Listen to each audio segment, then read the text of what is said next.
Chapter 3:13.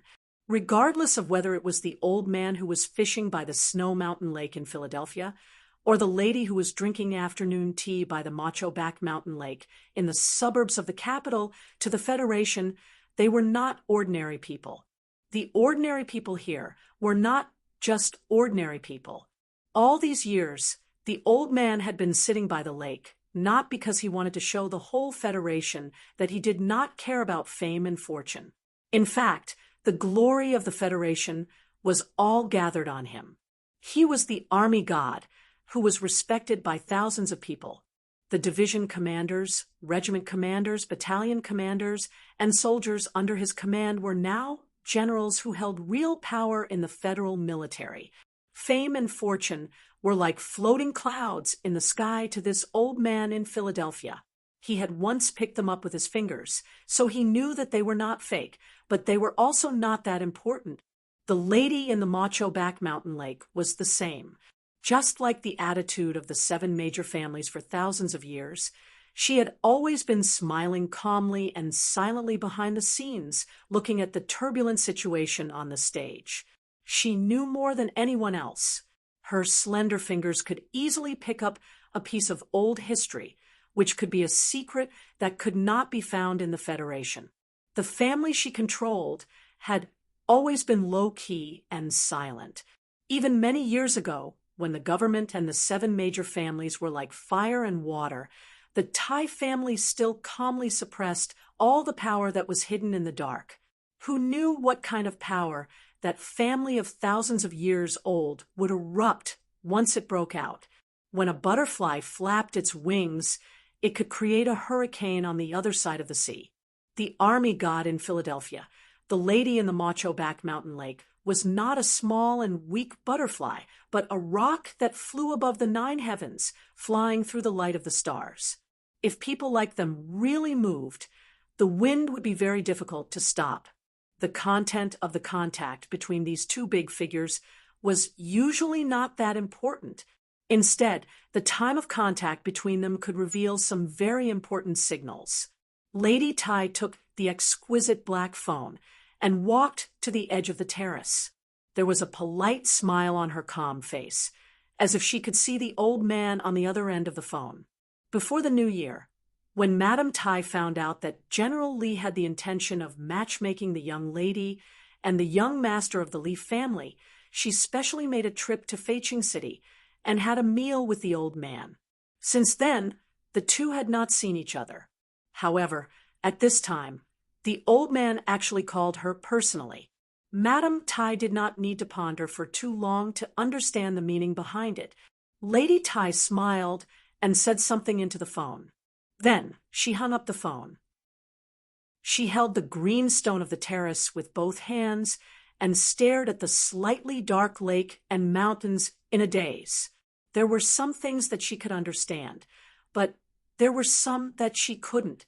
She believed that she had already revealed enough information when she smiled on the phone. However, there were some things that could only be explained thoroughly when they met. Army God was an official title of the Federation government. It was not a magical description that was passed down by word of mouth. Although the old man had been silent for a long time, no one dared to underestimate his influence in the Federation.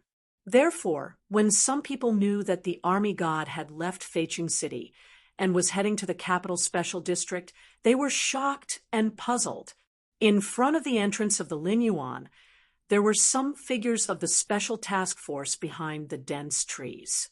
The black official vehicles of the Investigation Bureau of the Federation also showed their presence at the intersection not far away. However, there were more than a dozen military vehicles which were painted in camouflage and dark green. There were more than a dozen of them parked along the road in front of the entrance of the Lin Yuan. The air was filled with the unique chill of a military camp. The old man never wanted to trouble the Federation government, but since the government knew that he was coming, of course, they had to show enough sincerity and attention. As for the officers of the Ministry of National Defense and the 1st Military Region, they followed the strictest orders of their superiors and surrounded the Lin Yuan. they had to ensure that the old man was not disturbed by irrelevant people. However, it seemed that they did not need to do these things, because the Lin Yuan was not accepting guests today. The owner of the Lin Yuan, who used to travel through the Federation like a shadow and rarely appeared in front of people, was wearing a dark green suit today. He stood at the entrance of the Lin Yuan with a smile on his face. He politely but coldly blocked all the prying eyes, and even refused the request of Director Brin from the president's residence to enter. Lin Banshan, the most famous son of the 7 families and the top figure in the Federation, was like a doorman today. He stood at the entrance with his mountain-like shoulders and smiled like a doorman. In this Federation, there was probably only one person who could let Lin Banshan guard the door. When he was young, he had seen the old man, but he never thought that the old man would actually live in his place when he returned to the capital for the first time in all these years. The sense of achievement he felt when he swept through the underground world of Bermuda was not as good as today. He smiled and sent Director Brin out of the door, and then whispered a few words to the logistics director of the 1st Military Region, who had a distressed expression, before he closed the door of the Lin Yuan tightly. Except for the bamboo house next to the hall, there was not a single guest in the Lin Yuan. Lady Tai picked up a piece of light red tongluo fish and dipped it in a little rosemary sauce. She steadily put it on the Guna porcelain plate opposite her and said with a smile, "Lin Banshan is really bold. He dares to release the news that you are coming to the capital. This way, those old guys who are already afraid of him will be even more afraid of him." "I like bold young people," the old man said with a smile. Ever since he no longer held the position of Grand Marshal, he had never worn a military uniform again. Today, he was wearing an extremely simple set of casual clothes. His hair was white, and his old and thin body appeared even shorter because of his sitting posture. Compared to the young and tall grandson behind him, the passion and grief of life could be seen at a glance. No one would be able to associate him with his illustrious military exploits and the shocking act of assassinating the empire's emperor. Li Feng, who was wearing a lieutenant colonel uniform, stood behind the old man with his hands behind his back. The usual craziness and violence were gone, and there was only calmness and honesty. He really looked like a boy in puberty, and not the terrifying madman Li. In this world, the only person he feared and respected, and didn't dare to have the slightest rebellious thoughts, was not his father, but his grandfather, the old and thin old man in front of him. Madame Tai quietly looked at the age spots on the edge of the old man's eyebrows. Thinking about the past few decades, watching the once arrogant war god gradually grow old, she couldn't help but have some indescribable complex feelings. The old man casually waved his hand. Li Feng saluted with a bang, walked out of the bamboo house, and walked out of the gate of Lin Yuan. Leaving his grandfather's side, the piercing cold ruthlessness that rose to the sky returned to him. He coldly stared at the cars outside of Lin Yuan, feeling a little annoyed. Lin Banshan, who had been standing at the gate of Lin Yuan, smiled and lit a cigarette. He handed one over, but it was rejected by Li Feng. "Sir, military god came here this time for that guy, right?" Lin Banshan didn't care. With his hands behind his back, he leisurely said, "Madman Li, it's useless to be annoyed. If even military god likes that guy, you can only be annoyed forever in this life." There were only 2 people left in the bamboo house, 2 people who were qualified to stand in the clouds and watch the destruction and rebirth of the stars. In fact, many years ago, they often sat opposite each other like now, discussing and deciding many things.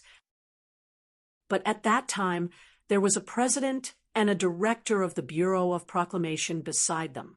But those 2 partners had died, and there were only 2 of them left in the world. It was inevitable that they were lonely. It was little Feng who told me, Otherwise, although I also watched the news on TV, I didn't know that this matter had something to do with my family.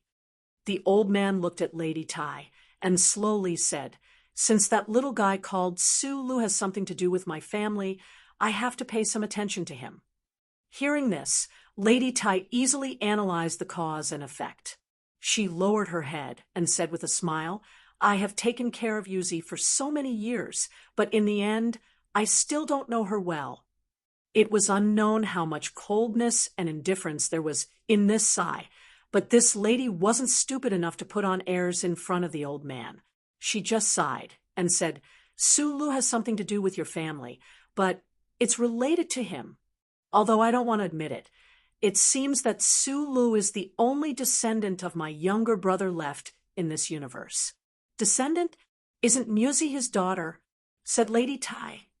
"I brought Musi up. Although she has inherited her brother's rebellious nature, she is still a girl after all, and she hasn't even seen her biological father, so she hasn't inherited anything from him. But Sulu is different."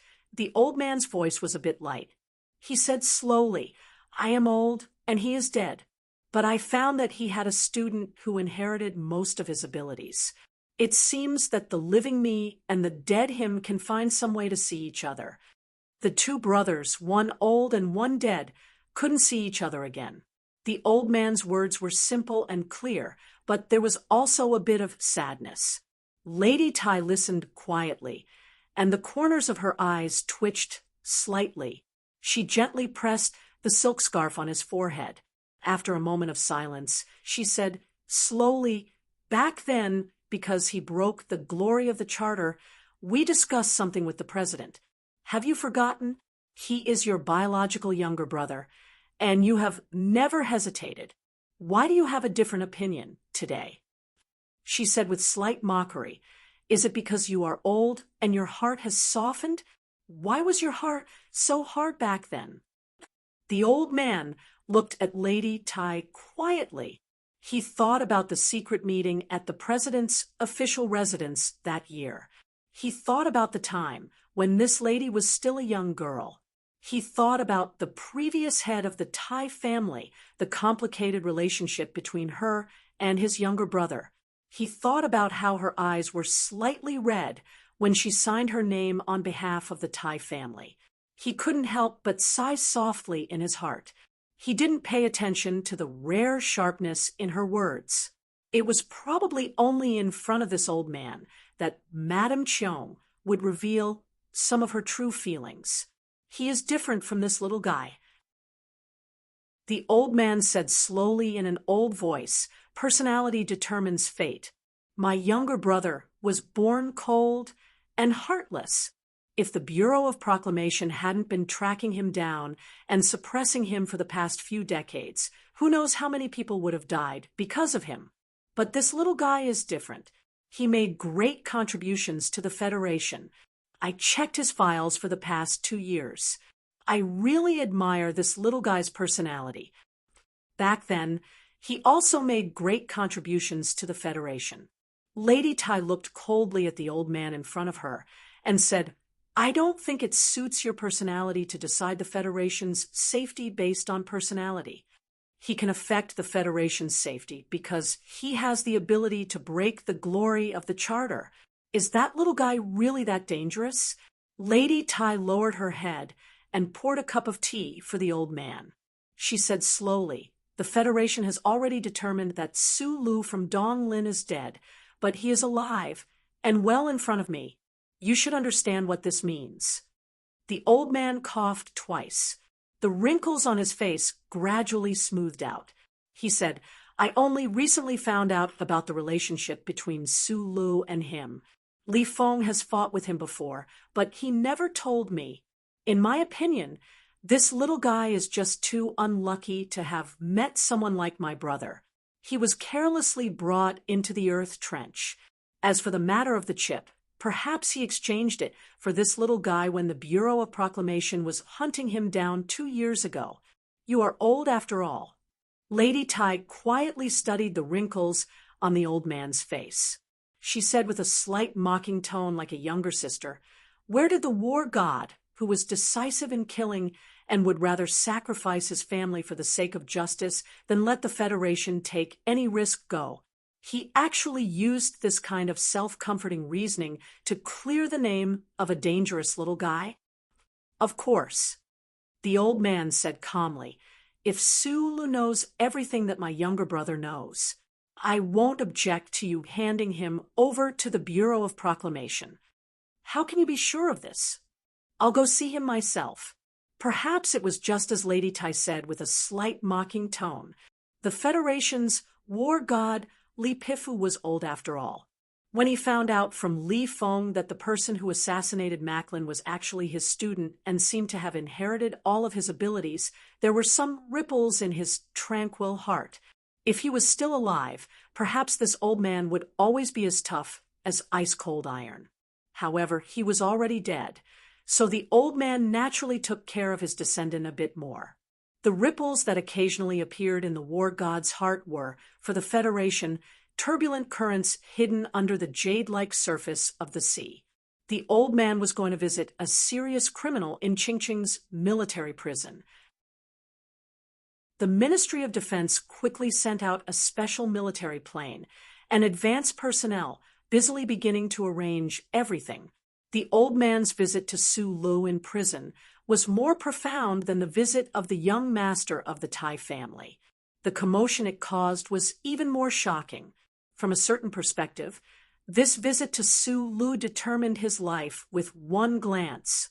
Life or death, it was all in this one glance. Sulu didn't know any of this. He was politely invited out of the single cell by the warden, like a VIP guest. He bathed and ate before being brought into the interrogation room. He was originally a bit confused, but when he saw the thin old man across the long table and Madman Li standing behind the old man, he immediately determined the true identity of this old man. The orphan of Donglin was a rock that couldn't be swayed by anything. However, when he saw this legendary figure without any mental preparation, he was still so shocked that his face turned slightly pale. His lips trembled slightly, and he couldn't say anything for a long time. The strong mental impact made Sulu feel a bit dazed. He vaguely remembered the disdainful words of the uncle in the mine many years ago, and the guesses he had about the uncle's background in the past 2 years. He looked at the Federation's war god Li Pifu across the table in disbelief and subconsciously asked in a hoarse voice, "Old man, Chapter 314. Several decades ago, Li Pifu had been the commander of the 17th Armored Division of the Federation's 1st Military Region. He had participated in the Federation's expedition against the Empire, assassinating the Empire's emperor and turning the tide. After that, he had commanded the Federal Army to fight like a god in the continuous battles that followed. He had made great contributions and became the undisputed number 1 person in the military and even the number 1 person in the Federation. Ever since that black M37 mecha had swept across the battlefield like a mad dragon amidst the encirclement of 200 Imperial Royal Mecha battalions and killed the Emperor of the Empire, no one in this universe dared to call him by his name anymore. No matter where he appeared, he would always be greeted with passionate gazes of excitement and admiration. Because of a person like him, the Lees of Philadelphia, a normal citizen family, actually had some semblance of a 1,000-year-old family. Even the 7 great families with 10,000 years of heritage did not dare to slight him. The people of the Empire hatefully called him Beast. The people of the Federation respectfully called him War God, and successive presidents of the Federation politely called him Grand Marshal.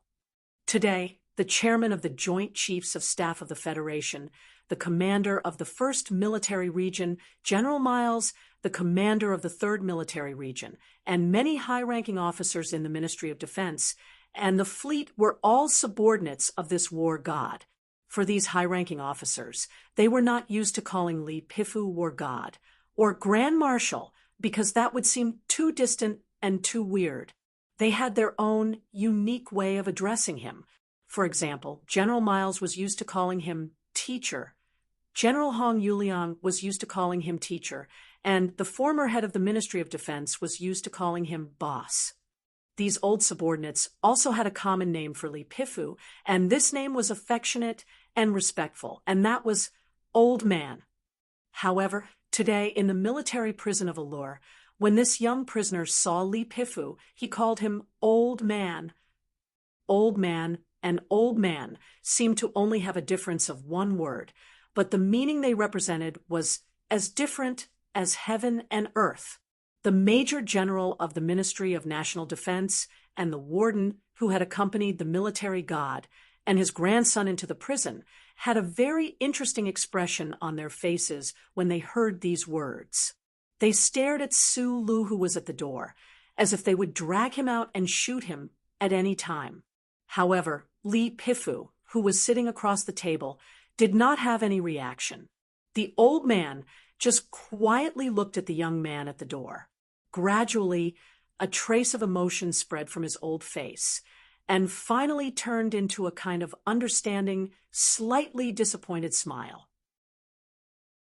How many years had it been since he heard this name? War God, Li Pifu looked at this young man, but his thoughts drifted back to countless years ago.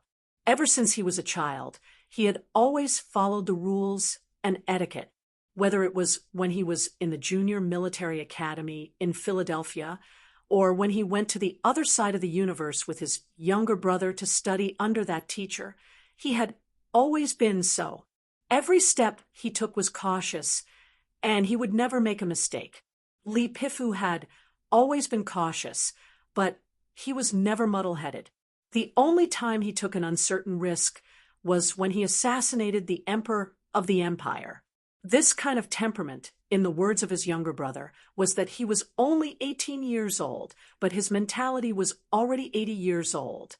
On your 18th birthday, you started to call me old man, the old man quietly recalled in his heart. He could not help but sigh. From the two words old man, he finally confirmed the relationship between the young man in front of him and that guy. Sit down. The old man gestured for everyone in the room to leave, and then invited Su Lu to sit down. Su Lu sat down with the sound of the shackles, but he still felt that everything that happened today was somewhat unbelievable. He narrowed his eyes and looked at the military god across the table. He felt a bit like a year ago when he woke up in the hospital and saw Jian Shuier under the sun after waking up. It was just a dream, but he still saw the person who logically could only appear in dreams. When he saw Lady Tai for the first time at the back of Macho's mountain, Su Lu was already incomparably nervous. After all, the 7 great Federation families were a distant and vague concept to him. However, the old man across the table was the object of worship for countless Federation citizens. There were several articles about him in the Federation's electronic basic education materials. These past few years, the Federation's publicity, movies, and documentaries had already deeply rooted this person's image in the hearts of the people, and it was difficult to erase it. Su Lu was no exception. Although he was a bit undisciplined, he still felt respect and fear for this great hero who had saved the Federation. These two complementary emotions came from his bones. How were his years in Donglin? Li Pifu looked at the somewhat nervous Su Lu and suddenly opened his mouth to ask a very abrupt question. At this time, all of the surveillance equipment in the interrogation room had been turned off. No matter how strict the rules of the military prison were, in front of Li Pifu, it was not a problem, and no one dared to pry into this strange conversation. This question was indeed very abrupt. Even if other people heard it, they might not understand it in a short time. But regarding this question, Su Lu had thought about it for a very long time. Ever since he fought with madman Lian Linyuan, he had been thinking about this. Suddenly, he was about to get the answer today. His lips couldn't help but dry slightly. A moment later, he said in a hoarse voice, It's okay. He just drinks and eats meat every day. He opened an electrical repair shop, and every week he goes to the sanatorium to play. Yes, he likes to eat meat very much. But I never understood whether he liked the feeling of eating meat or the pleasure of destroying the Federation's system. The old man sighed softly and said calmly, "You are his student." Lu nervously scratched his head with his right hand. Although the old man in front of him was wearing casual clothes and looked old and frail, he felt that there was an abnormally solemn mood in the room that was squeezing the air and his brain. Perhaps it was because of the old man's name and history. Lu felt that there was an abnormally solemn mood in the room that was squeezing the air and his brain. I am a repairman in the shop. I don't know if I count as a student." He raised his head and said somewhat helplessly, "He passed on the most precious thing of the Leaf family to you, and you learned it. Naturally, you are his student." The old man's eyes were calm, but they were soul-stirring. He slowly said, "What do you call him?" "Precious thing of the Lees of Philadelphia." Lee's heart tightened slightly. He secretly wondered whether this referred to the power in his body or the bangle on his left wrist.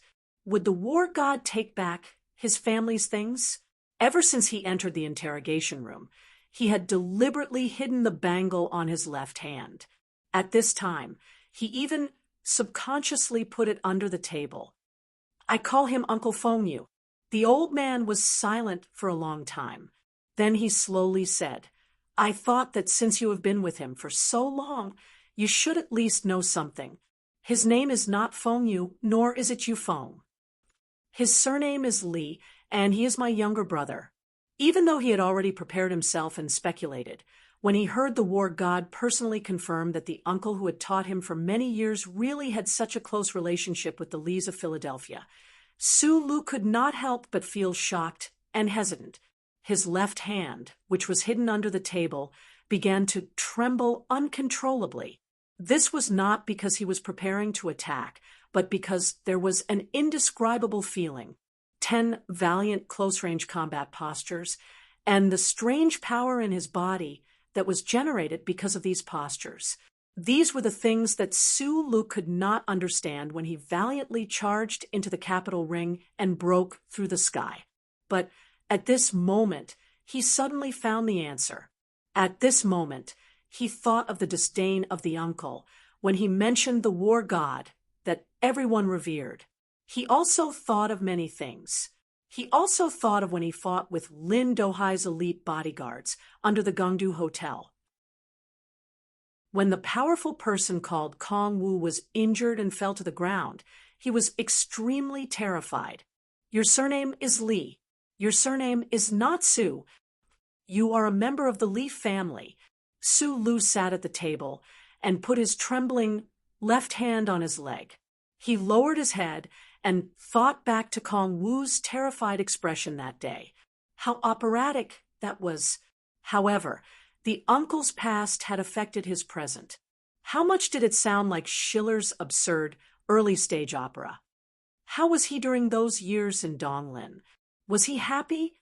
Just as Lu was in a state of shock, the old man's indifferent and nostalgic words once again rang out in the quiet room, pulling him out of that indescribable emotion. He raised his head and looked seriously at the war god's aged face for the first time. He wanted to connect this most famous face in the Federation with Uncle Fongyu's face. "Not bad, just a toothache. His teeth are basically all broken," Lu replied softly. After Li Pifu heard this, his aged face dimmed slightly. He paused for a moment to reminisce, then he recovered his calm. He asked lightly, "Can I trouble you to tell me the specifics of his life in Donglin? I'm more interested in this." In Fongyu's words, Lu was born with the ability to see through people's hearts. That was because his nature was too simple, direct, and clean, so the appearance of others was not an obstacle for him. Even though the person sitting across the table today was the most respectable person in the Federation, after calming down for a moment, Su Lu understood what the old man needed the most. After a moment of silence, he began to quietly describe the uncle's life in Zhonglo Street and the mine. For example, the uncle's laziness, the uncle's gluttony, what brand of red wine the uncle liked to drink, how well his beef was fried, how much he liked to watch 23rd Uncle Dao's TV series, and that little girl with a head full of purple hair the most. The interrogation room was completely silent.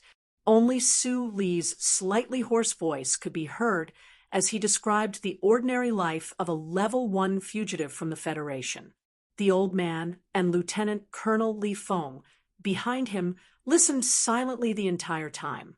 Only at the end did the old man say with emotion, "The stars are easy to fall into disorder, but one's nature is hard to change.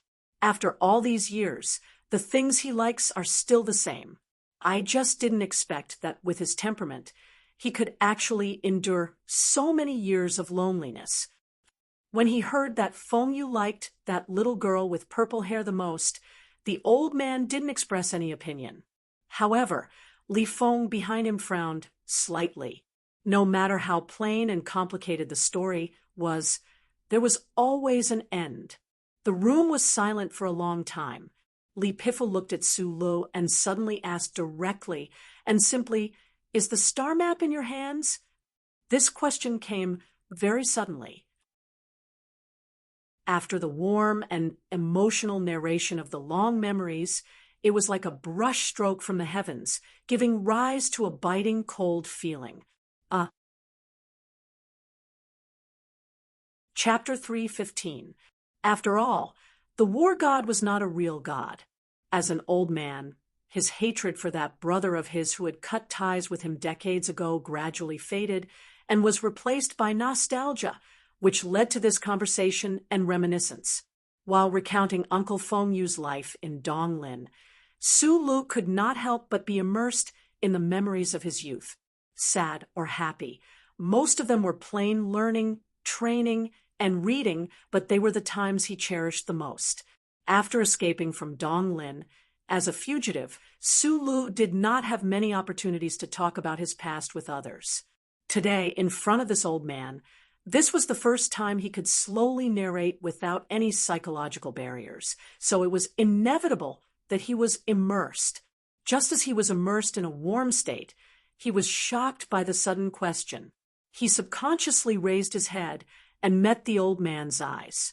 In this moment, the old man's eyes no longer held any emotion or nostalgia, much less any warmth or kindness. They were as calm as a mirror, as cold as ice, and as sharp as a knife. They cut through the space of the interrogation room and pierced deeply into Su Li's eyes. In the past, Su Lu had only heard of gazes as sharp as knives in literature. Only today did he know that this description was actually true. In this world, there really were people whose gazes could be so sharp that they seemed tangible. Because this person was called Li Pifu, this person had once stood above tens of thousands of people, watching the black clouds bloom on the planet, watching the wreckage of battleships scatter among the stars, watching the severed limbs and bloody corpses on the battlefield, and seeing the flower-like Mecca.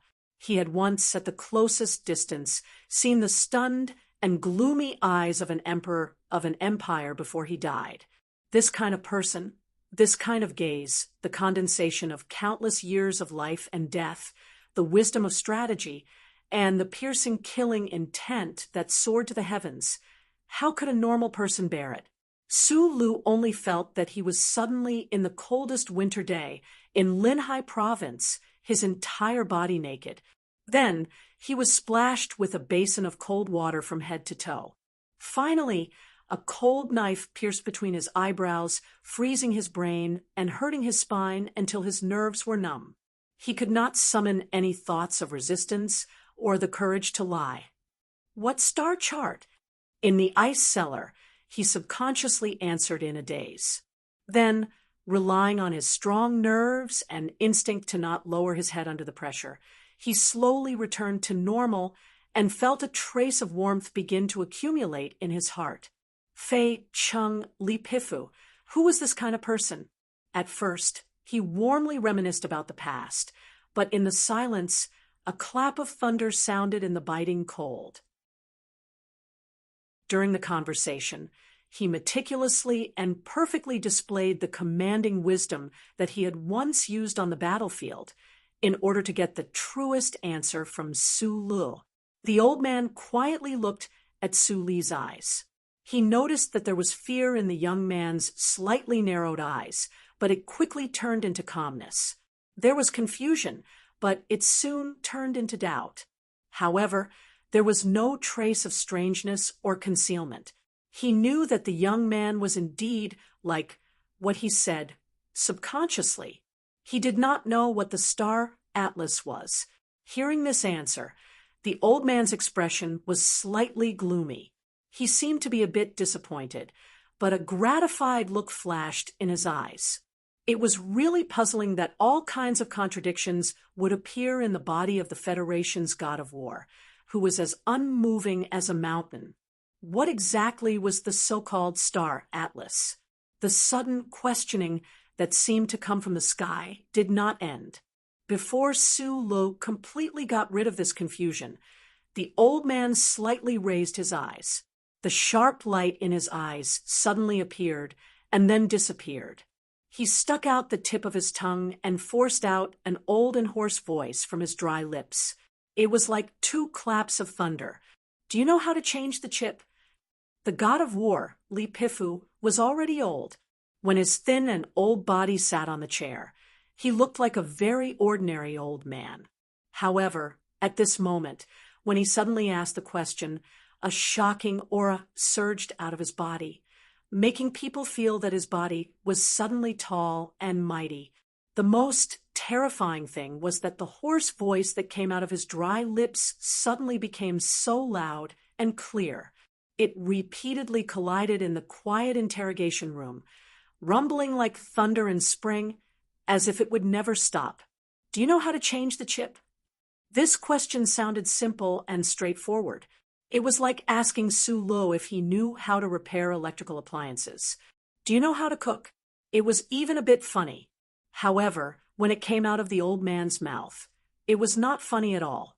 Su Lu felt that his eardrums were a bit painful from the vibrations. His mind was also a bit muddled. He subconsciously thought of the first time he met madman Lian Linyuan. This guy also spoke with a buzzing voice, as if there were hundreds of little people in his chest uniformly beating drums. The fact that he had the extra energy to think about these questions proved that Su Lu was not shocked by the god of war's sudden question. At the very beginning, if the imposing old man across the table had asked this question, in his days, even if Su Lu dared to hide the truth, the emotions in his eyes, and some small movements of his body would have been seen through by the other. However, Li Pifu had asked about the star map. Su Lu really did not know what a star map was, so he did not lie and safely passed the first question. He had stronger nerves and a stronger will than the average person, so he woke up faster. After the first question, a strong sense of wariness rose in his heart. His eyes were still dazed, but his left hand under the table was already clenched tightly, forcibly controlling every pair of muscle fibers in his body so that the corners of his eyes, brows, and lips would not tremble in the slightest. That depends on what kind of verification chip it is. If it's related to mecha and self-propelled armored vehicles, I'm more proficient, but I'm not very familiar with warship systems. Su Lu rubbed his forehead and began to answer the old man's questions. At first, he was still a little dazed from the shock, but gradually he became much more natural. In the end, he frowned and looked across the table, asking curiously, "What exactly do you want to ask?" When Li Pifu's aged voice exploded like spring thunder, Li Feng, who had been standing behind him with his hands clasped behind his back, frowned. He lowered his head and lowered his eyes, forcing himself to maintain his composure. He knew the secret of his grandfather's ability to look down on the universe, because this was originally the secret of the Lees of Philadelphia. However, This was also the first time he had learned that his grandfather could actually use that power in his body so miraculously. He could release it without using his own body. A trace of daze flashed through Li Feng's lowered eyes. His father had not embarked on the path of cultivation, so he was probably the person closest to his grandfather. However, when would he be able to reach this level? Was there anyone else in the universe who could be so powerful that granduncle whom he had never met, but whom his father revered so much? Could he do this? Everyone had their own days. Sulu did not know what madman Li was thinking right now. Otherwise, he would definitely have told him that back in the day. Uncle Feng, you had once taken off his armor with his bare hands in the forest on the outskirts of Heshi province. That kind of level, just like the old man in the room today, was not something a normal human could do. Sulu was only thinking that there should not be any problems with his reaction. The real reason why his uncle was listed as a Level 1 fugitive by the Preamble Bureau, the big secret that could break the glory of the charter, should perhaps be able to continue being kept by him by luck. However, Li Pifu only looked at him and said lightly, "You're lying." There was a suffocating silence in the interrogation room. Li Pifu looked calmly at Sulu and said, "To be able to change into a completely new identity other than your teacher, only you can do this. I only want to know if he helped you or if you completed all of this yourself. If it is the former, you have no meaning to the federal military. If it is the latter, I think the military needs a talent like you." This was a very low-level threat and enticement, but when it came from the mouth of the Federation's military god, it immediately became different. This was because only this old man had enough qualifications to say these words and make his own promise. Sulu was silent for a long time before he said with difficulty, "Uncle helped me change my identity. I don't understand how he did it. He was a sincere person and rarely lied in life. He was an orphan in Donglin. In order to survive in his childhood, he often had to lie. His twisted and seamless life, the dance of lotus flowers and mud, gave him the most sincere and amiable appearance and even temperament. However, at the core of his appearance and temperament, in his bones, he still retained the craftiness and methods of the lowest level of Federation society. In order to survive, under the cover of the simple and honest sunlight, it was not difficult to tell a big lie and deceive all living things. The military god, Li Pifu, was not one of the living things. Unfortunately, for the past several decades, that madam, and the Bureau of Proclamation only knew that the traitor who wandered the Federation with a different appearance had this ability. However, they did not know the method he used to realize this ability. Thus, at this moment, it seemed that the old man believed Su Li's explanation. The interrogation room once again returned to a deathly silence. After a long time, Li Feng, who stood behind the old man, finally let out a light breath. He took off his hat and wiped the sweat from his forehead. In a few words, Sulu had already walked the line between life and death. His life had also completely entered a different path. Madman Li definitely did not care about Su Li's life or death. However, he also did not want this person, who was worthy of being his opponent, to silently die in a military prison like this. What made Li Feng even more nervous was the content of his grandfather's questions and the shocking secrets hidden within.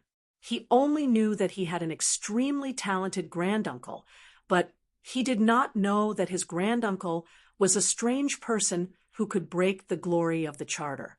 So there really was such a fierce person in this universe. At this thought, Li Feng couldn't help but look at Sulu with a strange expression. He thought to himself that this guy's luck was a bit too good. He was actually able to be accepted as a student by his granduncle. Su Li's expression was as calm as ever, even a bit naive. However, The cold sweat had already soaked the back of his prison uniform, making it sticky and somewhat uncomfortable. After asking these two questions, war god Lipifu closed his eyes and began to rest. It was as if the spring thunder in the room earlier had not come from his mouth. His entire person once again became that ordinary thin old man from before. There was not a trace of strangeness about him. Ching Cheng's military prison delivered 3 cups of tea. After half of the tea in the cups were gone, the old man's aged voice rang out in the interrogation room that had been silent for a long time. Only when Li Feng came to find me did I know that you were his descendant. The old man put down the teacup and looked at Su Lu as he spoke slowly. Su Lu looked at Li Feng with some surprise.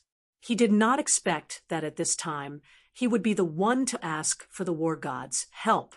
However, the reason I came to see you this time is not because you are his descendant that I see you in a different light.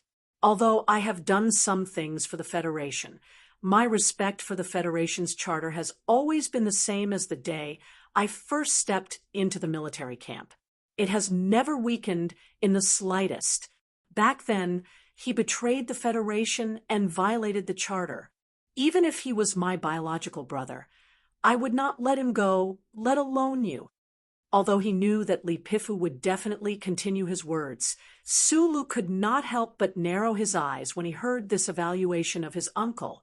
He retorted, I have been in the capital ring for more than 2 years, and I have seen far too much of the darkness of politics. Uncle betrayed the country. In my opinion, this is just a joke. Sometimes jokes are not funny. As his student, of course you would stand in his position and explain the past. The old man did not start reminiscing about the past because of this rebuttal. He calmly said, he was a cold and heartless person, but you are different. If you were also a cold and heartless person, of course I would not have come to see you today. In the past 2 days, I have read all the files about you, including the surveillance video. I really want to know a question.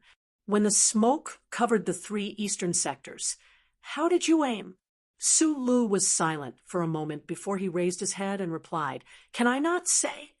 Of course you can. Everyone has their own little secrets. I am the same, and so is your uncle. Li Pifu looked at Su Lu with a smile and said, Even if you had that little secret when you killed your way into the Foundation building, other than that excellent sniper, you did not have any backup. How confident were you in killing Macklin at that time? I think, since the children of the Tai family have already come to see you, you should already know Macklin's true identity, the old man calmly added. Su Lu was silent for a moment before he said seriously, In the beginning, I had a partner on the mountaintop. At that time, I was 40% confident that I could kill Macklin. Then he ran away. Although I had Mr. Scher's help, in reality, the situation was very bad. I was not even 10% confident. The old man looked at him and said slowly, If you were not even 10% confident, why didn't you leave at that time? Why did you insist on killing Macklin? What if I didn't kill him? Things had already reached that point. Su Lu lowered his head and answered honestly. Things had already reached that point. Hearing this, the old man's face was no longer stern. In his slightly cloudy and peaceful eyes, there was a hint of pride and a smile. Dozens of years ago, on the territory of the Empire, the 17th Armored Division was in charge of blocking. Seeing the Empire's imperial family's elites covering the sky and covering the earth, how could he have the courage to cross thousands of mountains and rivers to kill that person under the imperial family's flag? Although Division Commander Li at that time had a terrifying hidden strength that was beyond the imagination of the world, he was taking the biggest risk of his life. How could he have any confidence? Was he willing to do it? He was just at the end of the line, and a sense of injustice and unwillingness suddenly appeared in his chest. He was forced to that point, so he threw away life and death for the sake of speed. The old man quietly looked at the young man across the table with his head slightly lowered. He thought of the surveillance video and felt that the young man in the video was not as silent as he was today. Instead, he felt that the young man in the video was somewhat similar to himself in the past. Thinking about it carefully, this young man could be considered someone from the Lees of Philadelphia. When he thought of this, the hint of admiration in his heart finally appeared on his face without hesitation. It was like a mountain looking at a blue lake in front of a cliff that seemed to have the momentum of an ocean. A sense of joy rose in his heart. The faint admiration on the old man's face did not last long. It turned into calmness. He looked at Sulu and said, "That teacher of yours once made a very dangerous mistake. Naturally, you would not believe it, but since you believe that he will not betray the Federation, then this is the only request I have for your future. Do not betray the Federation. Can you do that?" The old man quietly looked at Sulu. A star lit up in his old and turbid eyes. The divine light was condensed and dignified. After Sulu entered the interrogation room today, his mind had been somewhat perplexed because he saw this important figure. At this moment, when he heard this question, he vaguely grasped something. An unexpected joy surged into his heart. He stared back at Li Pifu's old face in a daze. After a long while, he finally replied with a hoarse voice, "Of course." This answer of course, was given as a matter of course. Sulu had never believed that the old man was really a traitor who colluded with the Empire. He himself had never thought of betraying the Federation. There was another of course. In his heart, the Federation and the government were two completely different things. Hearing this answer, the old man was silent for a moment. The wrinkles on his lips became deeper and deeper. He faintly said, "If something goes wrong in the future, I will kill you myself."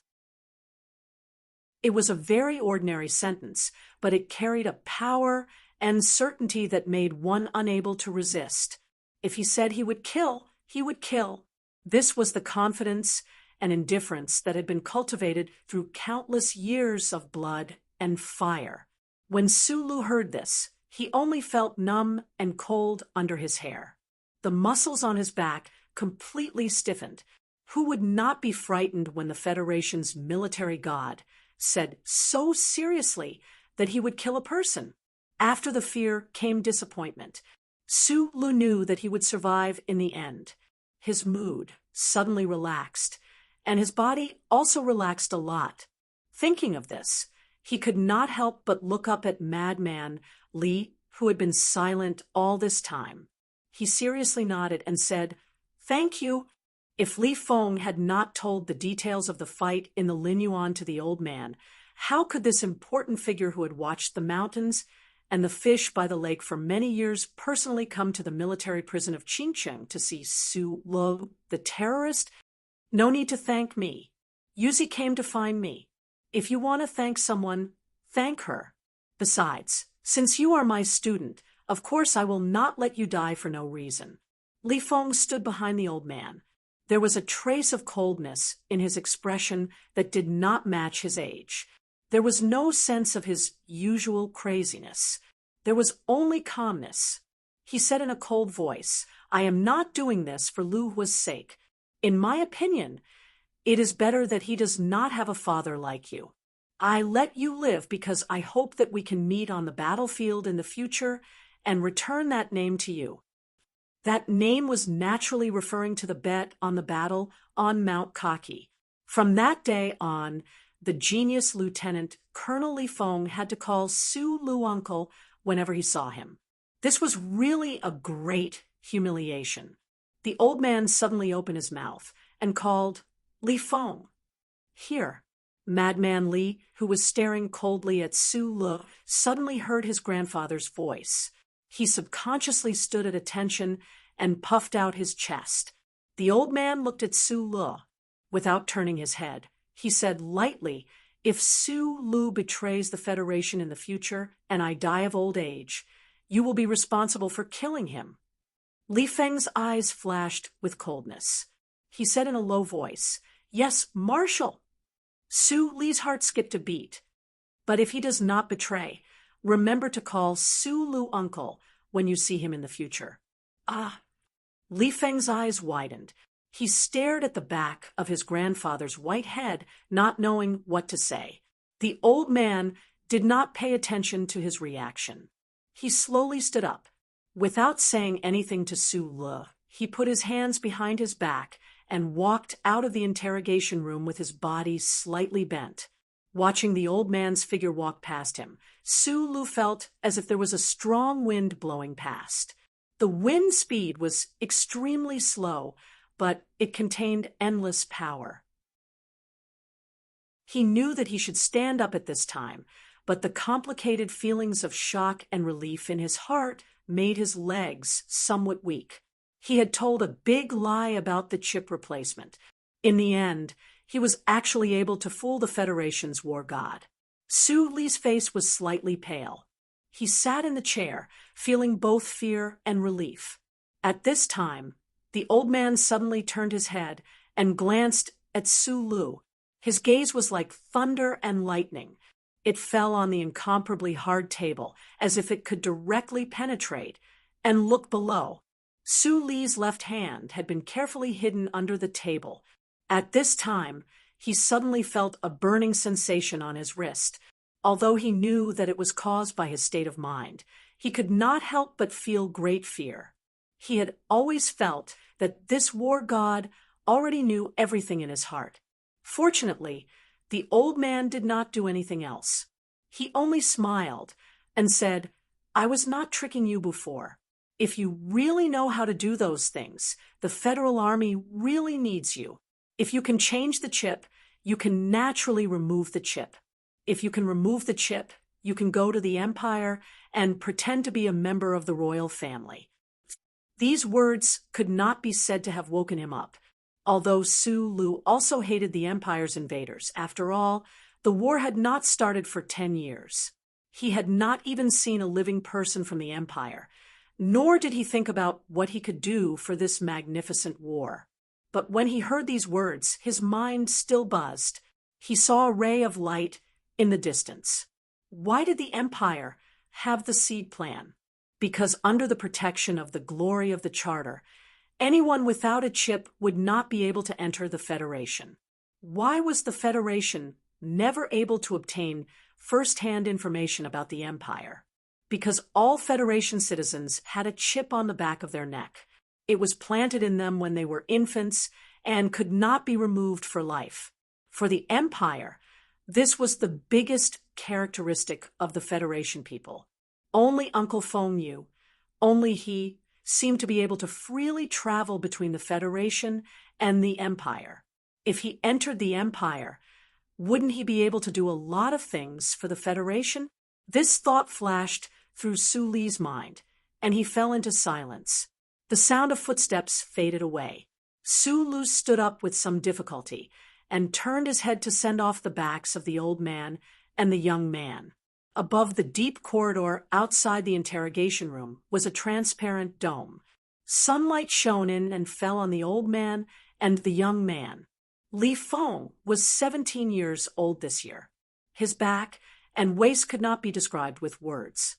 His tall and sturdy body contained incomparably terrifying strength. As he walked, every muscle under his military uniform tightened and stretched rhythmically like rocks. It was as if he was a great mountain that breathed in the morning wind. The old man beside, Li Feng, looked like an ordinary old man. Because of his age, the torment of the countdown to his life made his body slightly weak. Compared to Li Feng, he seemed a bit short. However, it was precisely this old man who slowly walked in the quiet corridor. The light falling from the dome seemed to be only willing to shine on his body. The soldiers on both sides of the corridor saluted with their guns. Their gazes were like the light from the dome, following this old man's movements.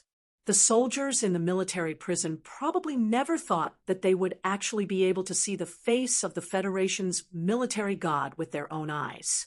They were so excited that they found it difficult to control themselves. Their faces were slightly red, and the hands that saluted with their guns trembled slightly. The old man was a true mountain, a mountain that bathed under the sunlight. Su Lu stood somewhat woodenly in the interrogation room.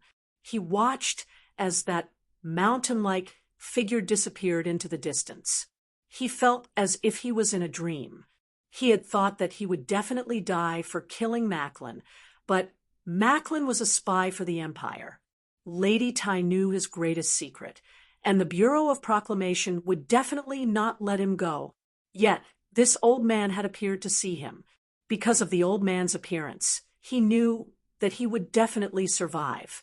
Moreover, he would rely on the most extraordinary and magnificent mountain in the Federation. From today onwards, it was likely that no one would be able to use private actions against him. Perhaps even Lady Tai could only forcefully suppress her enmity toward him. The situation changed too quickly. Who could understand what it felt like? From this day onwards, Su Li's life in the military prison of Qingqing became completely different from before. Although he was still imprisoned by strict security measures, the attitude of the prison's soldiers toward him became more amiable.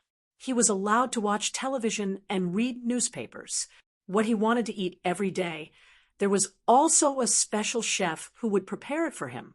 Although he still had to wear the electromagnetic shackles when he moved out every day, the remote-controlled electronic bomb sealed in the firmware had already been carefully taken out. Even the warden of the prison had to go outside his cell every day to have a heartwarming conversation with him. The interrogation of the Federation Investigation Bureau came to an abrupt end. However, the military court sent over the relevant legal documents. Su Lu handed over all the legal issues that needed to be dealt with to Su Songzi. He didn't care about it because he knew that it was all just a formality. The sudden change in prison life was naturally due to the 2 consecutive visits, especially that day when Li Pifu came and talked in the secret room. The military god had made his stance known. The entire Federation had to wash their ears and listen to where the wind was blowing. On a sultry day in June, Su Lu lay on the bed, enjoying the cool and fresh air through the vent. He was eating a bunch of grapes with his left hand and casually flipping through a paper book with his right hand. He was thinking about how he should deal with Shi Qinghai. At this moment, he heard the warden's extremely gentle voice from the intercom. Chapter 3:16. This was Su Li's last night in Qingqing's military prison. He stood by the window and looked at the wild grass outside. He thought about the ups and downs of this period of time and couldn't help but feel emotional. With a different state of mind, the scenery in his eyes would naturally be somewhat different. His biggest worry after escaping from Donglin had been resolved just like that. Was he going to regain his freedom soon? The Lees of Philadelphia was a towering mountain. Su Lu knew that the reason he could stand on this mountainside and look down at the scenery peacefully was all because of that uncle whose life he didn't know if he was alive or dead.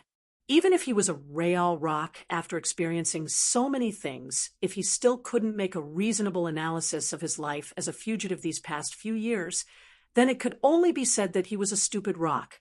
However, Su Lu was not stupid. The identity chip behind his neck had been changed, and he was arranged to enter Yue University. The chip's authority allowed him to enter H1, and from there, he got to know the Tai family's young master. From there, the young fugitive bumped into the highest circle of the Federation. If it wasn't for Su Lu always having a strong desire to kick the uneven parts of the road, if it wasn't for the dark corners of the alleyways that made him feel a little depressed and wanted to light a fire, and if it wasn't for the path that Feng Yu had planned for him, he probably would have already become one of the Federation's youngest lieutenant colonels, a first-class technical supervisor of the Nutshell Company, had a close relationship with the Tai family, and hooked up with the Lees. Of Philadelphia, it could really be said that his future was bright. However, how could Feng Yu not know Su Li's character? Perhaps the later developments of this story were all within his predictions. Su Lu silently thought about this point and couldn't help but feel slightly perplexed. What kind of place was the Lees of Philadelphia? How could these two brothers who lived in the light and darkness be so powerful to such an extent?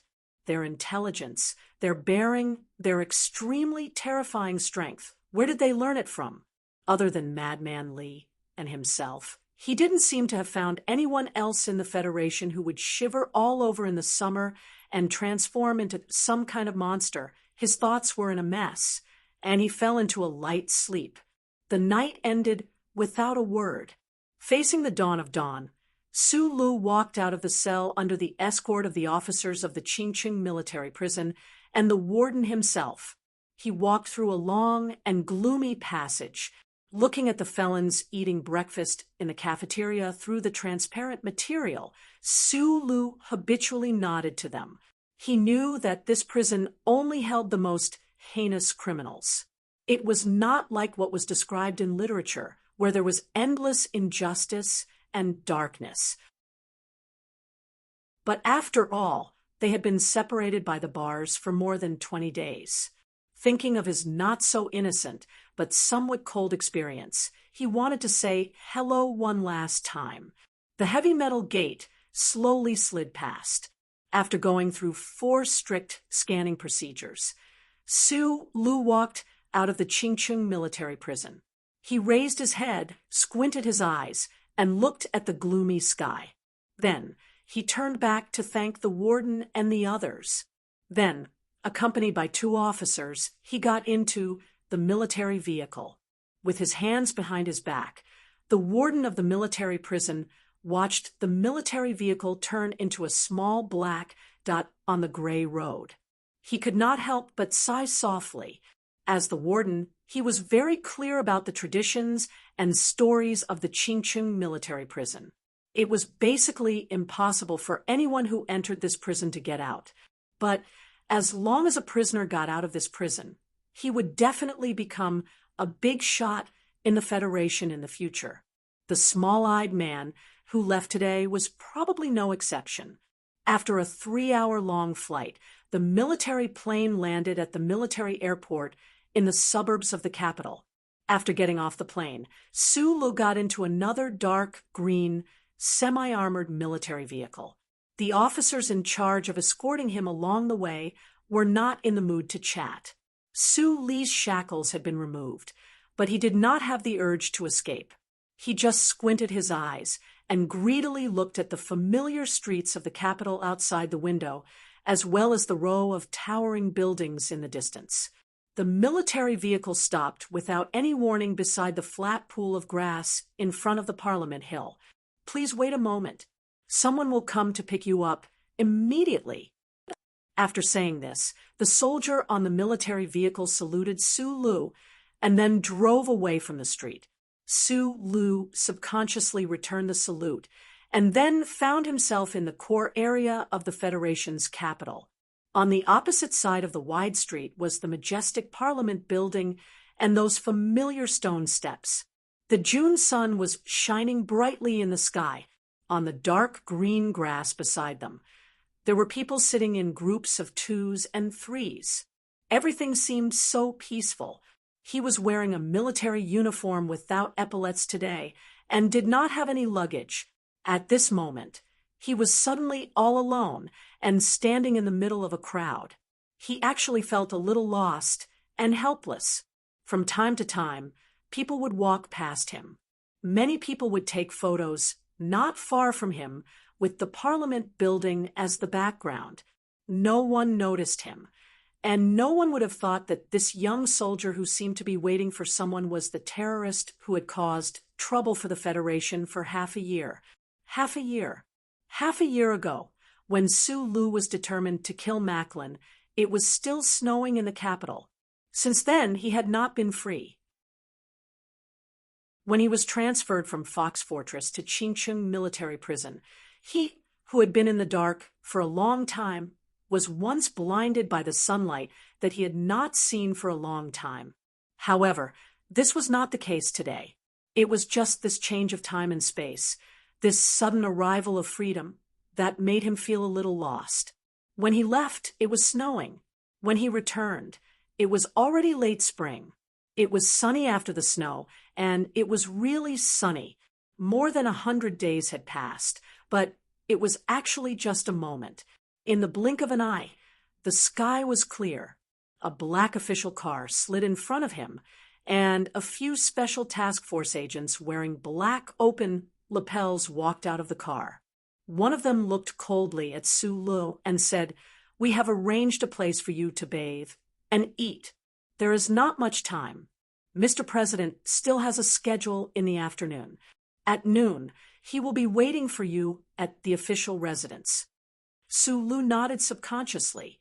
South of the capital, George Carlin Foundation Cultural and Arts Center.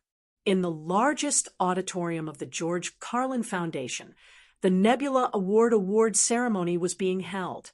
The award ceremony was supposed to be held in January, but because of the unfortunate death of the Peace Prize candidate, Senator Medellin, it had to be postponed to today. It had to be said that the demonstrations that had occupied Charter Square and the square in front of Parliament Hill for 4 months were one of the important reasons why the award ceremony had to be postponed. The Nebula Award was an official award of the Federation, and its authority and sense of honor were unquestionable.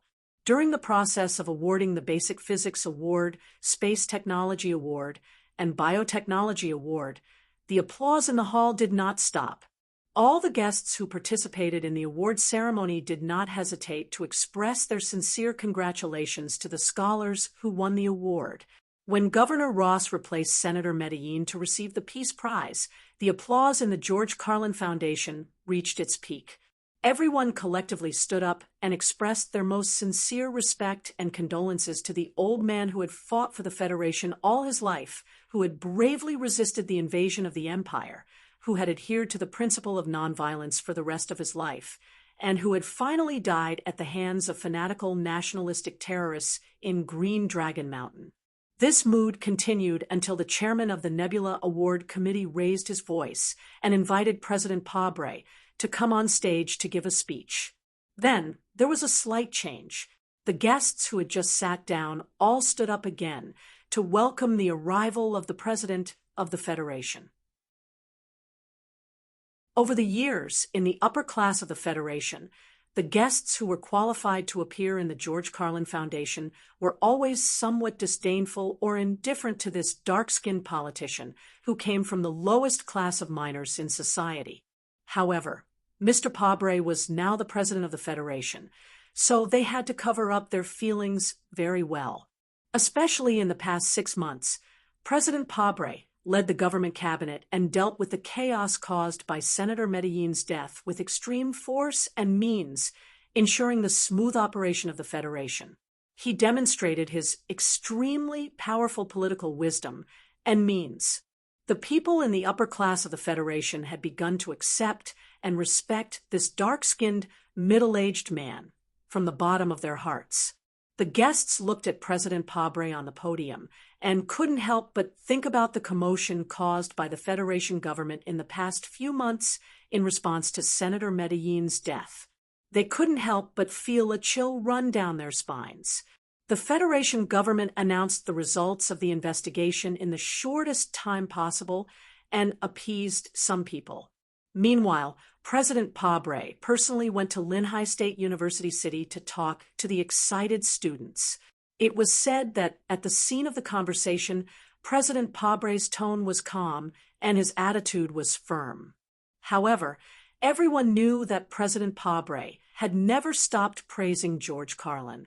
Even the award ceremony of the Nebula Award was held at the George Carlin Foundation Cultural and Arts Center under his arrangement, 2 hands at the same time, one to appease, the other to be firm.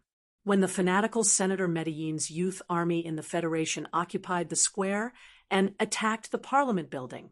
And when S2 entered the factory to call for a general strike, President Pabre responded in a way that no one would have thought possible. The three major unions, which had been silent for nearly 2 years, came forward. The members of the three major unions in the Federation were countless. They represented the ordinary workers and had fought for countless years against the capitalists. They cooperated with the anti-government army in Green Dragon Mountain from afar, and their influence among the lower-class people and industrial workers was extremely far-reaching. No one would have thought that the three major unions would unite and stand on the government's side this time. It was only now that many people realized that President Pabre was born in a family of miners.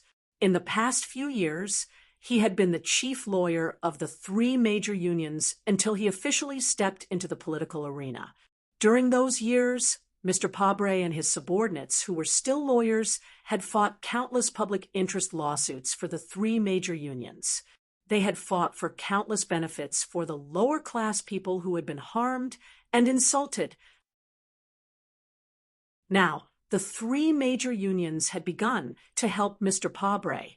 With the support of the three major unions and the support of the families led by Lady Tai, S2 did not have a general strike like last year.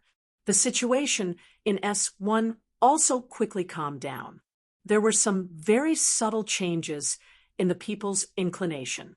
Today, although there were still many people in the Charter Square who were protesting, they could no longer affect the foundation of the Federation. Chapter 3:17. President Pabre was very different from his predecessors. For this politician, who was born at the bottom, the inherent traditions of the Federation were definitely not an untouchable iron curtain. Of course, as the current leader of the Federation, he was not so stupid as to completely ignore compromise and balance and want to blow a strong wind in the universe. The changes he made were slow and careful. For example, the routine ball at the president's official residence for the Nebula Award winners was canceled. Instead, the president personally attended the award ceremony and gave a passionate speech. Reverence was because of the power and authority that the president represented.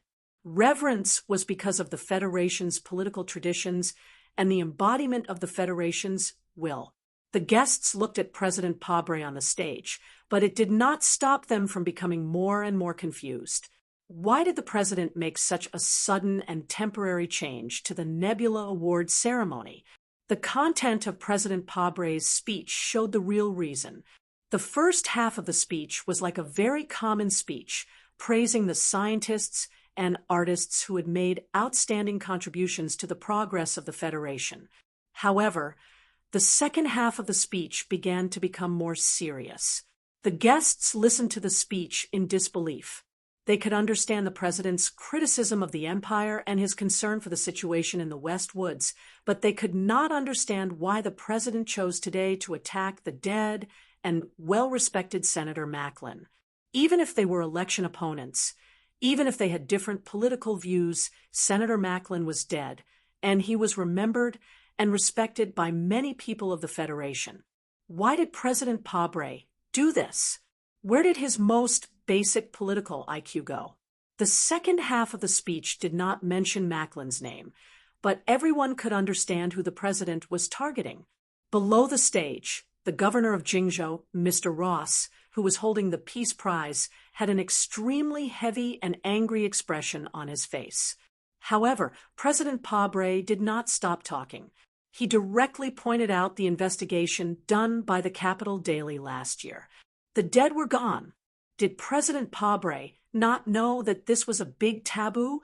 The death of a person is not as good as the extinguishing of a lamp. The lamp has light, but the place it cannot illuminate is darkness.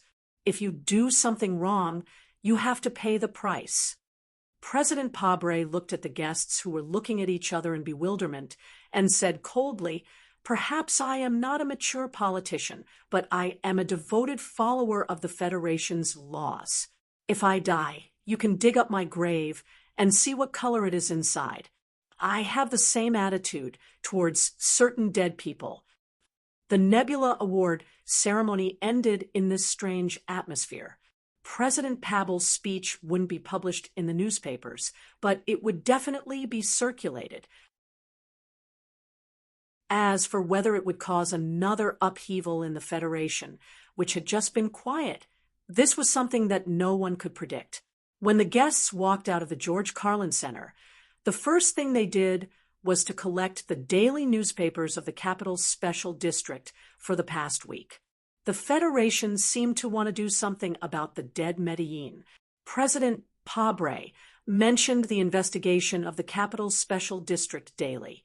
Only then did people remember that President Bob and reporter Wood, who had just been discharged from the hospital, seemed to have returned to the newspaper that was famous for exposing the truth. The police car cleared the road, and the black presidential motorcade slowly drove into the official residence. As soon as President Pabre got out of the car, he began to talk to the secretaries beside him. His voice was low, but it was exceptionally clear and powerful. Just like him, it was filled with a steady vitality and trustworthy charm. After taking office for half a year, the change of personnel in the official residence was basically over. Now, the staff and officials closest to the president were some of Mr. Pabre's partners and subordinates when he was a lawyer. The burning dream of the past had become a reality today, and these people were his most loyal subordinates. There were also some officials recommended by various parties, especially those recommended by the Madam. However, the officials recommended by the Madam were mainly in the various departments and committees, and only one was left in the official residence. The office manager of the official residence, Bryn, came up to the president and whispered a few words in his ear. President Pabre's slightly thick lips curled up in a somewhat honest smile, making no effort to hide the joy in his heart. President Pabre walked into the oval-shaped office on the west side of the official residence, sat down on a chair, and carefully reviewed the prepared documents on the table. He signed his name, made a data save and authorization confirmation, and only then did he raise his head to look at the young man standing in front of the table. With a slight smile, he said, "It's a pleasure to meet you, Su Lu. It's my honor." Su Li's throat was a little dry as he stood ramrod straight. Looking at the president of the Federation in front of him, he replied, "It's my honor."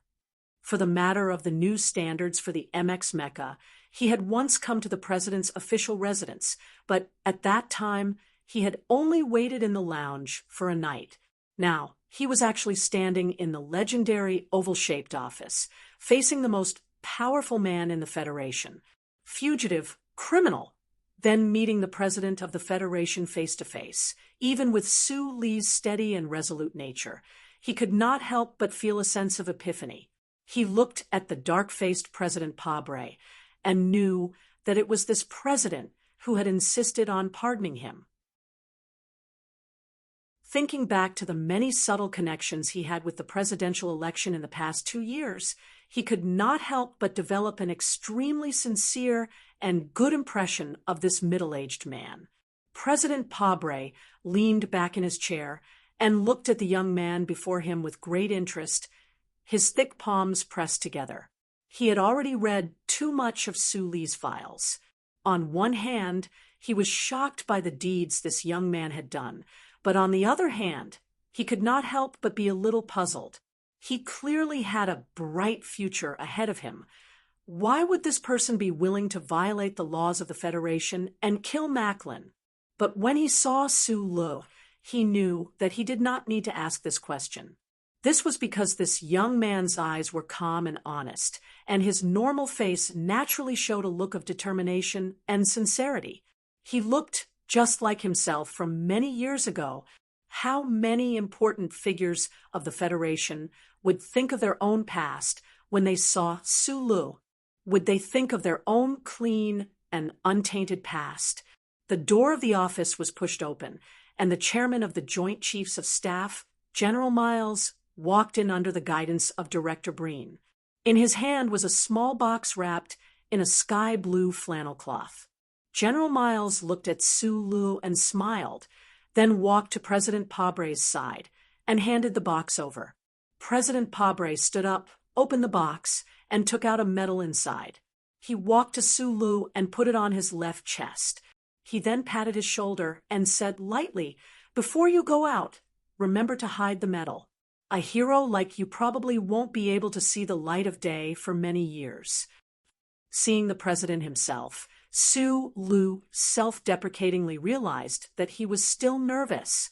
At this moment, when he discovered that he had been awarded the Purple Star Medal, his pupils couldn't help but shrink, and the hands hanging outside his sleeves subconsciously clenched tightly. Killing Macklin, the Empire's most well-hidden spy, was naturally a great service to the Federation. However, he had never expected that, other than pardoning him, the military would also award him with an incredibly valuable medal. The MX Mecha was a success. I remember that you also have a medal. You can wear that one. President Pabre noticed Suli's reaction and couldn't help but find it somewhat interesting. In a deep voice, he said, "Do well in the military from now on and resist the Empire's invaders. The Federation needs people like you." Sulu glanced at the medal on his chest out of the corner of his eye. Thinking back to his conversation with Li Pifu in the prison that day, he vaguely understood the meaning of this medal. However, looking at the situation, even the president in front of him didn't know about the complicated relationship between himself and the Lees of Philadelphia. He stood at attention and saluted the president. President Pabre was the first president to come from Donglin. He didn't know that the young man in front of him was a fellow countryman, only thinking that Sulu had once been a mine maintenance soldier in Donglin. Naturally, he couldn't help but feel a sense of closeness. Smiling, he asked, "The military court sentenced you to 732 years in prison, but I never thought that what you did was wrong. The Federation can't give you glory under the sun, and I don't think you'll ask the Federation to compensate you for the 100 days you spent in prison. If you have any thoughts, you can say them now." General Miles stood to the side and smiled at Sulu. He didn't know what kind of request this young man would make to the president. The assassination of Macklin wasn't done by me alone. Sulu didn't hesitate and blurted out, "I also have a partner. His name is Shi Qinghai. He played a very important role in killing Macklin. He should still be imprisoned in Fox Fortress right now. I sincerely ask that Mr. President grant him special amnesty." As soon as these words were said, the originally relaxed atmosphere in the Oval Office suddenly changed. General Miles frowned and glanced at Sulu. President Pabre walked back to his desk. After a moment of silence, he said, "If I remember correctly, this person called Shi Qinghai is an intelligence agent for the anti-government forces of Green Dragon Mountain." "I know, but I saw the news yesterday. I heard that Mr. President is preparing to restart negotiations with Green Dragon Mountain." Sulu replied with his head lowered. "The invasion of the Empire is imminent. The Federation needs to be united internally. I do intend to invite the leader of Nanshui to the capital for negotiations." 2 years ago, Mr. Pabre, who was still a member of Parliament, had reached an agreement with the anti-government forces of Green Dragon Mountain. Now that he was the president of the Federation, he naturally had to carry out this agreement. Although the government attributed Macklin's death to the fanatical terrorists of Green Dragon Mountain, it didn't affect the overall situation at all. President Pabre didn't need to explain anything to Sulu, but for some reason, looking at his resolute eyes, he admitted to this point. The winter before last, when you went to S2, as well as the information transfer and negotiations, it was all facilitated by Shi Qinghai. Sulu added another bargaining chip. You insist. President Pabre looked at him with a heavy expression and asked, I insist. Sulu raised his head and answered very seriously,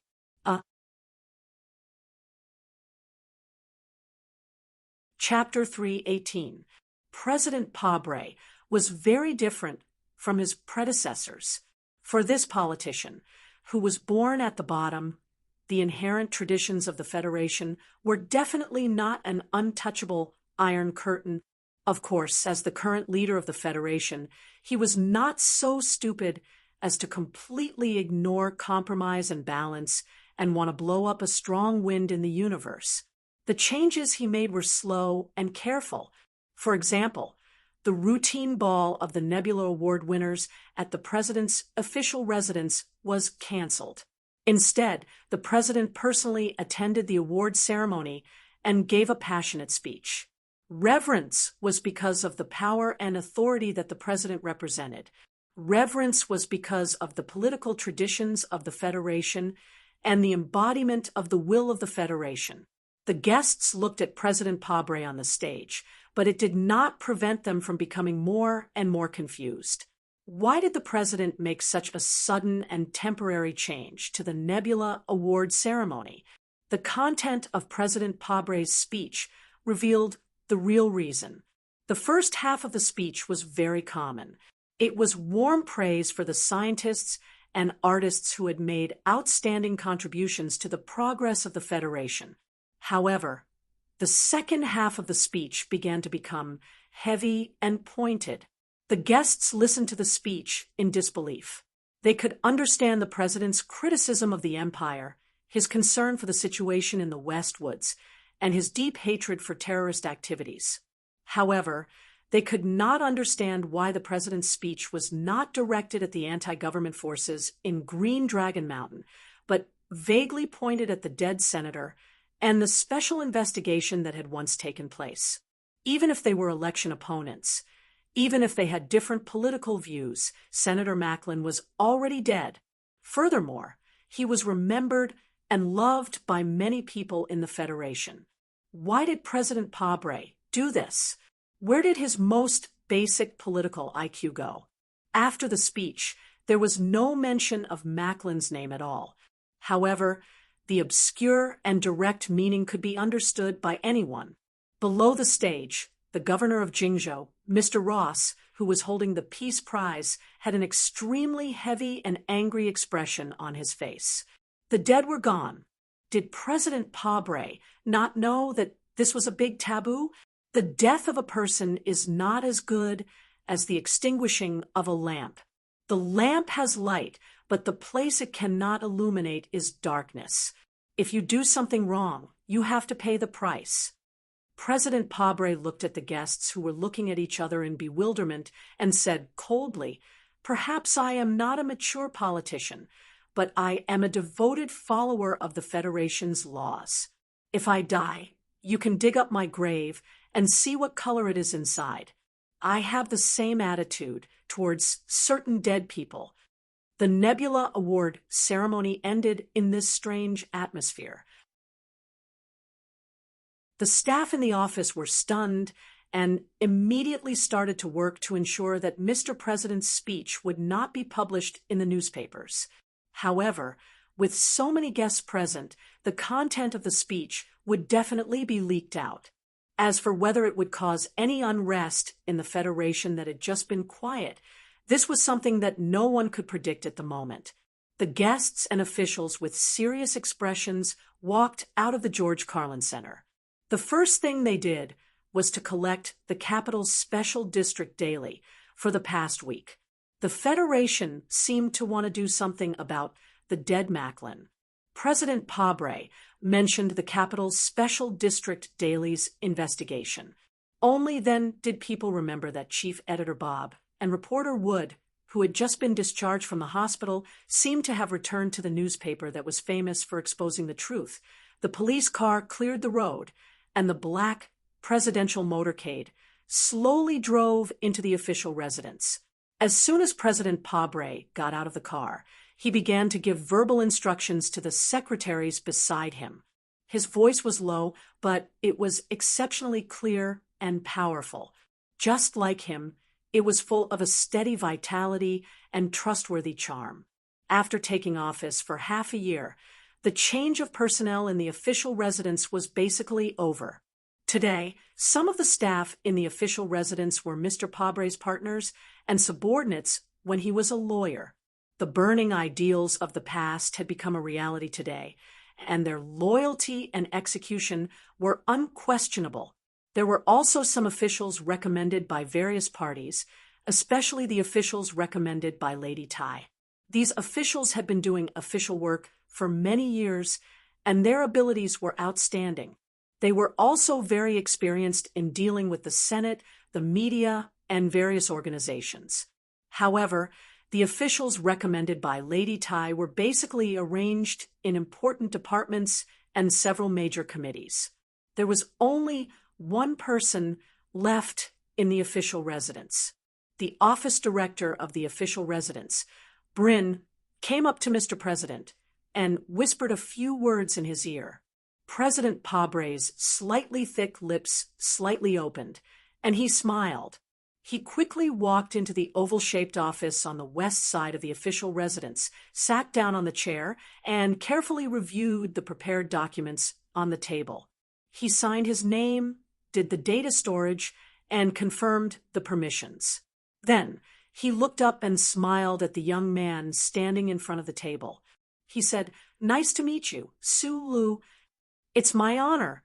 Sue Lee's throat was a little dry as he stood straight and looked at the president of the Federation in front of him.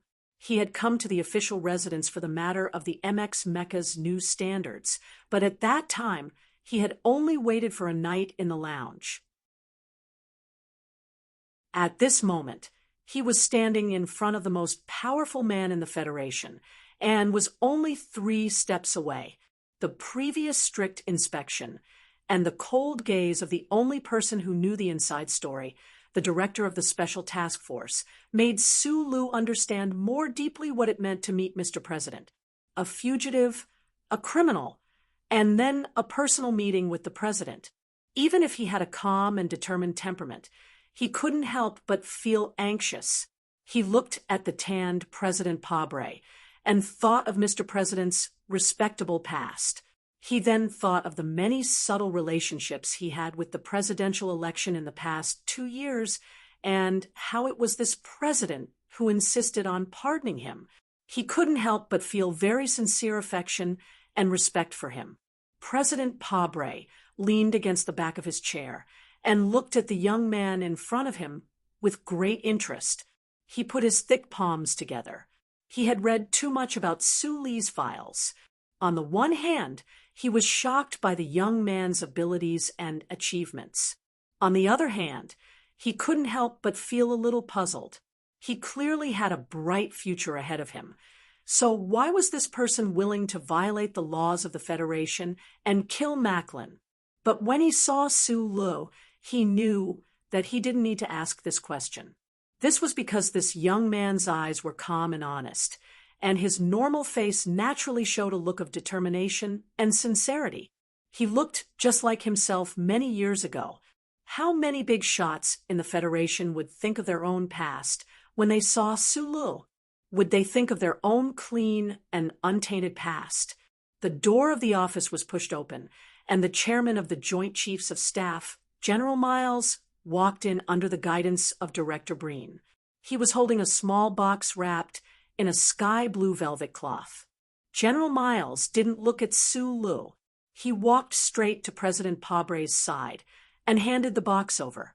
President Pabre stood up and opened the box. He took out a medal from inside and walked over to Sue Lu, placing it on his left chest. He then patted Sue Lee's shoulder and said casually, "Before you go out, remember to hide the medal. A hero like you probably won't be able to see the light of day for many years."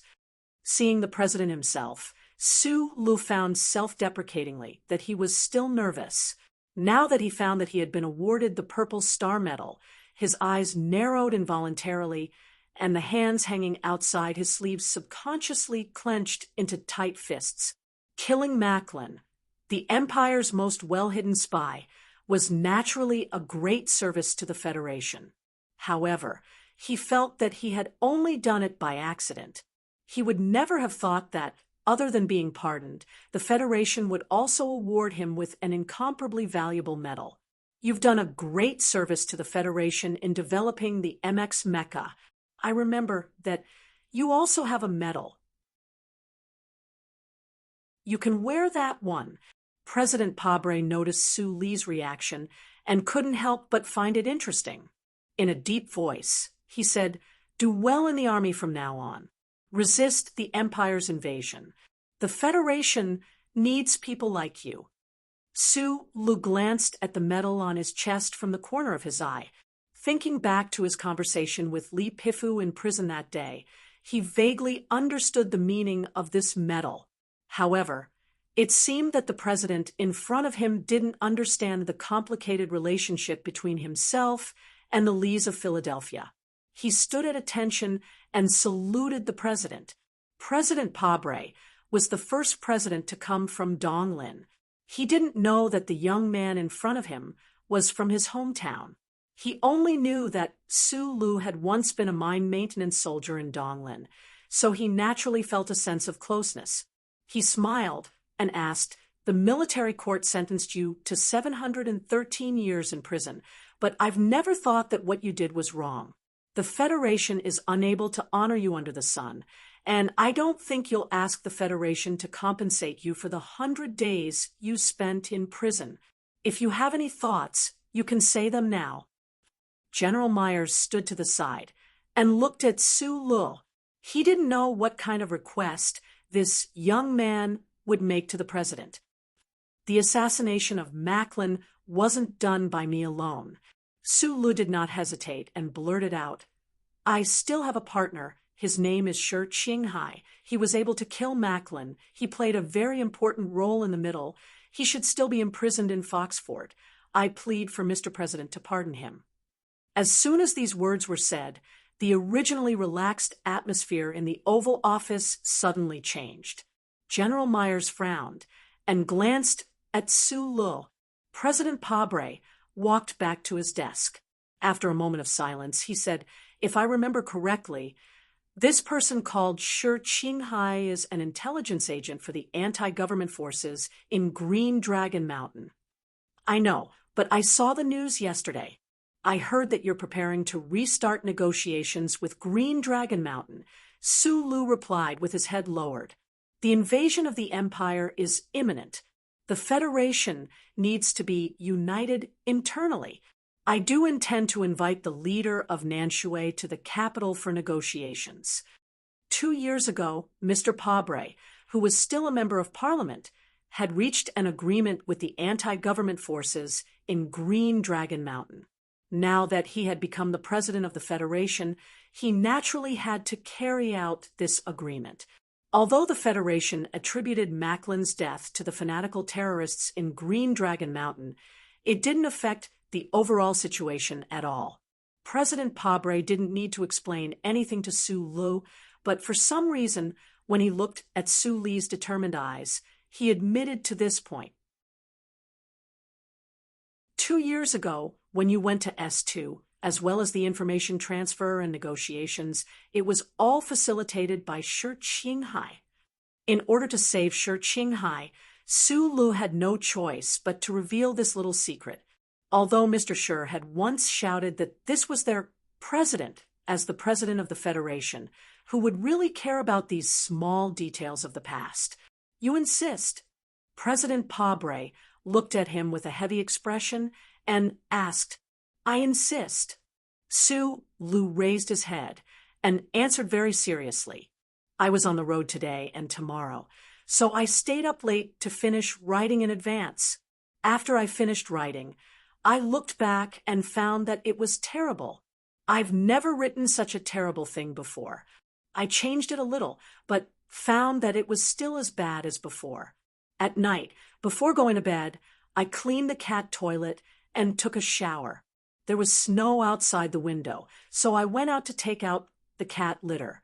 I found that the snow on the ground was powdery and the wind blew, but it didn't accumulate. I felt a lot calmer. When I came back, I seriously changed it twice. I still felt average, but it was much better than the 2 chapters one just wrote.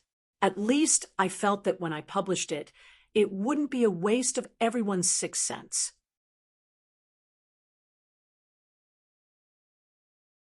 Chapter 319. President Pabre did not promise Sue Lu anything, although he personally announced that Sue Lu was a Federation hero who could not see the light of day. He could not let Sue Lu ask for too much. Amnesty was not a small matter, not to mention that the target of the amnesty was an intelligence agent of the anti-government army. Mr. President had to consider the possible political risks this matter could bring. In another office of the president's residence, Sue Lu kept his head down as he signed legal documents. The Federation law allowed the president to grant amnesty, but the relevant legal procedures were extremely complicated. Although the Internal Affairs Department of the Ministry of National Defense had full authority to represent him in these legal procedures, the final signing and certification was not a small task. After signing the legal documents that were more than 10 centimeters thick, he was brought to another office. On the smooth black table, there were 2 thin documents. General Miles sat to the side, smoking a thick cigarette in his mouth. Several officers of the Ministry of National Defense were waiting for him. Sue Lu knew that only by signing these 2 documents would he be able to truly regain his freedom. He walked forward and carefully read the 2 thin documents. His eyes couldn't help but flash with a trace of doubt. After the conversation in prison, he originally thought that Army God Li Pifu had already seen through all of his details. The reason why the military supported the president's amnesty was because the military needed his special ability to enter the empire as a spy and act as a suicide squad in this magnificent space war. However, he did not expect that these 2 documents did not include any content in this regard. They only required him to give up some related rights and accept any orders from the federal military at any time. Perhaps this clause already hid that meaning. He narrowed his eyes as he looked at the documents and thought that by signing these documents, he would become a soldier of the Federation for life. Not only would he have to obey military orders to the death like a soldier, but he might also be arranged to do some very strange things. He did not feel that this was unfair. 713 years of imprisonment was erased by Mr. President. It was natural for him to do something for the Federation. On the contrary, he felt that these conditions were too generous. You have a month's leave, then report to the Ministry of National Defense. As for who to report to, you know best.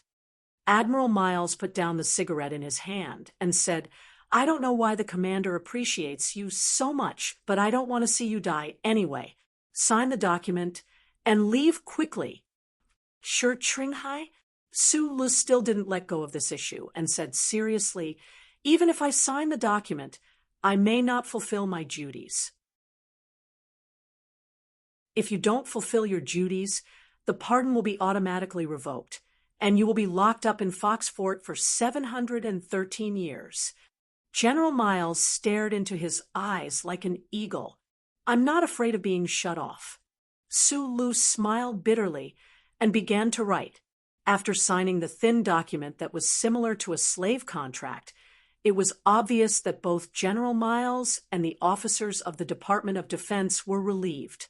As the number 1 figure in the federal military, whether it was giving Sue Lu an award, a special pardon, or signing the document at this time, General Miles should not have appeared at all. However, this was the task that his teacher had personally given him over the phone, so he had to be cautious. "Kid, you are free, and you will never be free again."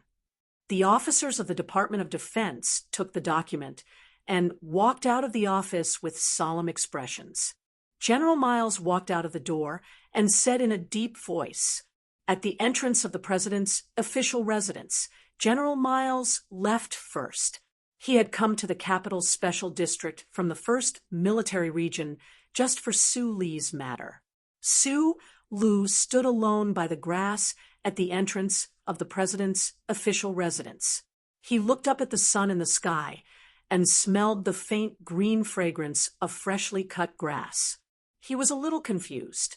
After a while, he took off the medal on his chest and put it in his pocket, then walked out of the official residence. The Special Task Force agents in black, formal suits around him did not know that this young soldier was the terrorist who hurt many colleagues at the S2 Foundation building half a year ago. After looking at him vigilantly, they watched him leave. Oh, he had no luggage on his back. He had no keys, no wallet, no bank card. He had nothing but a medal. He stood at the entrance of the president's official residence. The people coming and going did not recognize him. He did not know where he was going because he did not even have the money to take the subway. Sulu looked up at the sky and thought for a while with narrowed eyes. Should he first contact Tai Ziyuan or Zhou? The problem was, did he have to go into the official residence and borrow a phone from the president? At this time, a black car without a logo slowly drove over. The pass on the window made the security personnel around the official residence not have any emotional reaction. The window slowly rolled down, revealing Tai Ziyuan's pale and thin face. He smiled and said, "Lost?" "Well, a little." Sulu smiled happily and opened the door.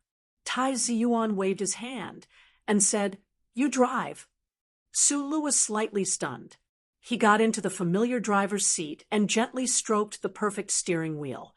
He looked at the mini radar display window on the car computer and realized that it was his car. "Where are you going?" Tai Ziyuan was wearing a military uniform today. He leaned against the window and asked,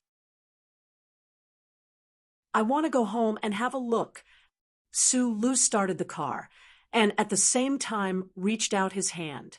"But I want to make a call first." Tai Ziyuan handed over the phone. Sulu dialed a familiar number. After pausing for a moment, he said into the phone, "Yuzi, I'm out." Tai Ziyuan, who was looking out the window, narrowed his eyes slightly as if he was blinded by the blazing sun above the capital. Sulu did not care about his reaction. He said softly to Zhou on the other side of the phone, "I'm sorry. That hooligan is still locked up, but they promise to do their best. Maybe he will be released soon." In the end, he said very seriously, "Thank you." The black car passed through the number 2 highway. Accompanied by the slight hum of the engine, the sunroof opened. The sun and the warm wind of late spring came in and sprinkled on Sulu and Tai Ziyuan's upper bodies. The wind blew their hair. "It's easy to get sick when you're exposed to too much wind," Tai Ziyuan said. "You've been in the army for so long. Isn't your body stronger than before?" From Tai Ziyuan's military uniform and slightly changed temperament and facial color, Sulu had long guessed where this guy had been hiding for more than a year. Sulu had never cared about Tai Ziyuan's identity. He was the crown prince who was worshipped by most people in the Federation. He was only his friend, and the weaker one among his friends. This was because the crown prince's body was not very good. He had fainted in his arms before. "I can't believe you were promoted to a major so quickly. I've done so many things, but I'm still just a captain. I was trained in the military. In the Lufeng Slope Club, the lieutenant colonel epaulets were already prepared for you. But in the end, you ran to S2 to play the role of a lone hero." A faint mockery seeped out from Tai Ziyuan's hairy upper lip. He was younger than Sulu, but that weak and inexperienced feeling had long been blown away by the wind and smoke of Green Dragon Mountain. All that was left was calmness and confidence. Sulu raised his eyebrows and said, "I never wanted to play the role of a hero who knew that Macklin was actually a spy for the Empire. I admit, I'm just a guy with too much luck." He took out the medal from his jacket pocket and threw it over. Tai Ziyuan looked at the shining purple star medal in his hand and said with a sigh, "When Li Pifu was your age, he only had 2 purple stars on his chest." Su Lu smiled and didn't continue to discuss his own matters. He began to ask Tai Ziyuan about his life in the military for more than a year. He hadn't seen blood. Had he ever fired a gun? How did he get first place in the anti-terrorism exercise? And if there were any other girls besides Bai Qi, in the black car, cheerful laughter gradually sounded.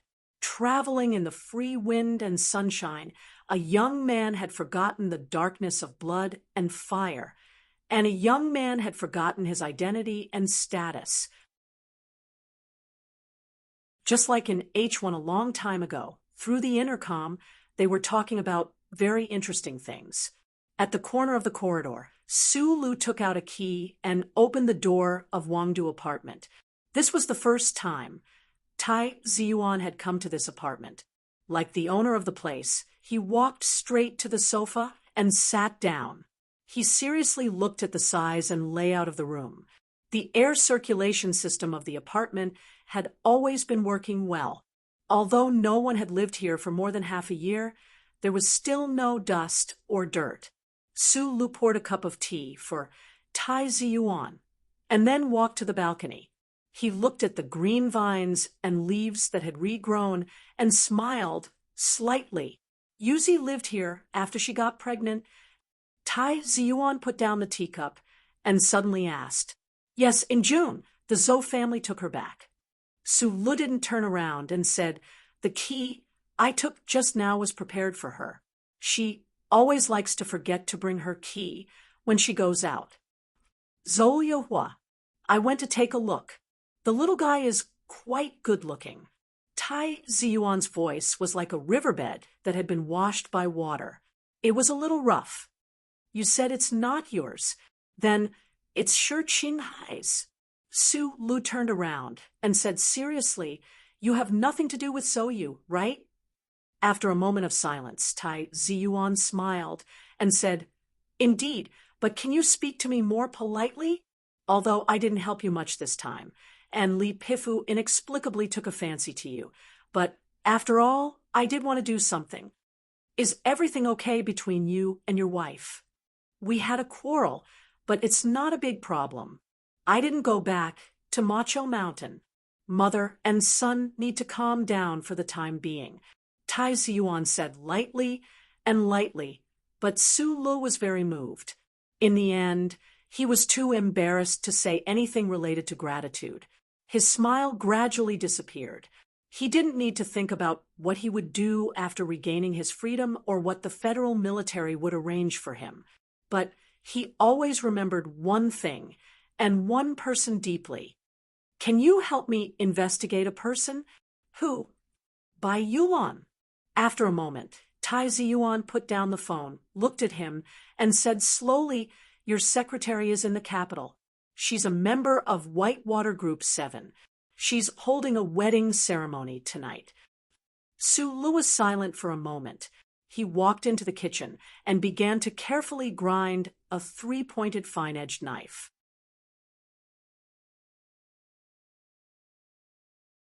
Chapter 3:20. Tai Ziyuan walked to the door and saw Su Lu sharpening the knife by the sink. He frowned and said coldly, "You're going to make dinner for me personally?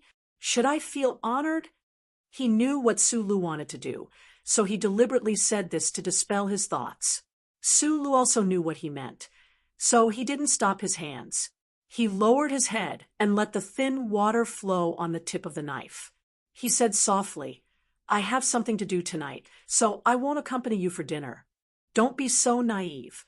You should think about why President Li Pifu Pabre is willing to stand up for you, instead of making a scene at the wedding to avenge yourself and Shi Qinghai." Tai Ziyuan frowned and said disapprovingly, "I don't want to make a scene. I just want to ask him face to face. And then he has to give me back what he should give me back." Su Lu paused for a moment and said, "Seriously?" Tai Ziyuan looked at the firm lines on his side face and sighed softly. He thought that this guy's character hadn't changed at all. Even after experiencing so many major events and being locked in a dark prison for so long, he still didn't change at all. Once he set his mind on something, he would do it. He didn't look like a person who had just gotten freedom, who should be happy, but still be afraid of self-control. In the evening, the capital's special district was bathed in the western sunset glow. The gentle spring breeze and blooming flowers and trees were showing off on both sides of the street. At the end of Lixing Avenue, one could faintly see the high-rise buildings in the city center in the distance and the aircraft gliding by from time to time. All kinds of cars were parked outside a seemingly inconspicuous hotel, and the three-dimensional ray color map at the entrance was constantly changing words and graphics. A black car was parked on the opposite side of Lixing Avenue. The window was rolled down, and one could faintly hear the wedding MC's voice and soft music. Su Lu squinted his eyes and looked over there. He noticed that most of the cars outside the hotel were military vehicles with special license plates of each state. The vehicles were covered with dust, so they must have just come here after a long journey. On the small light screen at the entrance of the hotel, in addition to the changing images and words, there was a row of words that had never changed. Congratulations to Mr. Ning, he and Miss Bao Xiaoli on their wedding, and may they grow old together. Ning, he is Bai Yulan's sworn brother. They are both from the 17th Armored Division. Back then, on the mining planet in Bermuda, they saved each other's lives. Therefore, when Ning he gets married, your secretary has to be present. Maybe he doesn't know that you've been released from prison. Otherwise, he wouldn't have come back so openly. Tai Ziyuan put down the phone and told Su Lu what he had just heard. As the crown prince of the Tai family, even though he had a huge conflict with Macho, it was very easy for him to know the files and past of most of the people in the Federation. Sworn brothers. When Su Lu heard these 4 words, he thought of the train trip he and Bai Yulan took from the capital to Hong Kong every week last year. He thought of the seamless cooperation they had when they were developing the MX Mecha. He thought of the rashness at the Old Moon base and the silence outside the S24 States Peace Foundation building. He couldn't help but feel a little depressed. Tai Ziyuan's gaze lightly swept past the dusty license plates of the military vehicles at the entrance of the hotel. With his status, accompanying Su Lu to this place was already giving him enough face. However, when he thought of Su Li's personality, he couldn't help but say a few more words. Bai Yulan was expelled from the military court, so he joined Whitewater. But Ning, he is different. He has always been in the military and is doing very well. Today, there should be quite a few officers from the 17th Armored Division here. These people have a good relationship with Bai Yulan. And those people from the 7th Armored Division. Bai Yulan isn't in active service, but after the incident with the 7th Armored Division, Bai Yulan took all the responsibility. The others didn't have anything to do with it. These people all follow Bai Yulan's lead, so I think they are all willing to give their lives for him. He pointed at the military vehicles and said, most of them are from the 1st Armored Division. Although they have returned to their respective units and become the trump cards of their respective units, they are still very much alive. But I think if anything happens to Bai Yulan, the speed at which they pull out their guns won't slow down at all. Su Lu knew that Tai Ziyuan was warning him. In the Federation society, no matter how strong one's background was, if they were to encounter a group of red-eyed active duty officers, they would only be unlucky. This was also why Zhou Yu dared to order the guards to open fire in Linhai State, while the second generation of the 7 great families were much more cautious. Since ancient times, the barrel of a gun had its own unique power and magic. I just wanted to ask him a few questions. Su Lu explained again. Tai Ziyuan thought to himself, then why did you sharpen your knife so hard? He said softly, The young officer is someone that many people want to win over. Bai Yulan is not an active duty soldier, but he has enough influence in this circle. Of course, this is what he deserves because he has taken the blame for many of these soldiers, taken the blame, and saved their lives. I heard that Shunli sent a gift, so it seems that Bai Yulan's appearance is something that my mother has acquiesced to. I won't get involved in this matter, so be careful. Su Lu nodded, opened the door, and walked out. He avoided the roaring cars on Lixing Avenue, walked past the dusty military vehicles, and stopped at the side door of the hotel. He raised his head and looked at the rotating words of blessing on the three-dimensional hologram. Through the glass, he looked at the couple on the stage, who were smiling happily. His heart warmed slightly, and he decided to wait outside, so as not to disturb some irrelevant people. The hotel where the ceremony was held was not very eye-catching, but the wine and food at the wedding banquet were quite good. The wild beef bought from the black market was served as complex protein meat, and the guests tasted it with satisfaction, tacitly silent. The HTD Bureau of the Federation still seemed to strictly enforce the wildlife protection law, but in fact, in many occasions, especially in many occasions in the capital, this law had become a cover. Major Ning, he was 31 years old this year. 2 years ago, he was transferred from the 8,384th Unit, which was the 17th Armored Division, to the office of the 1st Military Region's General Staff Officer. Now, he was already a Level 2 Combat Staff Officer. Although he was not a big shot, he had a very good future. At his wedding banquet, many important people from the military region were invited. In this kind of occasion, the HTD Bureau would not blindly carry out official business. According to the tradition of the Federation, Ning, he and the bride drank wine and fed each other a piece of soft, deep-sea shellfish meat, which represented their affection. The ceremony was almost done. After the chief made a speech on behalf of the staff officer's office, the guests began to eat happily, waiting for the couple to come forward and toast. After a busy day, Ning he felt a little tired, but as the groom, he couldn't let this tiredness show. He whispered something to the bride, then turned his head and saw a familiar figure in the side hall. A sincere smile appeared on his face. He and Bai Yulan had been comrades for many years. They were comrades who had squeezed into the same Mecca and trusted each other in life and death.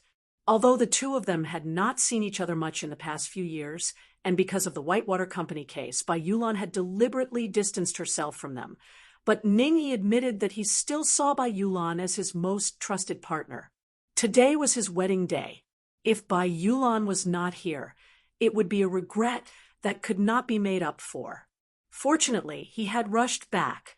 Ning he raised the empty glass in his hand towards the side hall and smiled. He noticed that Bai Yulan's smile was as calm as usual, but there was an unusual hint of heaviness between her brows. Ning he frowned slightly. He knew that Bai Yulan seemed to have been on some secret mission and caused some trouble. However, with his ability in the military region, he could not find any clues.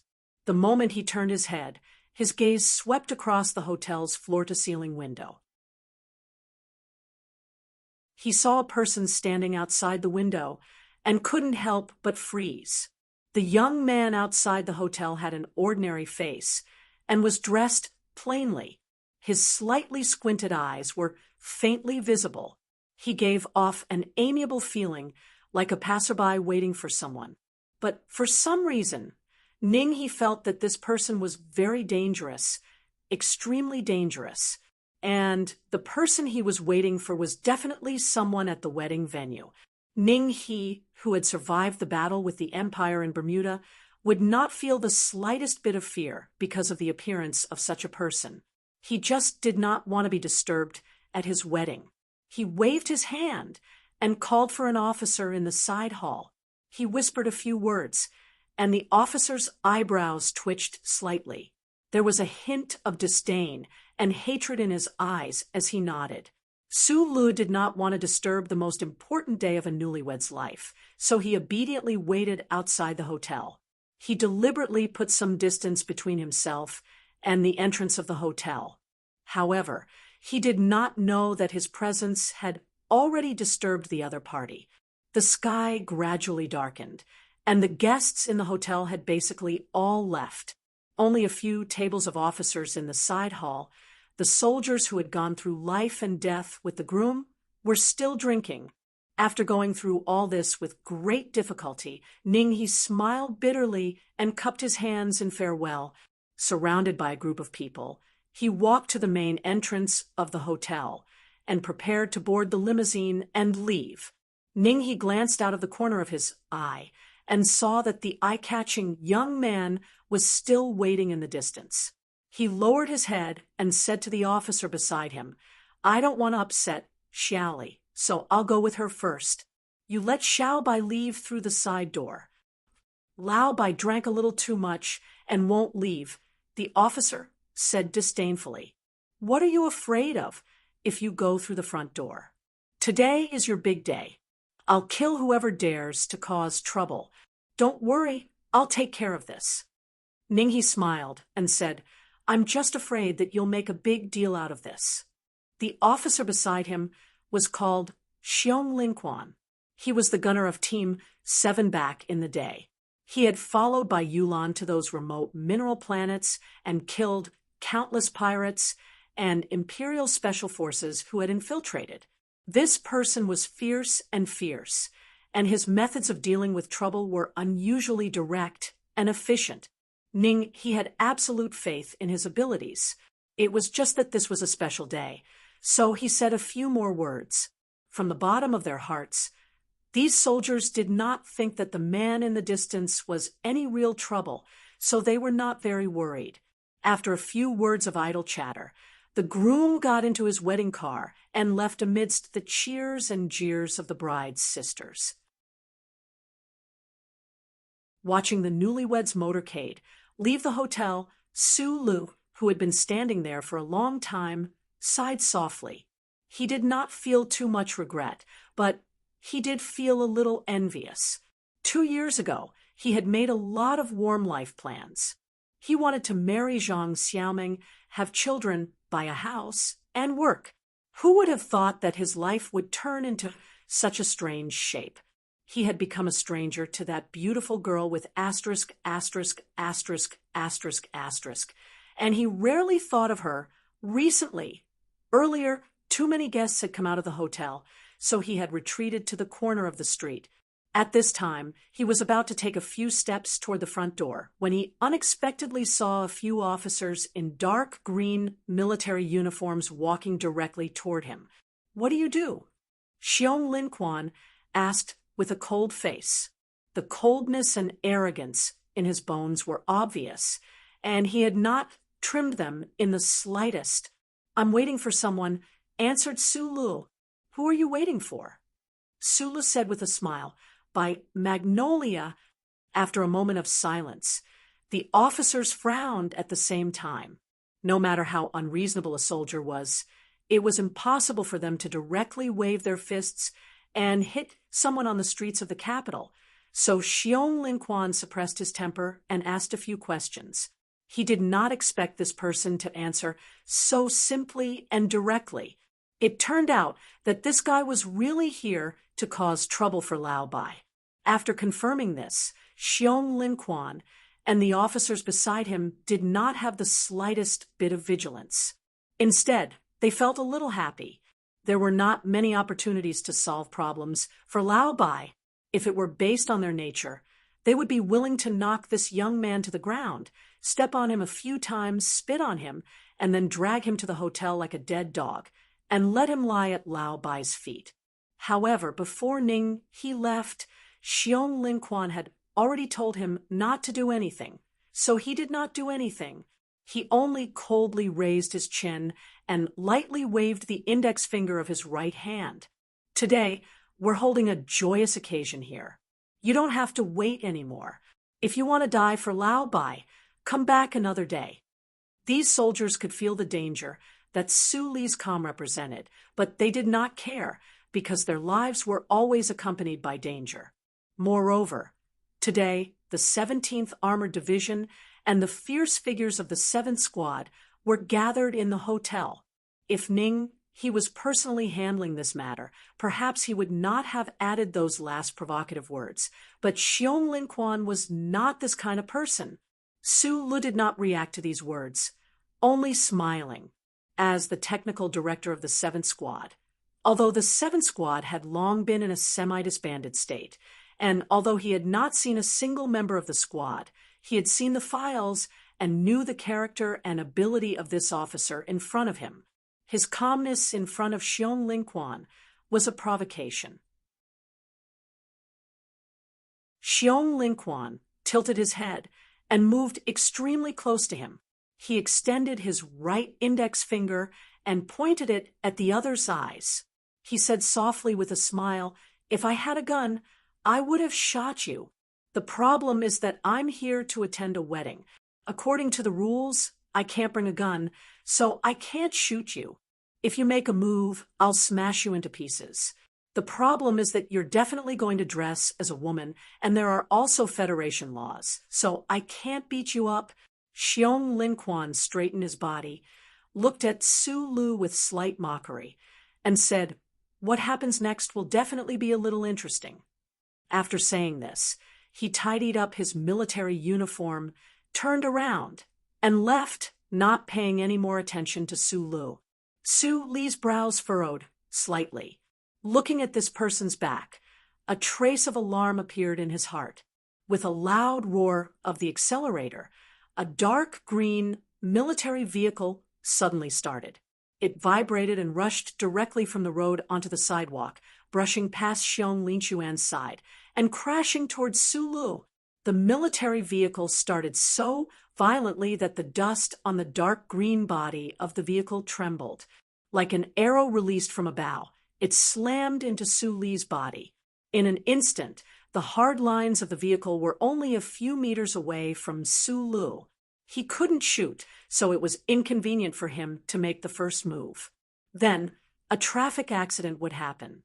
In this instant, Su Lu understood what the other was trying to do. His pupils constricted slightly as he looked at the military vehicle coming toward him, but his feet were as steady as iron and didn't move at all. Accompanied by the smell of burning and the sharp and short sound of brakes, the dark green military vehicle came to an abrupt stop. The bottom metal plate at the front of the vehicle was less than half a meter away from Su Li's knees. Su Li didn't move. It wasn't because he didn't react in time, but because there was probably no one in the Federation with a faster reaction time than him. It wasn't that he wanted to pretend to be calm and indifferent and ignore the dangerous aura of the military vehicle just now. It was because after experiencing so many major events, his state of mind was strong enough to know that the other was just trying to scare him. Most importantly, he knew his own body well. This body was becoming more and more like the number 1 machine that the uncle had once mentioned. Even if the military vehicle didn't stop, just now he had enough time to dodge or even counterattack. Xiong Linquan and the other officers turned around with disdainful smiles. They were prepared to see Su Lu fall to the ground in fear, or even go limp. However, they didn't expect to see Su Lu still standing in front of the military vehicle. He didn't move at all. Other than his eyes narrowing even more than before, there was no reaction at all. The expressions of Xiong Linquan and the other officers suddenly became serious. Previously, they weren't worried that there would be any accidental injuries because the one driving the military vehicle now was Lu Jiao. Lu Jiao was in charge of all the transfer procedures of Team 7. There was nothing that he didn't know how to drive or that he couldn't drive. However, they didn't expect that Su Lu wouldn't react in the slightest under the threat of a military vehicle driven by Lu Jiao himself. Earlier, on the other side of the street, Tai Ziyuan had mentioned these military vehicles to Su Lu. Su Lu narrowed his eyes and looked at the stern face of the thin officer in the driver's seat through the glass window. He tried to compare the other person with Team 7's files. There were many special passes pasted on the dark green military vehicle, which meant that this military vehicle could be arrogant and fearless. At this time, the vehicle and the people were almost touching. The military vehicle was still roaring non-stop, arrogantly charging forward and stopping. It was like a fierce tiger preparing to leap out of the grass, as if it was ready to knock Su Lu down to the ground and crush him into a pulp. A loud roar sounded in front of them. Su Lu narrowed his eyes and looked at the military vehicle in front of him. He immediately recognized that the engine of this military vehicle was the V-25 model, and it had been modified. It didn't use a hybrid power output, but used a pure concentrated fuel system. Its acceleration was extremely fast, and the body frame of the vehicle had 3 levels of reinforcement. Under certain special circumstances, it could even be used as an armored collision vehicle. If such a military vehicle were to crash into a person's body, what would the consequences be? Amidst the roaring sound of the accelerator, Su Lu glanced at Xiong Linquan, who had already turned around. He noticed that this person's eyes flashed with a hint of fierceness. At the same time, Lu Jiao's expression also turned cold in the military vehicle. They confirmed that Su Lu was a dangerous program, and they confirmed that this person was here to cause trouble for Lao Bai, so their hearts suddenly turned cold. They wanted to help Lao Bai get rid of this trouble before it happened. It seemed that all they needed to do was to step on the accelerator. Su Lu had to admit that the driving skills of the person in the military vehicle in front of him had reached the pinnacle, but he also had to admit that the original members of Team 7 were very capable and qualified to be arrogant. Hearing the roaring sound of the accelerator, feeling the arrogance and coldness of the other party, and feeling the danger, Su Li's back faintly felt numb and itchy, as if all 56,000 hairs on his body were standing on end at the same time. This feeling instantly turned into a burning sensation that filled Su Li's entire body. He took a step back without thinking, and then, under the gazes of the officers in front of him, he raised his right leg and kicked down. When the military boot landed on the military vehicle, a crack appeared on the sole of the boot. As the crack slowly expanded, a loud boom was heard from it. The dark green military vehicle was slightly shaken by the kick, and the hard front panel was slightly deformed. The central control computer on the vehicle let out a sharp warning sound, and the hood of the vehicle suddenly tilted up and slammed into the sky. White smoke rose from the front engine compartment, and the engine was immediately turned off. The next moment, Lu Jiao ran down from the military vehicle and slammed the door with force. She ran to the front, not paying attention to Su Lu, who had just retracted his leg. She just stared dumbfoundedly at the place where the white smoke was everywhere.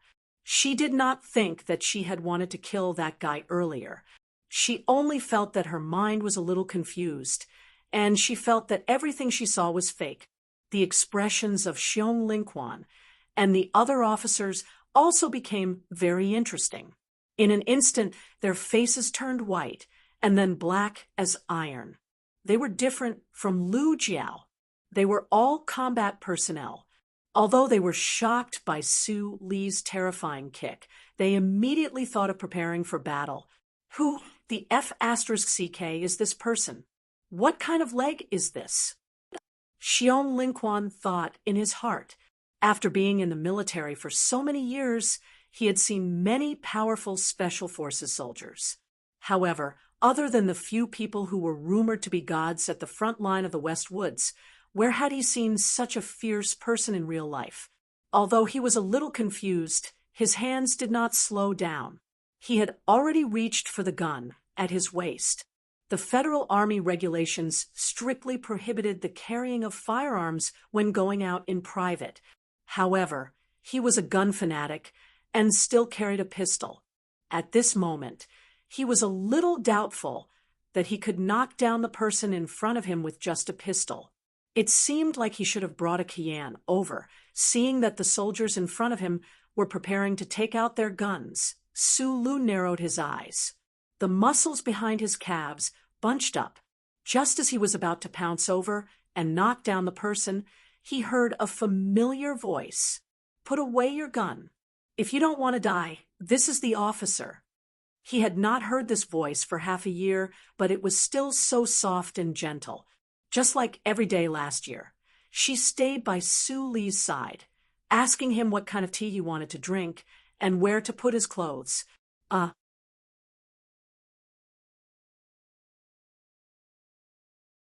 Chapter 321. Whether it was guilt, fear, or the desire to use the wine in his glass to commemorate Sulu, who he thought was dead, Bai Yulan drank a lot at his brother's wedding. People who drank tended to sweat easily. His sweat dampened a few strands of black hair on his forehead, like dewdrops sliding down the willow branches and into the lake. Bai Yulan was not a dazzlingly handsome man like Shi Qinghai and young Master Li. He just blindly hid his murderous intent with gentleness. His black hair scattered in front of his smooth forehead, drawing out a few pieces of complicated and shocked expression in his eyes. After quietly leaving the mountain behind the Golden Foundation building, he thought Sulu was dead for sure. After all, the Black Prison and Special Amnesty were classified secrets of the Federation. He was just a chess piece placed by the big shots beside Sulu, so he didn't know what had happened. Only now, outside the hotel, seeing Sulu slowly retract his right leg, did he know that Sulu was still alive. This is good, Bai Yulan thought to himself. He walked past Xiong Lingquan and stood in front of Sulu. He said softly, "Hello, boss." Hearing the word boss, Su Li's lips curved into a slight smile. His gaze didn't fall on Bai Yulan's face, because he didn't know what would happen if he looked at him a few more times. He looked at the officers behind Bai Yulan, who were on high alert, and said with narrowed eyes, "Now it seems that what you said when I first entered Whitewater was not false at all. Team 7 really is yours." Bai Yulan didn't answer, only standing quietly in front of him. The officers who were preparing to draw their guns found the atmosphere to be a little strange. They didn't move for a moment, only staring warily at Sulu. Another person that Sulu recognized ran out of the hotel. It was Lan Xiaolong, who had once been in charge of protecting Sulu. Lan Xiaolong was Bai Yulan's comrade in the 17th Armored Division. He had once participated in the development of the MX Mecha, although he didn't know what had happened after that. He knew very well that the problem between Sulu and Bai Yulan wasn't something he could interfere with. With a solemn expression, he said a few words to the officers and drove them far away. However, if blood really did appear later, these people would definitely not stand by and watch. How about we find a quiet place to talk? Bai Yulan didn't ask how Su Lu managed to get out of the military prison alive, nor did she try to escape. She just calmly asked for instructions, just like she had done many times in the past. "This place is pretty good."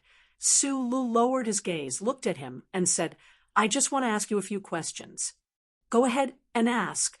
Since it's already come to this, I'm sure you know that there's no need for me to lie to you." Bai Yulan used her fingers to gently push away the wet hair in front of her face. She put her hands into her pockets and looked up calmly. Sulu was silent for a moment, then suddenly asked, "The people lying in the hospital are your parents, right?" Bai Yulan's expression froze slightly, then she slowly replied, "Yes." "You were really sent to the military court because of your illegal activities?" "Yes." "Do you really love money that much?" "Yes." "Did I give you 20 million?" "Yes."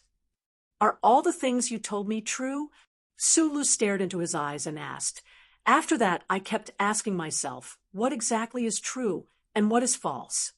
Everything I told you is true, but there are some things that I didn't tell you, including that day when we went up the mountain. When I asked you to leave for the last time, you said that you wanted to go crazy with me. Bai Yulan was silent for a long time, then said, "Yes, that's what I thought at that time." Sulu looked at him silently. He didn't ask why he left and gave his hands to death. He looked down at his toes, smiled helplessly, then sighed and said, "You said that you were the person who loved and respected money the most, but that time you wanted to go crazy with me. I thought that was true. In the past, when we went to Hong Kong, every week you helped me get rid of trouble and you helped me test the plane. You've already helped me a lot. 20 million is more or less. That time outside flowing wind slope, when I set my mind to do that thing, I didn't take your weight into account, but you insisted on going with me. To be honest, I was very touched at that time. I felt that you finally didn't treat me as a boss, but as a friend." The assassination of Macklin was a highly confidential and magnificent project. Su Lu had insisted on not letting Bai Yulan follow, because he didn't want to drag him into this mess.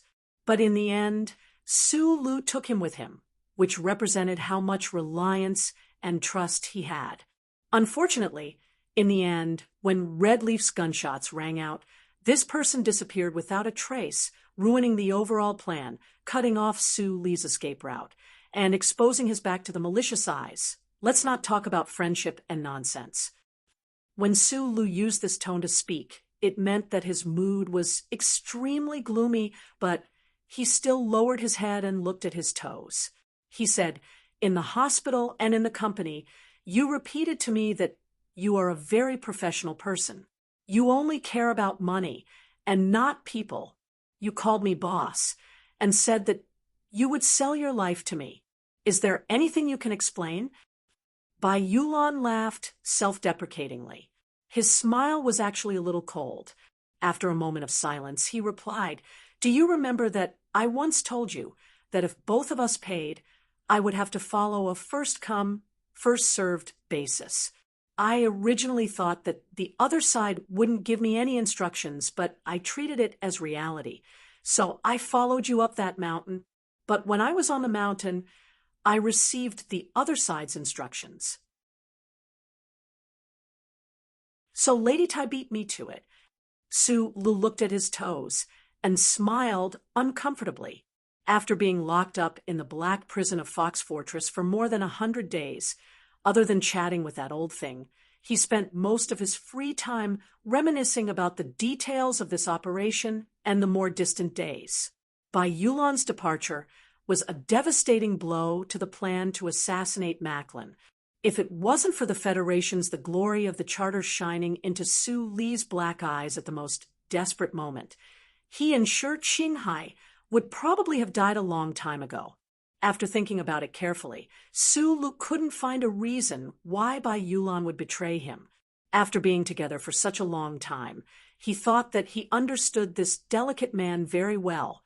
It wasn't until he looked forward for a long time that he finally understood the reason behind it.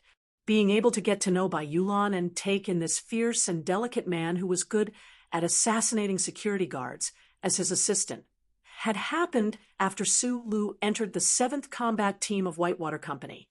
And when he entered Whitewater Company, it was after the data dispute in the laboratory that the Tai family had moved him away from the center of the storm. In other words, his meeting with Bai Yulan had been arranged by Big Secretary Shun. Looking at the source, all his questions were answered. Bai Yulan was, and had always been, a spy planted by the Tai family by his side. At the back of Macho's mountain, Su Lu had said that he would work with the Tai family. How could the Qianshi Tai family be at ease with working with him? From that moment on, Su Lu had been developing the MX Mecha and going to the old moon base for more than half a year. His whereabouts and details were all under Lady Tai's watch. But at that time, both sides had the same interests, so this cooperation didn't cause any problems. Until the Flowing Wind Slope Club, When Su Lu was determined to kill Macklin, Bai Yulan didn't know why, but she didn't send this vague judgment back to Macho's mountain.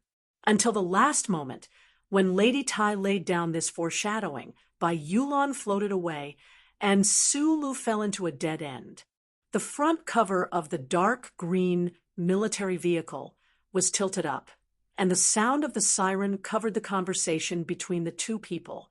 The officers who were attending the wedding were vigilantly surrounding the periphery, looking at Bai Yulan and Su Li's figures with suspicion and nervousness. But at this time, the white smoke billowed, and the two figures were somewhat blurry. Everyone has their own principles. I accept this. Su Lu raised his head and said in a low voice, "You took Lady Tai's money first, and you follow the principle of first come, first served. I accept that. Even if you took the money and didn't work with your life, I also accept that. But you joined in and sold me out. This, I can't accept." Hearing these words, Bai Yulan just kept silent.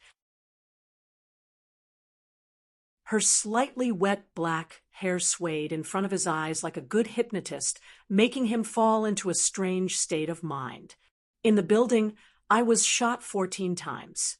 The hard ceramic bulletproof vest you found for me was very good. There were 4 holes, but there were no major problems. Su Lu stared at her eyes under the black hair, and his voice was very faint and distant, but that was 14 times. I lost a lot of blood, and a lot of bones were broken. I almost died. In fact, I thought I was going to die that time. Su Lu was severely injured in the Golden Foundation building. If he didn't have the vitality of a crustacean, even if the medical soldiers of the 2nd Military Region saved him in time, he probably would have died. Even if he was still alive, he should be lying on a white hospital bed right now. He wouldn't be able to stand in front of Magnolia Orchid like he was right now. He wouldn't be able to talk about what happened to him with a lonely voice. I still have a brother who is now being detained by the Federation government. I don't know how long he can last. Su Lu said very seriously, "We didn't die. Logically speaking, I should feel lucky and then forget everything about you. After all, we didn't die. If he died, I would definitely kill you. If I died, he would probably kill you too." "But you stabbed me." Su Lu narrowed his eyes and said, "You stabbed me hard in the back. It hurts, so I'm not in a good mood. That's why I came to find you today. Was this pain a physical pain, or was it the pain of betrayal?" Su Lu didn't say anything. His narrowed eyes were full of seriousness. But Bai Yulan heard it clearly. She sighed softly in her heart. Just like what she said to Su Lu in the past, the life experience since childhood and the cruel life after joining the army made her not have many warm feelings for the world, except for the comrades who went through life and death with him and the silent but very amiable money. However, following Secretary Shun's instructions and following Su Li's side for so long, Bai Yulan's reserved ideals were also imperceptibly changing. She had never met a person as simple, direct, and pure as Su Lu. She originally thought that by following Su Lu, she would also be a little more simple, direct, and pure. In the end, she didn't expect that things wouldn't go as she wished. In the end, she was still a monitor, a sharp chess piece. Bai Yulan was silent for a moment. Then, she took her right hand out of her trouser pocket. Holding a delicate knife between 3 fingers, she used the sharp edge of the knife to gently push away the wet black hair above her eyes. Looking at Su Lu, she said very seriously, "Stab me back." Within the circles of the 17th Armored Division and Whitewater's 7th Combat Team, Bai Yulan, who had once served as the captain of the Special Knife Team, was without a doubt an extremely powerful figure. Officers who were older than her called him Little White. Most of the soldiers respectfully called him Old White, regardless of whether he was in active service or not. However, Everyone knew that the White Magnolia had another nickname, and that was Magnolia Oil. This was because he was the most terrifying veteran on the battlefield. Even if he didn't have any firearms in his hands, he could kill 3,000 enemies just by relying on that delicate little knife that never left his side. That was enough to kill 3,000 enemies.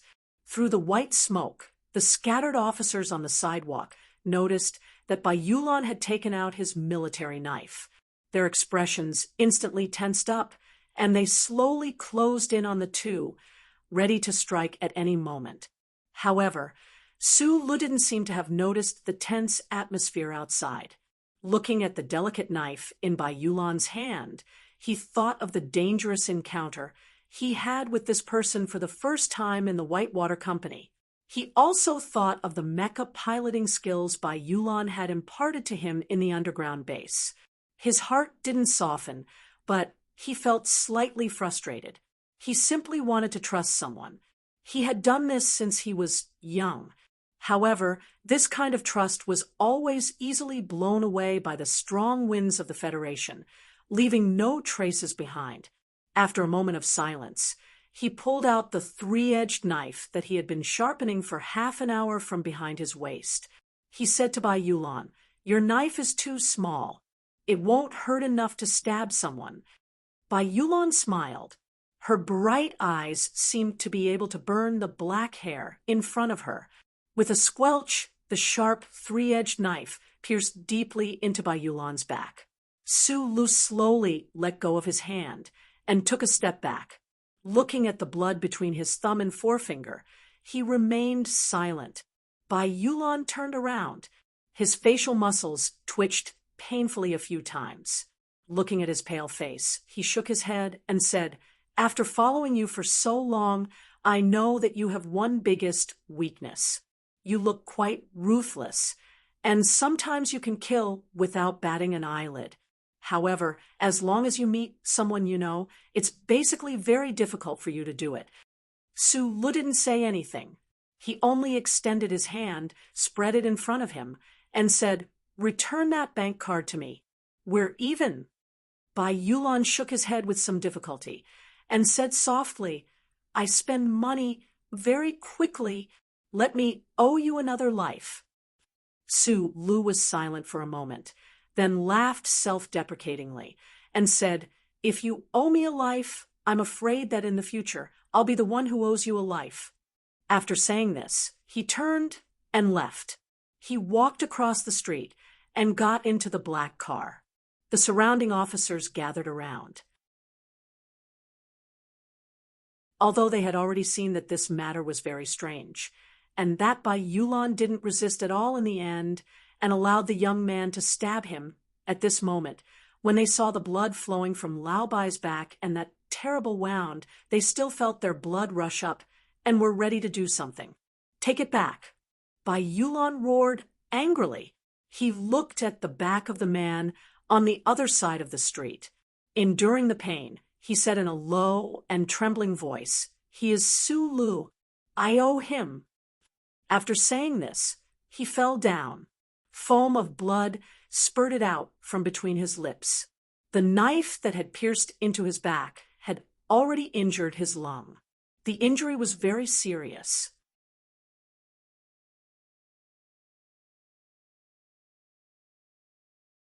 Chapter 3:22. Years ago, on a remote mineral star at the border between the Westwoods region and Bermuda region, Whitewater Company's Team 7 was carrying out a secret mission. Magnolia was hit in the chest by a piece of hard fiber shrapnel. His ribs were cut open, and blood flowed out like a stream. However, despite suffering such heavy injuries, Bayulan didn't make a single sound. She didn't even frown as she led the members of Team 7 to maintain a semicircle defensive formation. Relying on the Federation's advanced weapons and their valiant determination, they successfully held on until reinforcements arrived. For a full 16 minutes, Magnolia, who was wearing a full-body isolation suit, stood behind the self-propelled armored vehicle. He did not retreat a single step until the wide-winged space fighter glided over. Only then did he collapse. That scene fell into the eyes of Xiong Linquan, Lu Jiao, and the rest of Team 7's combat personnel. It was deeply engraved in their minds until today. So when they saw By Magnolia collapse on the street, the anger in their hearts suddenly erupted. The cold, murderous intent in their hearts rose to an uncontrollable level. Even with Lan Xiaolong's strict suppression, they could not control it. In the end, the reason why they calmed down a little was because of By Magnolia's words. That person was Su Lu. The tip of the knife had injured his lung. It seemed to be a serious injury, but for someone like By Magnolia, who was born in the military, it was just a small surgery. He quietly laid on the hospital bed and signaled Lan Xiaolong beside him to turn off the automatic electronic anesthesia pump. He frowned and said in a hoarse voice, "Help me light a cigarette." After bleeding so much and undergoing surgery, the first thing a seriously injured person said after waking up was to smoke. The silent people in the ward did not express any shock. For these people in the ward, injuries were a common occurrence. But everyone felt that the knife that Lao Bai was stabbed with today was somewhat indescribable. What was even stranger was that these people in the ward knew very well that By Magnolia had stopped smoking after his failed experiment last autumn and was sent to the military court. Why did he want to smoke today? Xiong Linquan lit a cigarette and took 2 puffs to make it burn brighter. He silently put the cigarette between his thin lips. After a moment of hesitation, he asked, "Is that kid really Su Lu?" By Magnolia lay on the bed. Other than the new wounds that had been glued together by physiological glue, there were also many old scars on his bare back. He took a puff of his cigarette and said faintly, "During last year's gathering, I told you that if the Department of Defense and the company really wanted to reorganize Team 7, he would be the most important person. He is the leader that I found for everyone." A strange emotion flashed across Xiong Linquan's face. He opened his mouth slightly, as if he wanted to curse, but in the end, it only turned into a sigh. Last year, during a few of their occasional gatherings, Bai Yulan had seriously mentioned the current technical director of Team 7. Her words were filled with sincere praise, admiration, and love. After hearing this many times, they naturally started to believe her. Now, Su Lu and I are the only 2 people left in Team 7. He is the technical director, and I am his secretary. By Magnolia said softly, "Unfortunately, there won't be such a pairing in the future." Xiong Linquan, Lu Jiao, and the rest of the people in the room fell silent. The federal military was a place that valued strength and respected the strong. As the combat director of Team 7, By Magnolia was once the most outstanding soldier in the federal military.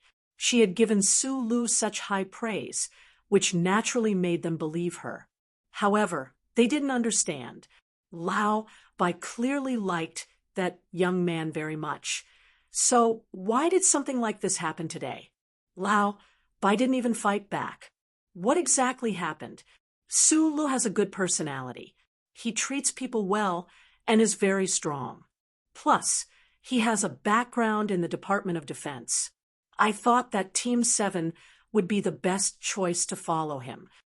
By Magnolia flicked away the ash from her cigarette and said softly, "Unfortunately, it looks like the military will definitely not let you all come back. He must be very disappointed in me. This team will be disbanded in the end." For Bai Yulan and the rest of the people in the room, Team 7 was the place where they had fought and lived. It was their truest history. They constantly wanted the Ministry of Defense to rescind the original order and rebuild Team 7. But all of this seemed so illusory. That Su Lu, is he really the developer of the MX Mecha? Why didn't I see him at the unveiling ceremony of the assembly line last month? Lu Jiao asked with a frown. In fact, he had never doubted By Magnolia's praise of that young man, but He just found it somewhat unbelievable. By Magnolia naturally wouldn't tell him that at that time. Su Lu had still been locked up in a dark military prison. Xiong Linquan sighed and said, "If you hadn't said it yourself, I really wouldn't have believed that this seemingly normal guy could actually operate a mecha and kill that young lieutenant colonel from the military god's family on the summit of Mount Kaki." Lan Xiaolong, who had been silent all this time, suddenly said, "This is a military secret. It's best not to talk about it." Xiong Linquan laughed coldly and said, "This kind of thing can't be hidden for too long." Lan Xiaolong smiled. Just as he was about to say something, the phone in his hand rang. He walked out of the door. By Magnolia, who was lying on the hospital bed, threw away the cigarette, but in her hand. After a moment of silence, she said softly, "What a pity! What a pity!" "What's a pity?" asked an officer. "A pity that Team 7 is disbanded, just like that. It's one less person who was destined to be the most ferocious person to go to the front lines, or even to the Empire to do some of the most ferocious deeds." By Magnolia said softly, "Such a loyal boss. F*CK. It would be hard to find a second one in the entire Federation." Lan Xiaolong pushed open the door and entered. He looked at By Magnolia with a strange expression, his hand still holding the encrypted military phone he always carried with him. Everyone in the room felt that something was wrong with him, and they all looked over. Lan Xiaolong looked at the outstanding officers in the room, who had been through the flames of war, and shrugged helplessly. He said, "This is the first news that just came out. The War Strategy Office of the Ministry of Defense has issued a written order. The Whitewater Company's Team 7 is officially reorganizing. The transfer order should be on its way to your unit right now." As soon as he said this, the atmosphere in the room suddenly became a little strange. The officers in the room had all fought in Team 7. In the relatively peaceful era, they had fought a life-and-death battle with the Empire's invaders. Although now they were the trump cards of their respective units, as soldiers of the Federation, in the quiet night, how could they not miss the starry battlefields, the mines, the bullet holes, and the past battle scenes?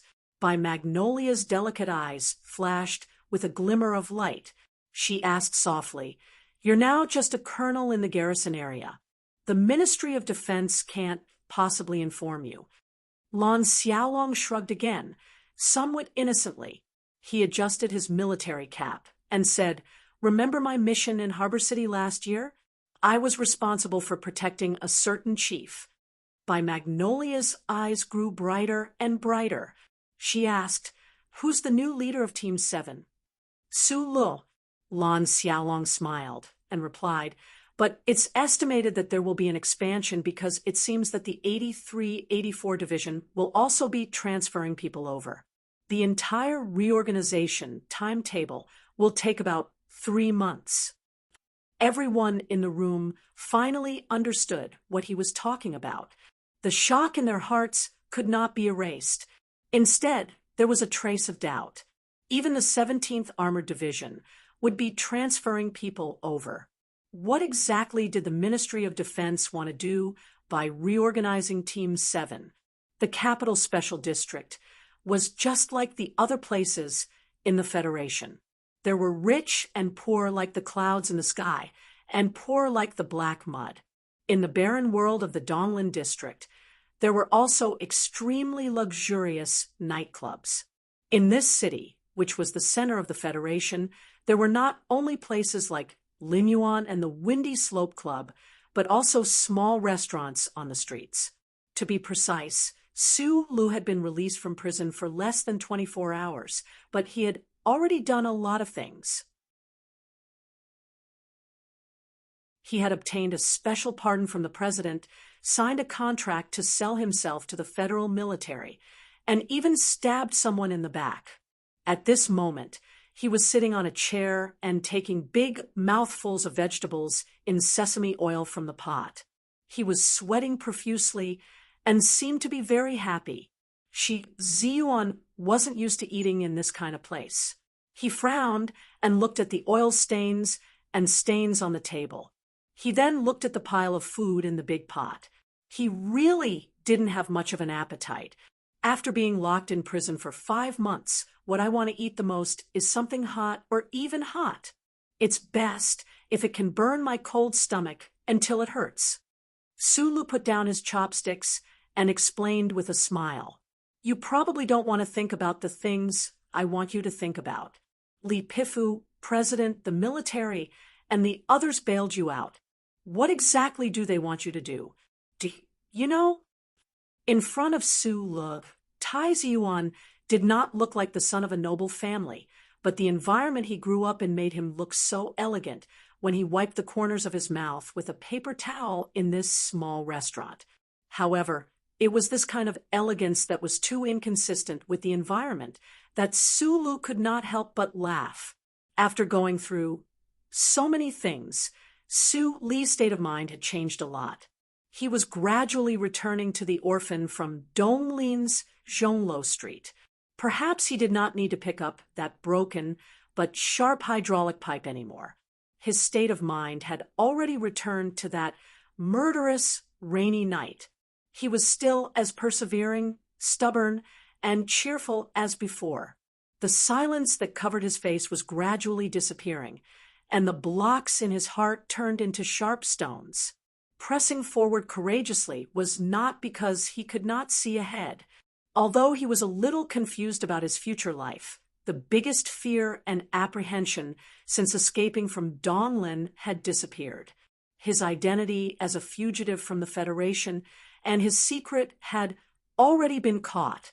It was unnecessary to be nervous and silent. It was like an old scar that was always itching. Once it was abruptly removed, although it hurt a little, it was also exceptionally satisfying. Moreover, the Federation's war god seemed to have become his distant relative. He no longer needed to constantly worry about his identity as a fugitive. How could a cheerful young man like Sulu not be sunny?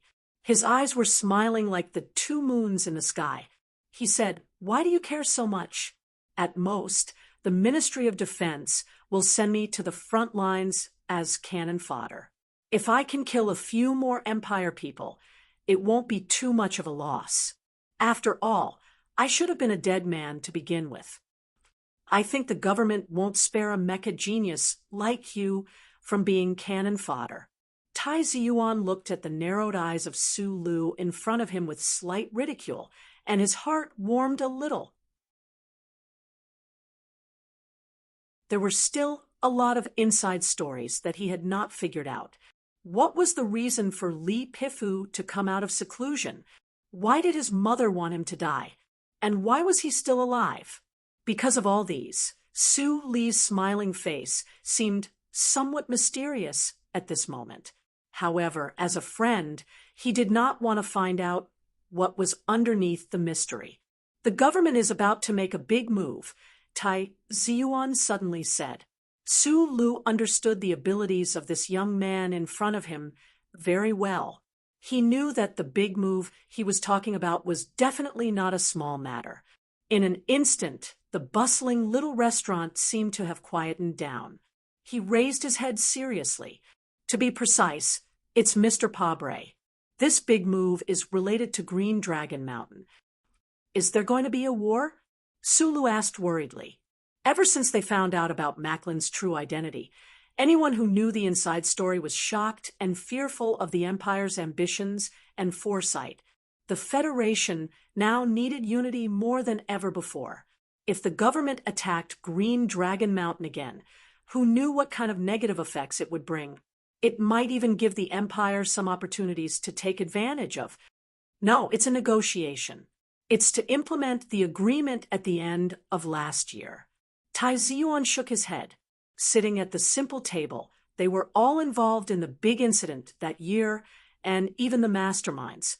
However, there was still Shi Qinghai, who was currently still locked up in prison.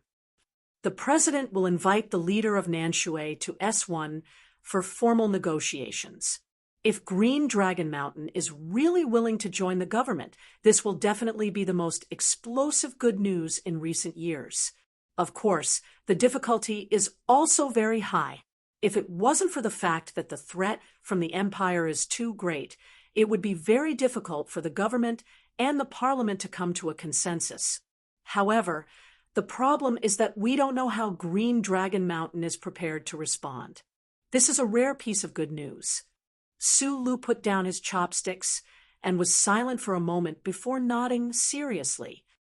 If the negotiations are successful and the anti-government forces are really willing to be incorporated, they will probably transfer a unit to the West Woods to express their attitude. Of course, this is mainly because of the greater symbolic significance. President Pabre is very sincere. The main forces of the Second Military Region have already been withdrawn, and the unit I belong to will be transferred to the West Woods to fight in rotation. Tai Ziyuan said calmly, "I'll be leaving tomorrow. Take care." Sulu said softly, "Perhaps the next time we meet again, we'll both be on the front lines of the West Woods." A trace of worry appeared between Tai Ziyuan's brows. "I'm staying for a few more days, mainly because of you. In reality, the situation in the West Woods isn't stable." The 4th Military Region has refused the Joint Chiefs of Staff's order to increase the offensive. That Commander Zhong has guarded the Federation border for so many years and knows the Empire's people much better than we do. The problem is that the Federation needs a small-scale victory right now to raise morale. My main mission in the West Woods this time is to persuade Commander Zhong. Of the 7 major families in the Federation, the Zhong family in the West Woods was the only one who held military power. Without a doubt, they had always been under pressure from both the Empire's main offensive and the Federation's suspicions. Hearing this, Sulu couldn't help but think of the little girl on the warship. He wondered how the little princess of the Zhong family looked like now. More importantly, after stabbing by Yulan, he still needed to fish Shi Qinghai out and confirm where that Bratly Wei had been sent by Madame Zhong. The next day, Tai Ziyuan disappeared again. Sulu knew that this friend of his carried the glory and pressure of the 1,000-year-old family. He didn't know if this friend of his could really become the president of the Federation in this long life and satisfy that madame's ambition. He only knew that Tai Ziyuan wasn't necessarily happy. It was just that everyone had their own unique identity. This identity represented many things, and it wasn't something that could be easily shaken off. Sulu had the ability to change his identity. As long as he changed the chip on the back of his neck, he would be able to tear up the documents from the Ministry of Defense like they were pieces of paper. He would then be able to enter the Federation star system and not have to worry about anything anymore. The problem was that he couldn't change because there were still many people he cared about in this world, such as Shi Qinghai and Zhou Yu. An identity was a real life. Giving up one's identity meant giving up everything in this life. Sulu wanted to live a life of wandering in the universe. He didn't know if he would end up like his uncle if he changed his life too much. He didn't know if he would end up like his uncle and become a loner who couldn't return home. Other than going to the sanatorium to visit prostitutes and order around his useless students, he was actually a lonely mess with no one to talk to or drink with. In the following days, he nervously made a call to Madame Zhong. From her vague answer, he roughly knew Li Wei's whereabouts and confirmed that he was safe. Then, he went to the Zhou family in the West Mountain compound to visit Minister Zhou Yingxing. At the same time, he had a private discussion with Zhou Yu about many things. He basically spent the rest of his time negotiating with the relevant departments. He was now cheerful and sunny. Because he had nothing to lose, he had nothing to fear. Therefore, he was seeking Shi Qinghai's special pardon. The problem was that the Internal Affairs Department of the Ministry of Defense was not willing to intervene at all, and the president's official residence refused to pick up a call from a nobody like him. As for the relevant departments that could decide these things, it was really confusing. Today it was this department, tomorrow it was that committee. The doors of the relevant departments were always closed to him. He didn't know about President Pabre's highly targeted speech at the Nebula Awards ceremony a few days ago. He had been busy during this period of time. It wasn't until one day when he saw the article by Chief Editor Bob and reporter Wood in the Capital's Special District Daily that he found out about what was happening in the Federation. The negotiations between the Federation government and Green Dragon Mountain were unanimously supported by hundreds of millions of people in the Federation. In the face of the evil invaders of the Empire, the citizens were really unwilling to see their own internal bloodshed. What was more eye-catching was that the government's Ministry of Justice had once again launched the Medellin special case. Senator Medellin was a spy of the Empire. This shameful matter to the Federation would probably be locked in the central database forever and kept a secret. However, just based on the investigation of the terrorist attack that had gathered a lot of evidence last year, it was enough to sentence the dead man in absentia. The Federation would not allow such a person to enjoy the respect of the people after his death. This move would probably anger some of the loyal Medellin youth soldiers, but the shocking news of the government starting negotiations with Green Dragon Mountain covered up too much of their emotions. At this moment, President Pabre and the government had the sincere support of the whole society. Even if there were some demonstrations, they wouldn't cause much of a stir. President Pabre's timing to restart the Medellin special case was perfect. It fully demonstrated his increasingly skilled political skills and wise political wisdom. The Federation began to smear dirty vintage ink on the dead Medellin, but no one dared to stand up and oppose the investigation like those in the previous era. In order to prevent the investigation from implicating them and smearing the ink on their faces, they were like those in the previous era, including the fortune-tellers who had a very deep relationship with Medellin. They all maintained absolute silence, taking advantage of this rare opportunity where the 7 major families of the Federation were collectively silent. The government's Ministry of Finance and the Tax Committee jointly attacked. On the 17th of June, Parliament Hill passed the gold fusion algorithm that had been debated for decades. The information disclosure that George Carlin had mentioned in his book all those years ago was a huge step forward. However, the financial giant of the Federation, the Iron Mathletes, suffered a heavy blow. Su Lu was gratified to see the news, and then he finally received his transfer arrangements. To his surprise, the Ministry of Defense did not send him to the Armored Division on the front line of the Westwoods.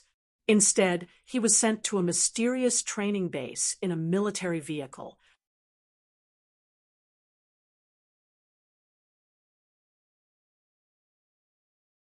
Chapter 3:23.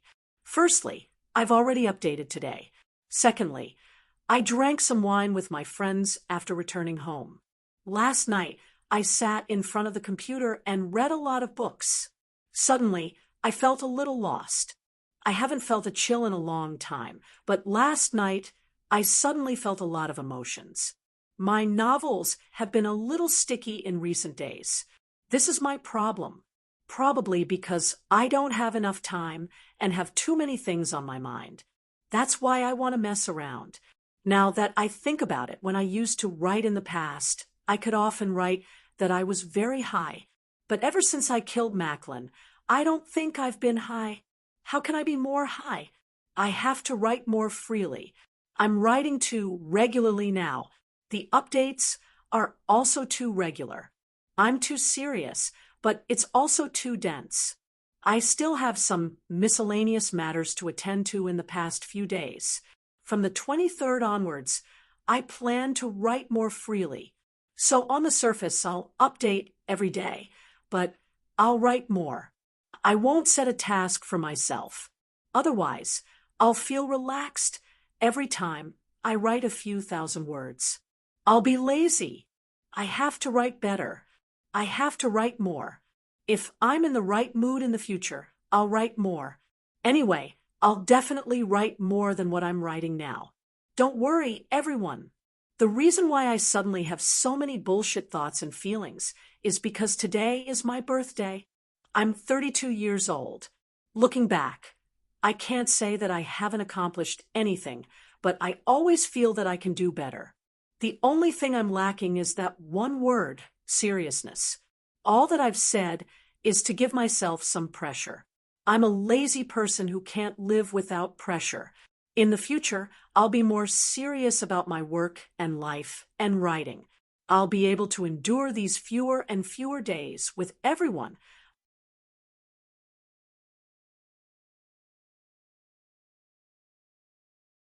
Chapter 324. Su Lu had always thought of himself as an illiterate person. During his youth, he was forced by Uncle Feng Yu to spend most of his free time in Heshi State University's free library, apart from repairing electrical appliances on Xianglan Avenue and in the mine. He carefully studied no less than 200 books related to mechanical repair, such as microelectronics, structural design, and material science. He even forced himself to read a lot of books related to the humanities, such as Schiller's opera scripts, ancient Federation songs, and even seriously read the Federation's painting appreciation dictionaries. But these were all things that Uncle Feng had asked him to do, and with so many things crammed into his brain, apart from mechanical repair, he never had the opportunity to turn his memory into performance. When he was with Zhang Xiaoming in the plum garden, love always happened in the cafeteria and on the field, so he didn't find the time to memorize those love poems that had been passed down through the ages. After that, his life was even more difficult and dangerous, so naturally he didn't have the time to go to the capital's Metropolitan Art Gallery and express his views on art. Li Qishao's apartment had many famous paintings, but at that time, his eyes had already been burned by those flowers, so there was no reason for him to start praising the strange, impressionist style of painting. The most important thing was that he didn't have a proper education. The Federation's free educational benefits for orphans had long been thrown aside by him, and he didn't have the opportunity to take the Ministry of Defense's mechanical repair exam, which he had been looking forward to. So to this day, he still didn't have a single diploma. People without a diploma were illiterate. This was the opinion of most people in the Federation, including Su Lu himself. So he had been greedily absorbing the nutrients of knowledge around him. In these 2 years at Yue University, at the Research Institute, at the Whitewater Company, and at the Engineering Department, he constantly learned from those professors, Tai Ziyuan and Bai Yulan, and very honestly put himself in the position of a good student.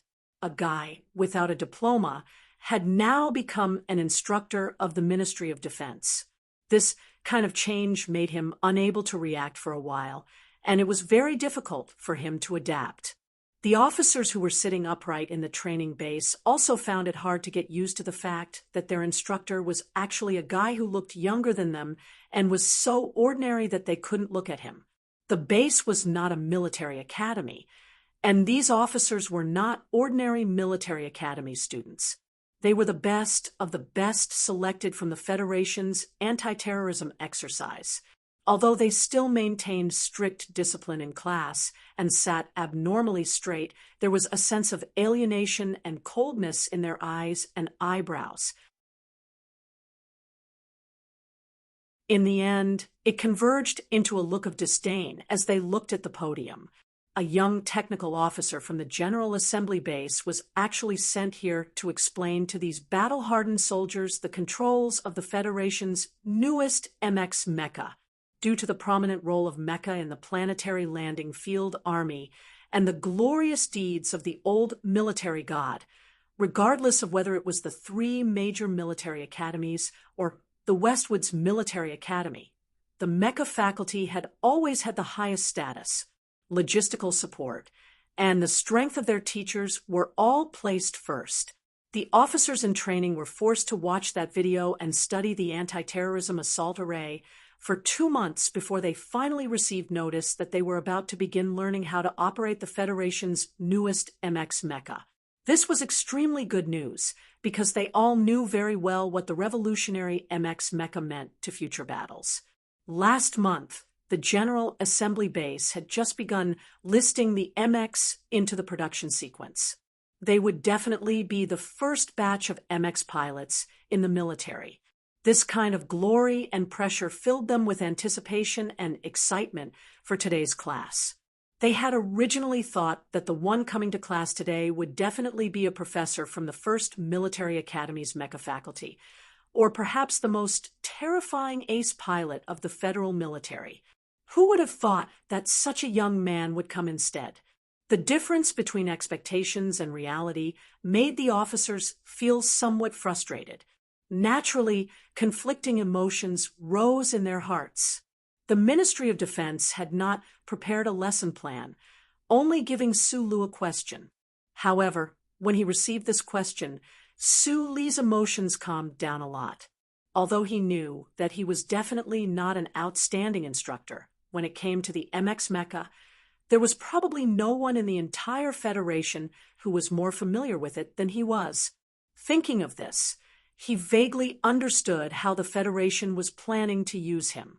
Making the best use of time to train a batch of capable MX pilots for the military was indeed the most important thing right now. He noticed the strange looks from the officers below the podium, but he did not care.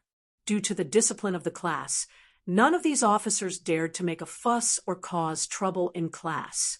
The key was that there might be some small problems during the discussion later. He hoped that Zhou Yu would be able to help out later. He looked at Zhou Yu's smiling face at the front of the class and could not help but smile. Then he wiped the smile from his face. He slid the touch ball under his thumb to bring up the diagram of the mecha's shoulder on the screen. Then he said seriously, when performing the power mutation, all of you must pay attention to how the threshold value of the shoulder rises. The MX's monitoring system is located at the head, just like the old system. However, due to the current instantaneous load being too large, the balance compass may be affected. Therefore, all of you must be more precise in your control and match the threshold value of the shoulder. In the underground base of the Nutshell Engineering Department, he had tested the mecha countless times. Moreover, during his exchange with Madman Li at the Old Moon base, he had gained a deeper understanding of this new mecha. What he was saying now was undoubtedly a very rare experience. However, it was precisely because he knew this very well that his tone was very certain, almost as if he was giving a straight answer. This kind of tone was rather jarring to the ears of the officers, especially when they saw that Su Lu on the rostrum had already begun to break down the tactical movements of the MX mecha in detail, treating them as if they were his older brothers. This kind of dissatisfaction had accumulated to the extreme. After much difficulty, this lesson on the structure system was finally over. Before Su Lu could say anything, one of the officers stood up with a stern expression and said rudely to him on the rostrum, "I've made a thorough record of the tactical movements you just described. I think that everything you said is wrong. I love my teacher, but I love the truth even more." However, this officer's question was not a discussion, but more like a criticism. This was because the essentials of the mecha movements Su Lu had described seemed completely out of order to them. It was completely incompatible with the tactical movements they had learned in the 3 major military academies back then.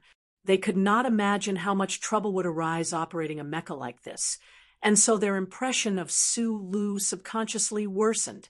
They felt that this person probably had some understanding of the MX mecha, but definitely had some great background, and had pulled some strings to be able to become their instructor. Where's the mistake? Su Lu released the finger he had been using to turn off the screen to look seriously at that stern-looking officer. If the E3 turn and side slide were executed according to your instructions, it would only result in a big fall. That officer looked at Su Lu with disgust. The way I see it, you've probably never operated a mecha before. How can someone like you be qualified to teach us? Su Lu lowered his head and thought for a moment before saying, M-Series mecha. I've come into contact with them 3 times. As soon as these words were said, the entire conference room burst into an uproar. Among these most outstanding officers of the federal military present, some were not from the mecha battalions, but they had all participated in the West Woods rotational warfare for the past 10 years. They were very familiar with the mecha of the federal military. Some of them had even slept in their mecha every day. Yet their instructor had only operated at M-Series mecha 3 times. Su Lu ignored the uproar in the conference room.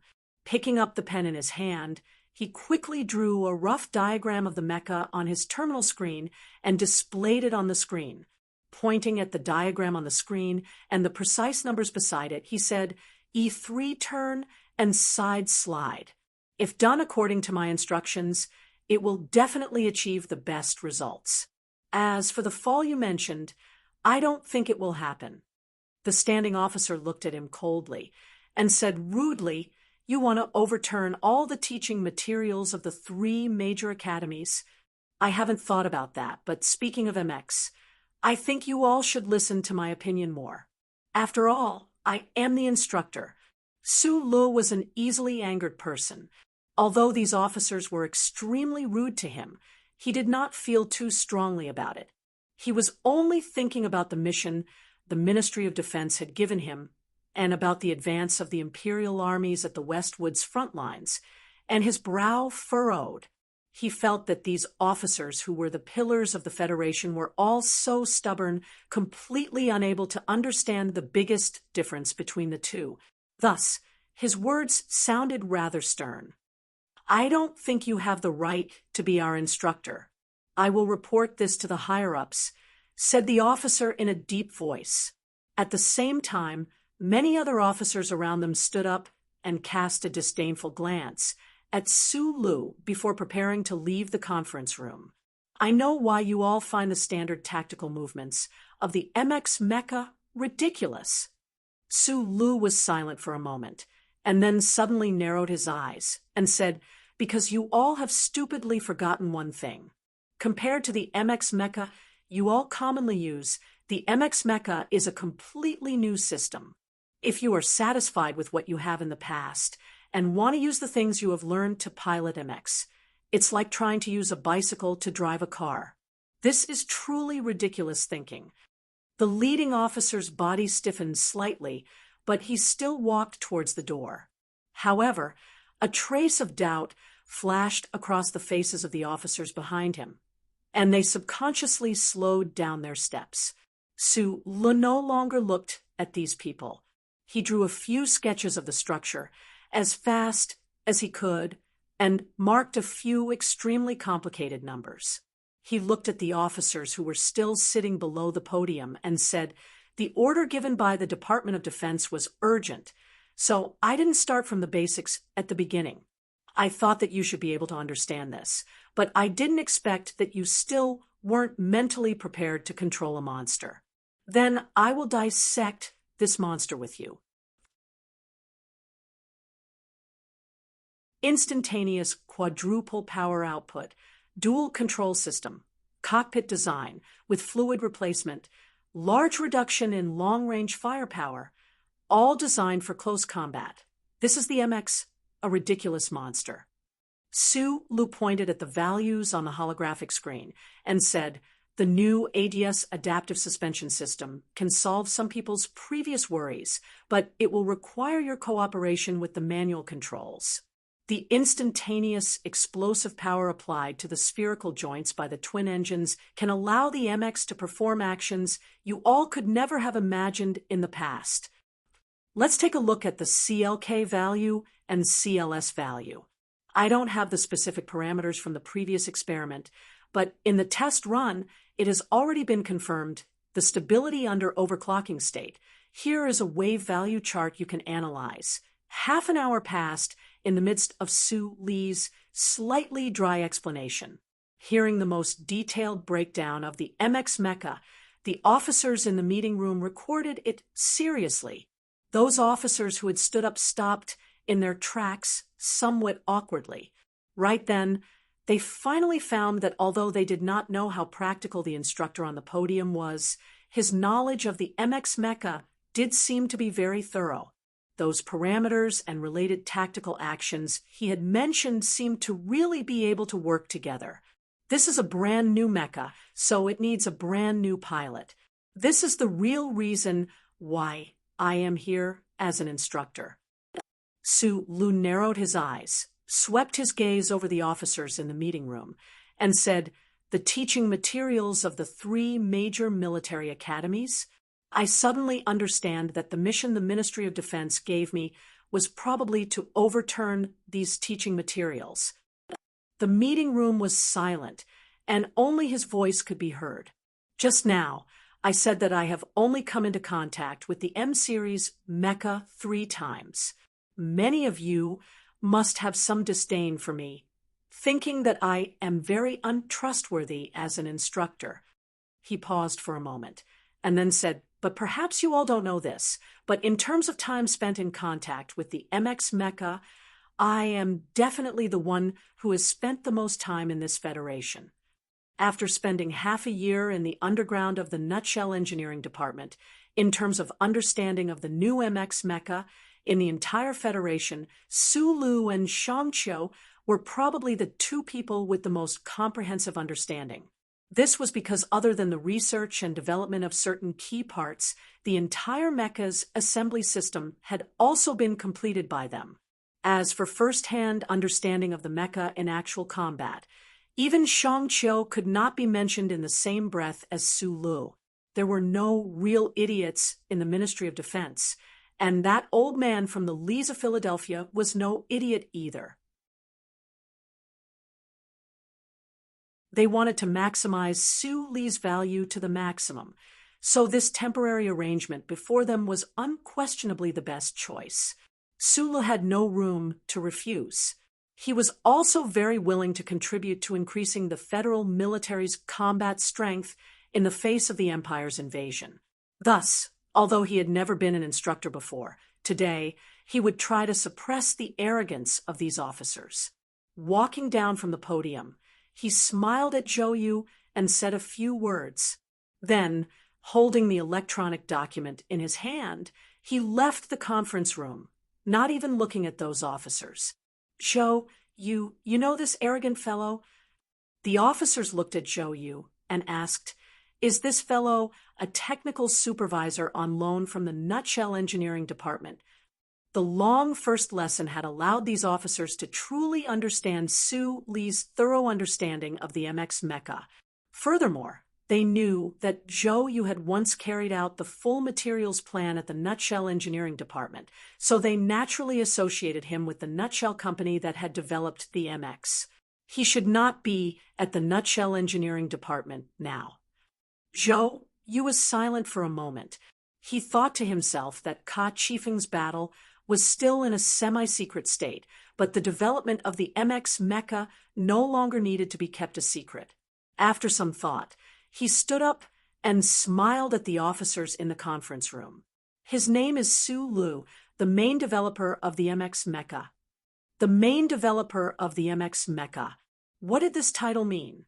These outstanding officers who had studied in the various military academies naturally knew, connecting the dots to this person's age. In addition to their shock, their slightly furrowed brows gradually relaxed into disbelief. The other developer is not that much older than him, and she's also a lady. Zhou Yu smiled and said, "To have the developer personally explain the MX, I think this is a rare opportunity. Even if he really is the developer of the MX mecha, he is not a soldier after all. How can he teach the true tactical movements and controls of the battlefield?" The stern-faced officer walked back from the door and said with a cold smile, "It's just an armchair strategist." The training base was hidden in the dense mountains. Up until now, Sulu still had not figured out the exact location. After all, he was not a professional soldier. On the way here on his private jet, he could not pinpoint the exact location just by looking at the sun's position and the direction of the mountain range. After finishing his first class, he walked to the viewing platform of the training field of the base. Putting down the electronic document in his hands, he sat down and sank into silence. The president had signed a special pardon, and he had signed the 2 thin indentures from the Ministry of National Defense. Then he had been sent to this remote base. He lit a cigarette and narrowed his eyes at the wild grass growing wildly on the training field. For some reason, he actually thought of the scenery outside the window of Chingching's military prison. If he had been the one to teach those military prisoners about the MX Mecca, perhaps it would have been easier to teach than these officers today, right? He thought this somewhat ludicrously. Su Li's personality was one that valued promises above all else. Since he had signed the indenture, he would do this well. Thus, going against his conscience, he played the role of indifference in the meeting room, simulating things like prestige. However, he knew that just based on his understanding of the MX Mecca, it was not enough to make those officers truly lower their heads. Instructors and students were natural enemies. The greater the pressure, the greater the resistance. It was just that this instructor, Sulu, was a little too young, and those students were a little too fierce. These soldiers all had academy backgrounds and were already basic level commanders in their respective units. Just sitting upright in the meeting room gave off the feeling of a powerful army. These past few years, they had killed countless enemies in the West Woods. There was even a sense of pride and ruthlessness that was deeply rooted in their bones. Moreover, it was their profession. Thinking of the word profession, Sulu could not help but lick his lips and curse under his breath. Profession often meant inflexibility, meant bureaucracy, the bureaucracy of the government, and the military could tell from this incident. The new Mecca had clearly been successfully developed last year, but in the end, from assembly to training, it had actually dragged on for a full half a year. After he had been released from prison, he had thought that the Federation had already trained countless skilled MX pilots. In the end, he had not expected that he would still have to do this himself. After fiercely smoking a cigarette, Sulu stood up and walked towards the dormitory. He thought to himself, I've killed as many people as you all. If we want to compete, I can only pretend for you all to see.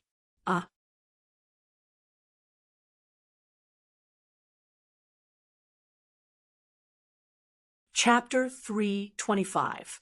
The fresh blood of the military who had been specially groomed by the Federation might have had the word fresh in them, but they were definitely not true rookies. These officers who had been trained were at least the fellows of a Special Forces company commander in their own base, and were also admired by the leaders of their respective units, doted on like treasures. Thus, although they could not be said to be truly arrogant and willful, there was definitely an aloof attitude in their eyes that treated everyone else as if they were nothing. In terms of overall strength, these officers were unquestionably among the best in the federal military. Otherwise, their units would not have chosen them to participate in the joint exercise. Losing so badly in front of their brother units, other than losing face, there was no other benefit. A certain person's mecha control was ferocious, able to break through the 4th level of the test with an M37. A certain person's face was not red, nor was he out of breath after injuring a target with a combination of firearms, and he could even pretend to be a scarecrow in a grain field. A certain person hid in a swamp during the exercise and did not show his face for 7 days. In the end, it was only when the staff of the 1st Military Region, the organizer of the exercise, had almost checked the data of the Bureau of Proclamation that he floated out like a ghost to tail behind the pursuit team, silently performing a great comeback. Each of them had their own strengths that could not be replicated, so it was very difficult to determine a true victor. Moreover, they were all characters who had once fought in turn in the West Woods. Perhaps they had even supported each other on the battlefield back then, so the officer cadets themselves were able to respect each other and live in harmony. However, after the anti-terrorism exercise ended, these prodigious soldiers were locked up in the training base for several months of training. Before the new year, the federal military had suddenly raised the security level, coupled with the rare anti-terrorism joint exercise. Although they had not received any clear orders, they knew that the situation between the Federation and the Empire was definitely becoming tense again. However, at such a critical time, they were unable to return to their own units and fight alongside their comrades. Instead, they were locked up in this godforsaken base in silence. How could they not be frustrated?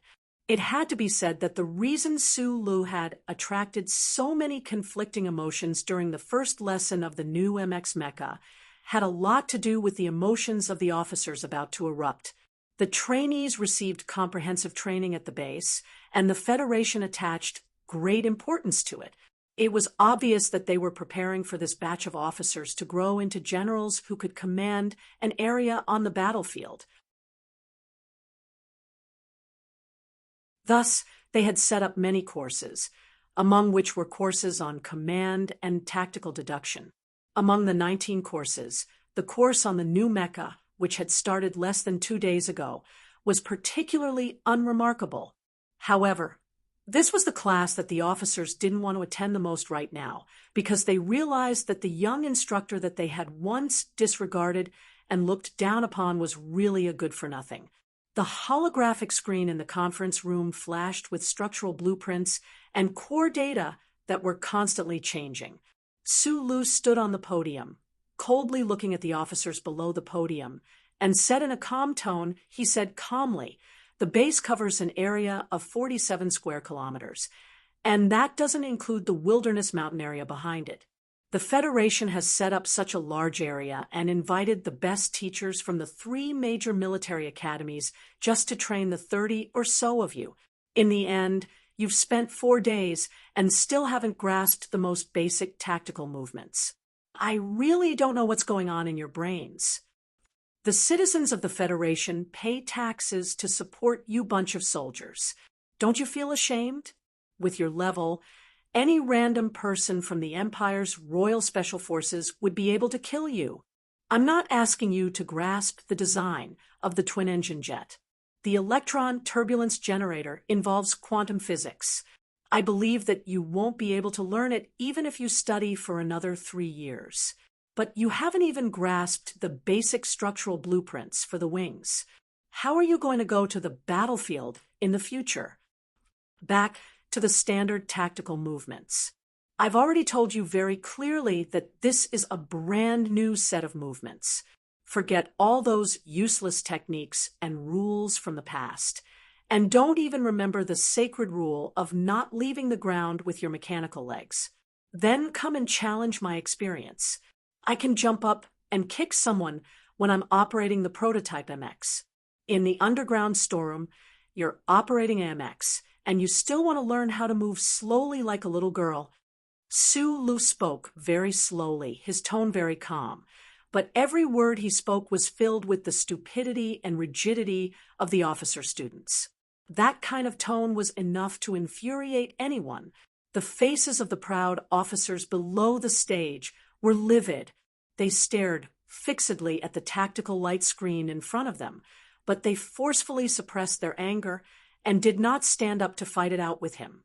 These officers who thought that they understood mecha very well, after several days of arguments in class, had already deeply realized that the little instructor on the rostrum was indeed a mecha expert. No matter how inconceivable the standard tactical movements he proposed were, in practice after class, he could always prove that he was correct. This was especially so during class debates. Each time an officer below raised an objection, Instructor Su Lu would be able to report precise data even with his eyes closed, sharply and coldly mocking the crowd.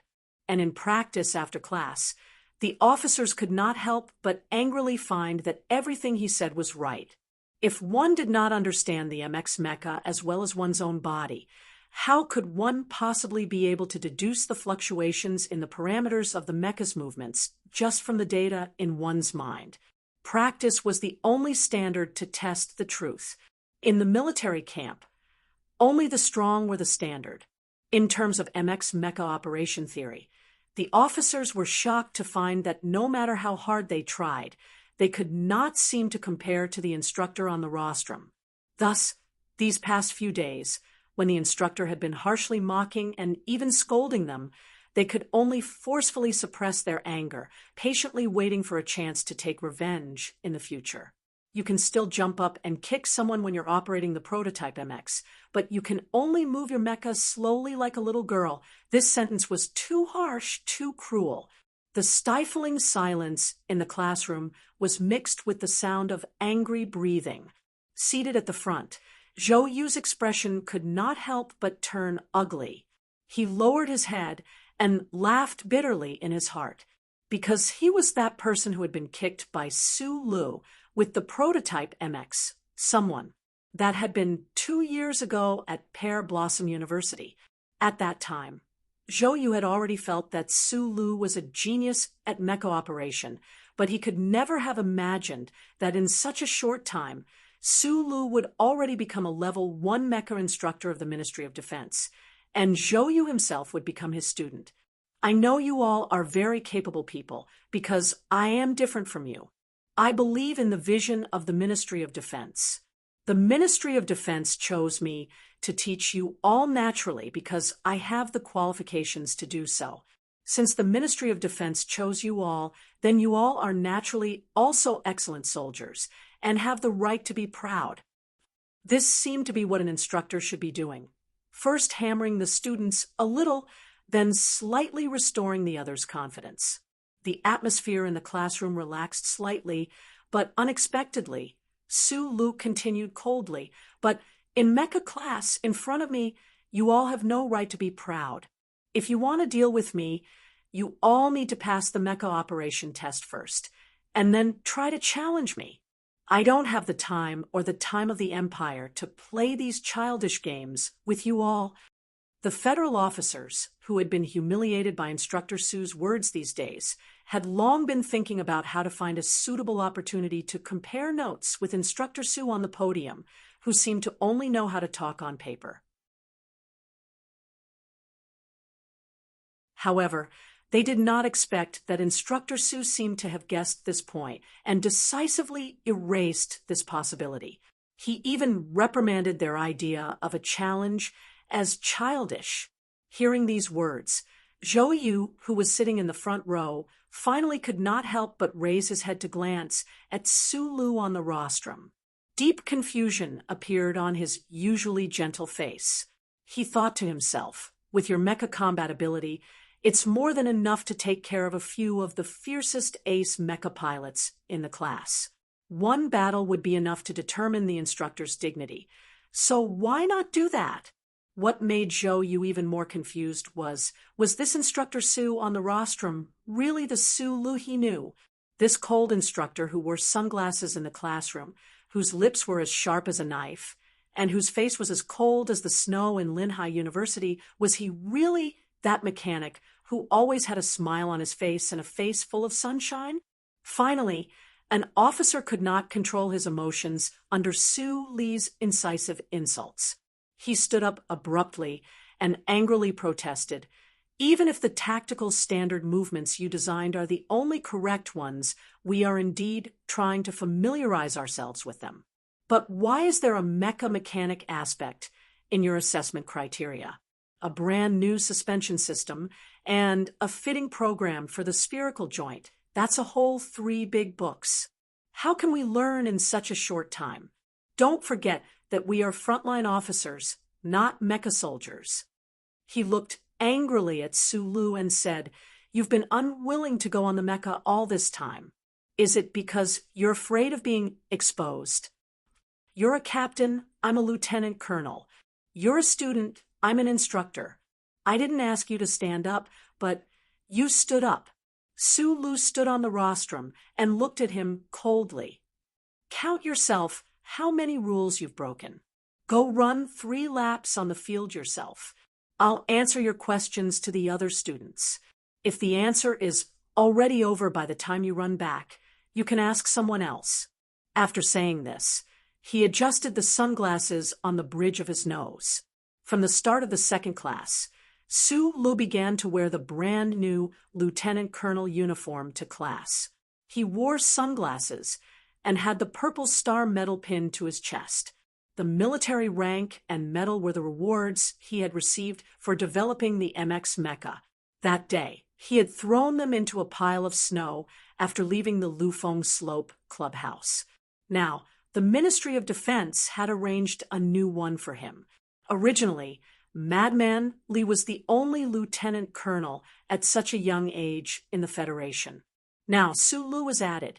Even Tai Ziyuan, who had achieved great merit in the S2 secret mission and gotten first place in the anti-terrorist exercise, who had the support of a 1,000-year-old family, was still only a major.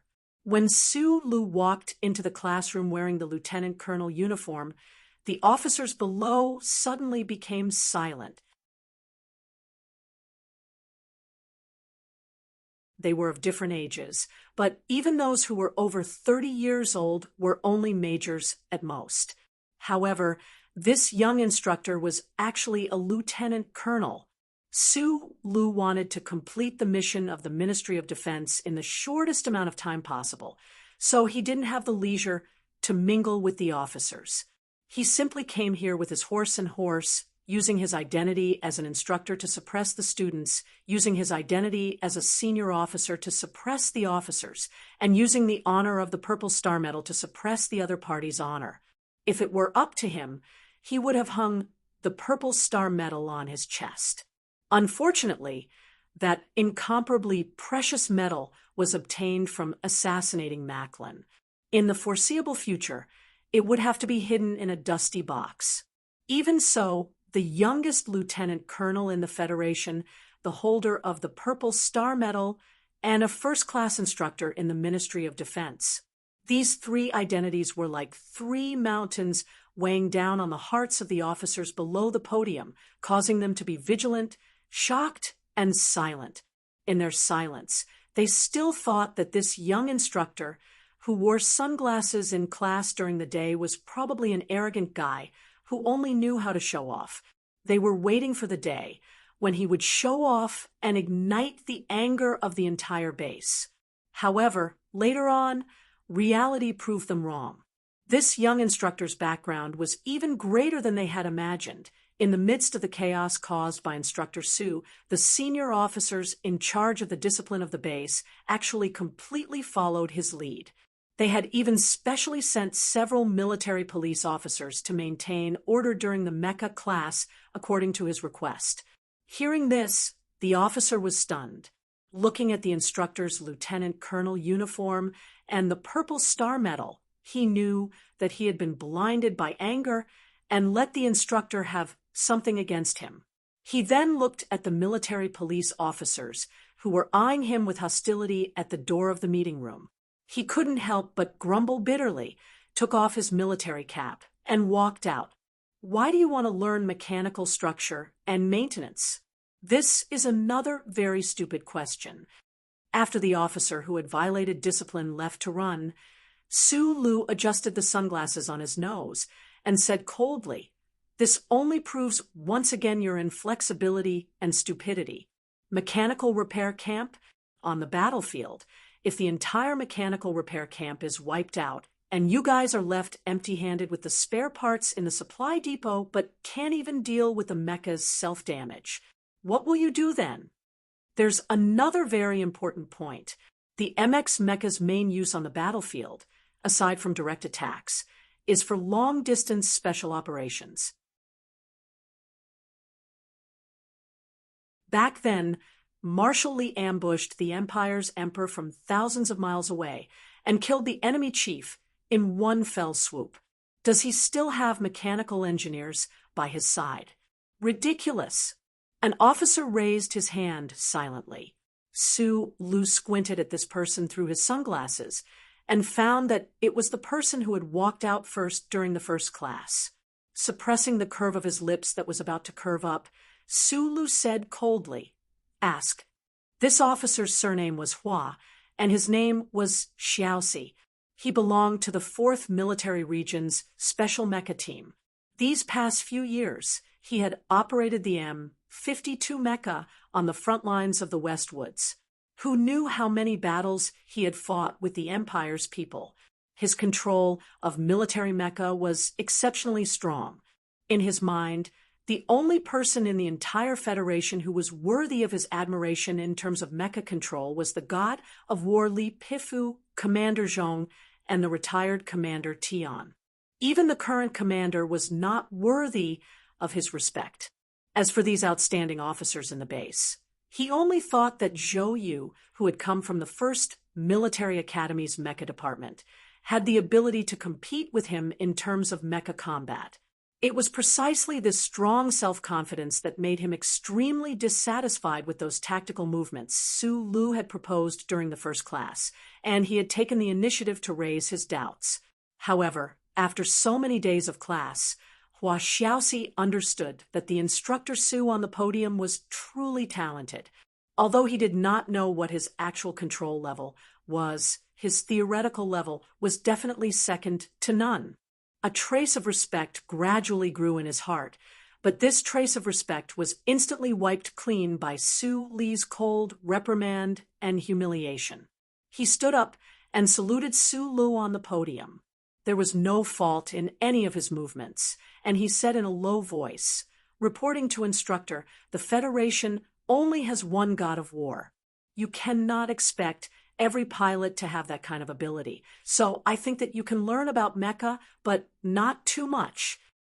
Su Lu looked at him, and after a moment of silence, suddenly said, "Have you seen the movie where Marshal Li assassinated the Emperor of the Empire?" Yes. In fact, everyone in the conference room had seen it, but they did not understand why Su Lu would ask this. Su Lu continued expressionlessly, "The movie is all fake.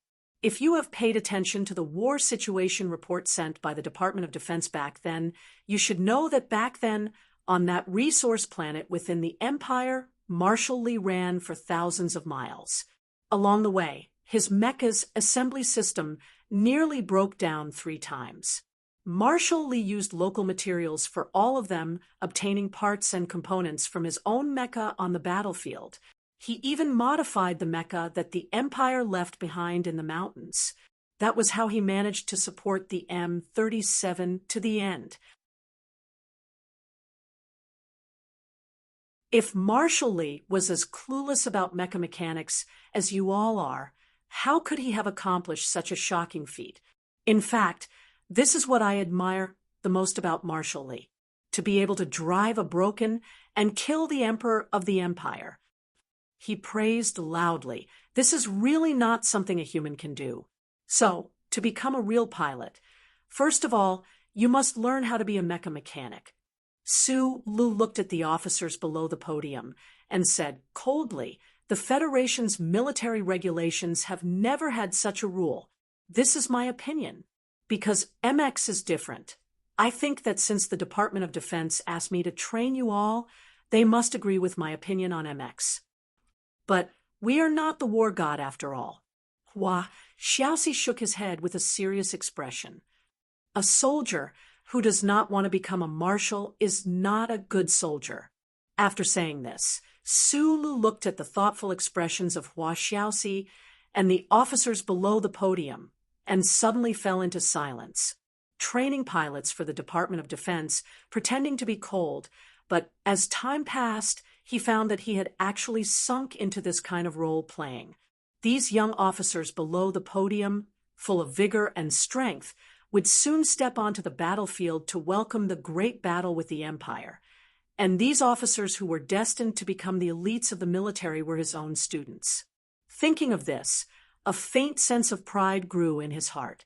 After pausing for a moment, he said seriously, Not to mention that you are not soldiers, but officers.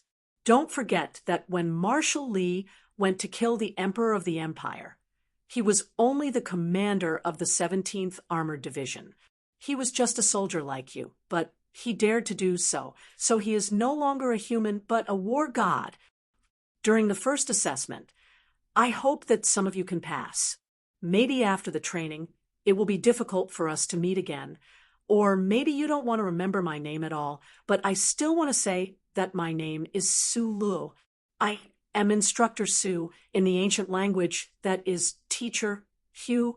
Of course, with your knowledge reserve, you definitely don't know much about the ancient language. After mocking as usual, Su Lu adjusted the sunglasses on his nose again and left the conference room. On the shore of Lake Feiqing, under the reflection of the snowy mountains, a general stood behind an old man in casual clothes, pulled up the video on the holographic screen, and said with a smile, "Father, he said you are not human." The war god of the Federation, Li Pifu, smiled. The age spots on his forehead were particularly obvious, and his old voice sounded to be able to disregard life and death and throw away the instincts of living creatures. At that moment, you really can't be called a human. This little guy has had many inhuman experiences, so it is a good choice for Zhou Yingxing to make him an instructor. But I still have expectations for this little guy. After the training, let him go back to White Water. He is too young. For some reason, Major General Lee looked at the screen and smiled bitterly. He felt a little disappointed and said something that seemed to have nothing to do with what he was saying.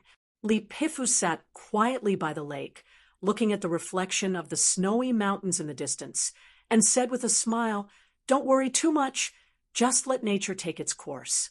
If I remember correctly, they know each other and have met each other more than once. Major General Lee had never learned to disobey his father in his life. The old man on the shore of Lake Feiqing was his father, but his more important identity was the war god who protected the Federation. Although he couldn't understand why his father paid so much attention to the young man, and even made some decisions that he felt were inconceivable, he believed that his father must have seen the future many years in the future. The foggy future was something that he couldn't see through and was unwilling to touch. Those sunglasses don't seem to be his. They are a bit loose, and he wants to pretend to be cold, but he looks a bit funny. I don't understand what he wants to do. The atmosphere by the lake was a bit silent and weird. Major General Lee forced a smile and mentioned some details in the training base. The old man gently let go of his hand, stood up, and stood on the rock, his eyes full of wisdom and iron will forged on the battlefield. He said slowly, "The young man is eager to teach all he knows to the military, to prove that Mr. President's pardon order is correct." Major General Lee didn't understand what he meant. The old man said with a smile, "The more important he is to the Federation, the more likely that the spy in the prison will be pardoned. I pay attention to Su Lu, not only because of his relationship with your uncle, not only because of his ability, but also because of his temperament." The old man fell silent again after hearing this. He thought to himself, if he didn't have the opposite ancient style of caring and righteousness, I wouldn't dare to take such a big risk and use him. Not many people in the Federation knew about the obscure and complicated relationship between Sulu and the Lees of Philadelphia. Even President Pabre and General Miles didn't think of a certain interstellar prodigal uncle, a fugitive from the Federation. Probably only the lady in the back of the mountain knew the whole truth. The senior generals of the federal military only knew that the war god appreciated this young man. So when Zhou Yingxing issued a written order to transfer Su Lu to the training base, no one dared to raise an objection. With such a background, Su Li's treatment in the training base naturally wouldn't be bad. He pushed open the door of the instructor's apartment and walked in. He washed his face with hot water, looked at the blurry face in the mirror, and couldn't help but sigh, rubbing his cheeks hard. He had to play the cold instructor every day, and he almost couldn't even smile anymore. He looked at the face in the mirror with some bitterness, then looked at the sunglasses on the stage. He had borrowed this pair from another instructor, and it was a bit big, so it wasn't very suitable to wear. He knew that the officers in the training base were actually very good, but they hadn't come into contact with the new Mecca. There would definitely be people who could pass the next test, but he didn't know what kind of challenge he would face. I don't have any intention of fighting in the arena. He looked at himself, gently clenched his fist, smiled, then picked up the phone and pressed a string of numbers.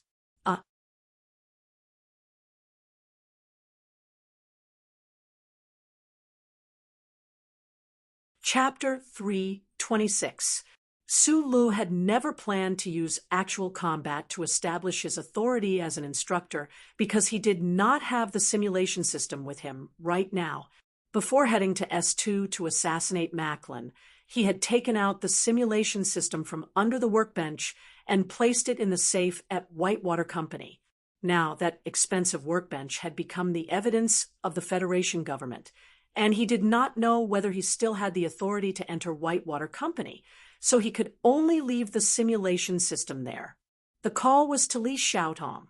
After being released from prison, Su Lu had not gone to see him, even though he was the first person in the Federation willing to invest in him.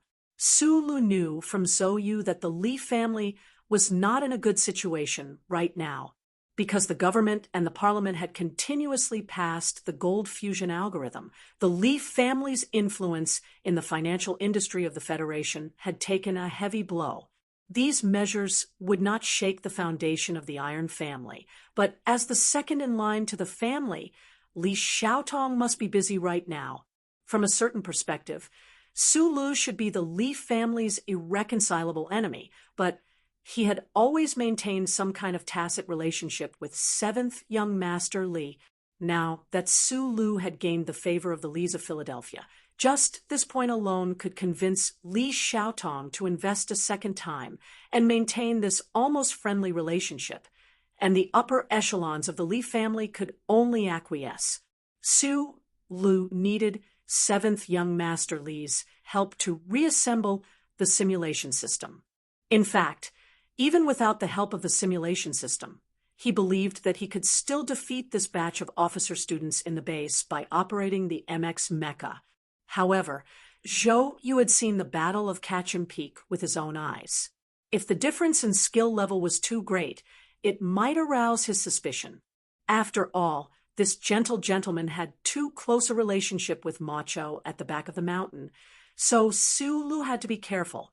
More importantly, if he could not display Madman Li's level of battle prowess in battle and obtain an overwhelming victory, then even if he won this battle, what was the point? She had signed a contract to sell her body and was transferred by the Department of Defense to serve a group of military officers. This was not happiness at all. However, everyone had a different view of happiness. Su Lu rubbed his cheeks and looked at himself in the mirror with a smile. He began to carefully shave his beard. He thought of the difficult days in the Black Prison and how he no longer had to worry about his identity as a fugitive. Every time he washed his face, he no longer had to trim his eyebrows. He felt endless happiness. The training base in the mountains went from early summer to late summer, and then the autumn wind gradually rose, but it couldn't blow away the summer heat. The days passed by in such a boring manner. Although the officers from the various units were still angry, they were exceptionally serious in their learning and training. In the underground mecha storeroom, the 3 MX standard mecha were actually trained night after night, lined up by the officers to train them. Although they were not frail bodies, it was still extremely tiring. Su Lu really hadn't expected that his simple provocation of disdain would actually have some effect. These officers were clearly all academically trained soldiers who had graduated from military academies. Their IQ and EQ couldn't be low, So how was it that things were going according to his plan? After thinking about it, he could only attribute this to the atmosphere of the military camp. Although there was also deception in the military, it was still a distance away from society after all. It retained a rare sense of simplicity and simplicity. These officers had been in the military for a long time, so the simple and direct part of their bodies had manifested. Perhaps some of them roughly understood Instructor Sue's intentions, but no one would give him a good attitude. They just kept their heads down and trained, waiting for the beautiful day to come when they passed the assessment and beat the instructor up. Simple and direct was very much in line with Suli's personality. So these days, he kept his usual sullen face, playing the role of a cold and disdainful instructor. He wasn't worried about the arrival of that day. Instead, through the new sunglasses that Zoyu had sent him, he looked with interest at these officers who were howling as if they had taken aphrodisiac and had nowhere to vent their energy. He thought to himself, so the military is actually such a simple place. There was no ready-made tutorial for the MX training, so Sulu had to compile everything on the spot. Moreover, the MX in the nutshell production department and the assembly line of the main assembly base had undergone many minor adjustments compared to the prototype designed by Sulu and Shang Qiu. He also didn't have any teaching experience, so every day teaching classes was actually a very painful process. Fortunately, he had obtained a lot of information from the Nutshell Production Company through the Ministry of Defense, and had also applied for permission to work remotely with Shang Qiu. In addition, he had the experience of training in Area H, one of Yue University's library, so he was able to do this job with great difficulty. Sometimes, Sulu would feel a little smug. The federal military probably really needed this teaching material. If he could do this job, well, wouldn't Mr. Sher's special pardon order be issued? Other than tormenting himself with the MX mecha training, Sulu was also silently paying attention to the situation in the West Woods and the movements within the Federation.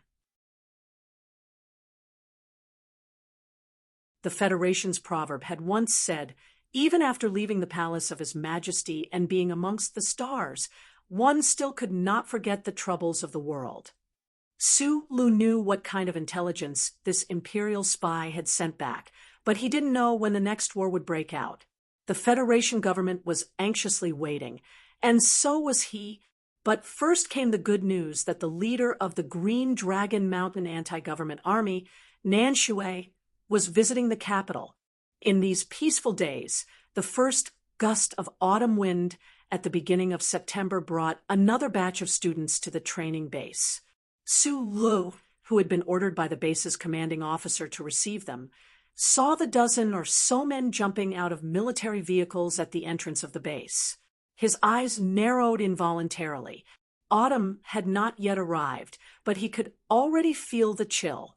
There were a total of 17 men, some of them tall and sturdy, some of them lean and strong, some of them cold and ruthless.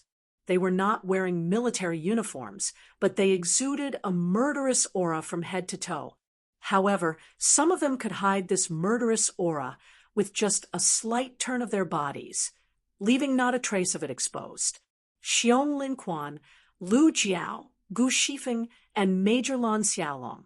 Sulu looked at the row of people standing at attention in front of him and understood why the base's commanding officer had sent him, a temporary instructor, to receive them.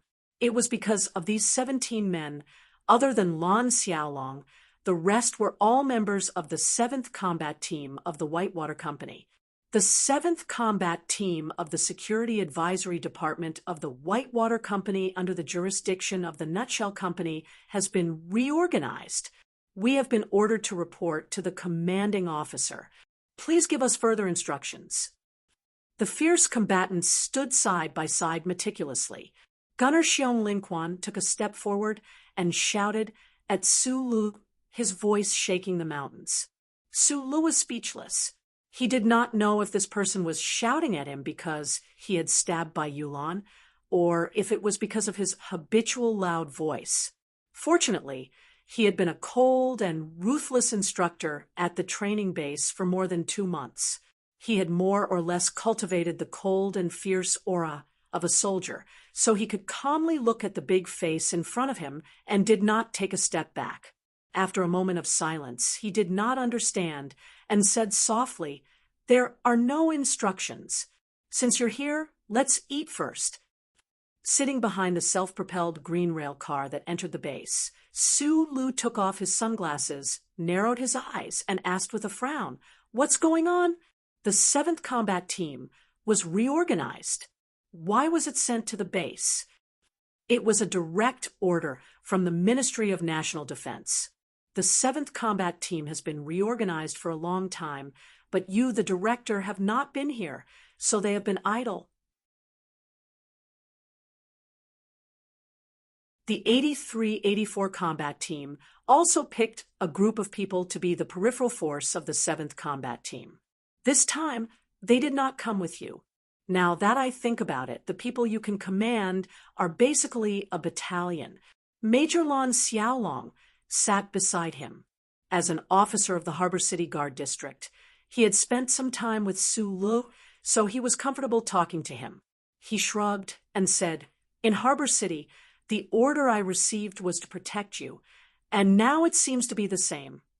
Sulu was silent for a long time, looking at the silent members in front of the rail car. He pursed his lips and said, "I'm asking why." "It was an order from the Ministry of National Defense. How do we know the reason?" Lon Xiaolong shrugged again and said, "But I can guess a little." Sulu looked at him with a bitter smile and said, "Hurry up and say it, or the question marks in my head are going to explode. I'm from the 17th Armored Division. White Magnolia." Lon Xiaolong looked at his face and said, "You're also from the 17th Division. Out of the 18 members of the 7th Combat Team, 15 of them are from our division. The 7th Combat Team has always been the strongest in the Whitewater Company. The Ministry of National Defense bypassed the Nutshell Board of Directors and directly ordered the reorganization of the 7th Combat Team. The 83-84 Combat Team was stationed in the Harbor City Guard District. Before the unit's designation was changed, it was the most famous 17th Armored Division of the Federation. Li Pifu was the commander of the 17th Armored Division. Sulu was silent. How could a combat team of the security company be related to the old man in Philadelphia? You're training officers in the training base, which is contributing to the Federal Army. You're leading the 7th Combat Team to give you a group of your own subordinates. Lon Xiaolong took a puff of his cigarette, and his expression became serious and serious. The old commander definitely doesn't want to see his old unit turn from an iron-blooded army into a group of riffraff troops. Since he thinks highly of you, this mission naturally has to be given to you. You definitely can't be a commander now, so you can only start practicing with the 7th Combat Team. Sulu felt that this reasoning was too ridiculous. Li Pifu was the Federation's god of war. Even if he took care of him a little for the sake of his uncle, how could he let him do this kind of thing? You guessed right. Nonsense. If I could know what those big shots are thinking, why would I be a soldier? Wouldn't it be better to just charge into the stock market? Lon Xiaolong said in annoyance. The team members in front of the rail car had been sitting for a while, but now they began to relax. Some of them crossed their legs. Some of them began to smoke, and some of them began to talk loudly. Sulu shook his head and thought about how this major peaked at Shang Qiu's cleavage in the underground base of the Ministry of Engineering. He sighed and said, "No wonder you're from the 83-84 Combat Team." "Same here. You're not a proper soldier either." Lon Xiaolong shrugged and said, "In addition to the 30 or so excellent military officers in the training base, there were suddenly 17 more unofficially organized armed personnel. Although, according to the Ministry of Defense, these armed personnel were only there to listen. The atmosphere in the base still became a little strange. The three major security companies of the Federation often cooperated with the military in battle, but there was a gap between active duty soldiers and these unofficially organized soldiers. The armed personnel of Team 7 actually had military records in their respective units, but for some reason when they returned to the unit, they didn't look like professional soldiers at all. They were doing their duty as unofficially organized soldiers. The most important thing was that the officers who received the training had graduated from various universities and belonged to the typical academic faction. However, the 17 men who came later were definitely born in the wilderness. They all started off as small soldiers on the battlefield and relied on killing enemies to get to where they were today. In terms of rank, the trained officers were naturally higher. Other than Lon Xiaolong, none of the members of Team 7 had the nerve to take out their epaulets to dry. In terms of commanding ability and comprehensive assessment of some subjects, the trained officers were also a lot better than the members of Team 7. But when it came to specific combat ability, those 17 men were all looking up, full of disdain and contempt for these academic military nobles. What made Sulu feel strange was that although the atmosphere in the base was strange and tense, there was no intense conflict between the two sides. After 2 days of observation, even though his butt was vaguely on Team 7's side, he had to admit that it was mainly because those academic soldiers were maintaining their tolerance and did not show the attitude of a superior officer. The attention of the trained officers was all on the upcoming mecha assessment. Most of the other subjects had already been completed, but for this MX mecha assessment, their eyes were already red from waiting. Because of the attitude Su Lu had displayed in the base, the trained officers began to dig up his background. In the end, they finally found out about his relationship with the Minister of Defense's family. Everyone thought they understood why Su Lu was so arrogant. This kind of nepotism was the most unacceptable thing in the military, and their hearts became increasingly conflicted. In the dorms at night, one could often hear some officer coldly saying that he was ready to open a paint factory to teach someone a lesson. A week after the arrival of the 17 men, the MX-MEC's first assessment had ended. Most of the officers who had been trained had demonstrated excellent control and combat abilities in the assessment, reaching the passing standard. The ones with the best results were Hua Xiaoxi from Celine and Zhou Yu, who had a deep understanding of the MX-MEC. On the rostrum, Su Lu finished reading out the results and sighed softly. Very satisfied with the results of these 2 months of hard work, he removed the sunglasses on his nose and said to the people below the rostrum, "In half an hour, I'll be waiting for you all at the entrance." The conference room was silent. The trained officers stood up silently and walked towards the door. This silence seemed to hide some kind of hostility. Due to the strict military discipline, they could not do anything to the instructor. Today, they finally had a chance to vent their anger openly, but after all, they were all mid-ranking officers and would not make a big fuss like a hooligan. Instead, they all clenched their fists in excitement. Unexpectedly, half an hour later, Su Lu did not walk with them into the underground hangar, but instead led them to the field. Accompanied by the dull evening breeze, some of the fallen leaves on the field moved slowly. Wearing sunglasses, Su Lu turned his head and said to the officers, "Who is it?" "Me." Hua Xiaoxi from the West Woods Military District stepped forward and glanced calmly at Su Lu, his heart brimming with confidence. He had tied for the highest score in this assessment, and from the very beginning, he had been the one to lead his fellow students in resisting Instructor Su's humiliation. Stepping forward now to challenge on behalf of the officers was only natural, very natural. Su Lu nodded and said, "After learning MX for so long, you are the most outstanding student. I think you should know very well what MX's main purpose is." This was the question an instructor asked a student. Hua Xiaoxi thought for a moment, and then said without hesitation, "It's to kill using physical techniques. To control MX well. Other than familiarizing yourself with the operating system, what is the most important tactical quality a pilot should have? Close-range combat." Su Lu unbuttoned the collar of his lieutenant colonel uniform, nodded, and said, "You said it very clearly. Then use close-range combat. To knock me down, then use mecha. Do you have any objections?" The surrounding officers looked at each other. Although they felt that the instructor's words were slightly different from what they had said at the beginning, these words also made some sense. The key was to use mecha to challenge. With the protection of the safety control system, they could at most make instructor Su lose some face. Using close-range combat to challenge first was even better.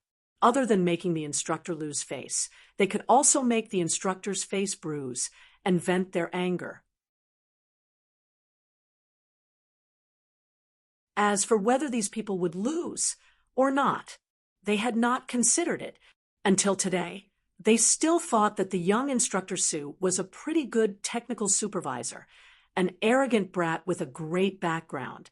If they really fought, how could he be a match for people like them who had been on the battlefield for so long? Without another word, Hua Xiaoxi took off his uniform and began to move the joints of his arms and legs, warming up before the fight. After taking off his clothes, it was discovered that this ace pilot from the Westwood's military district had strong muscles.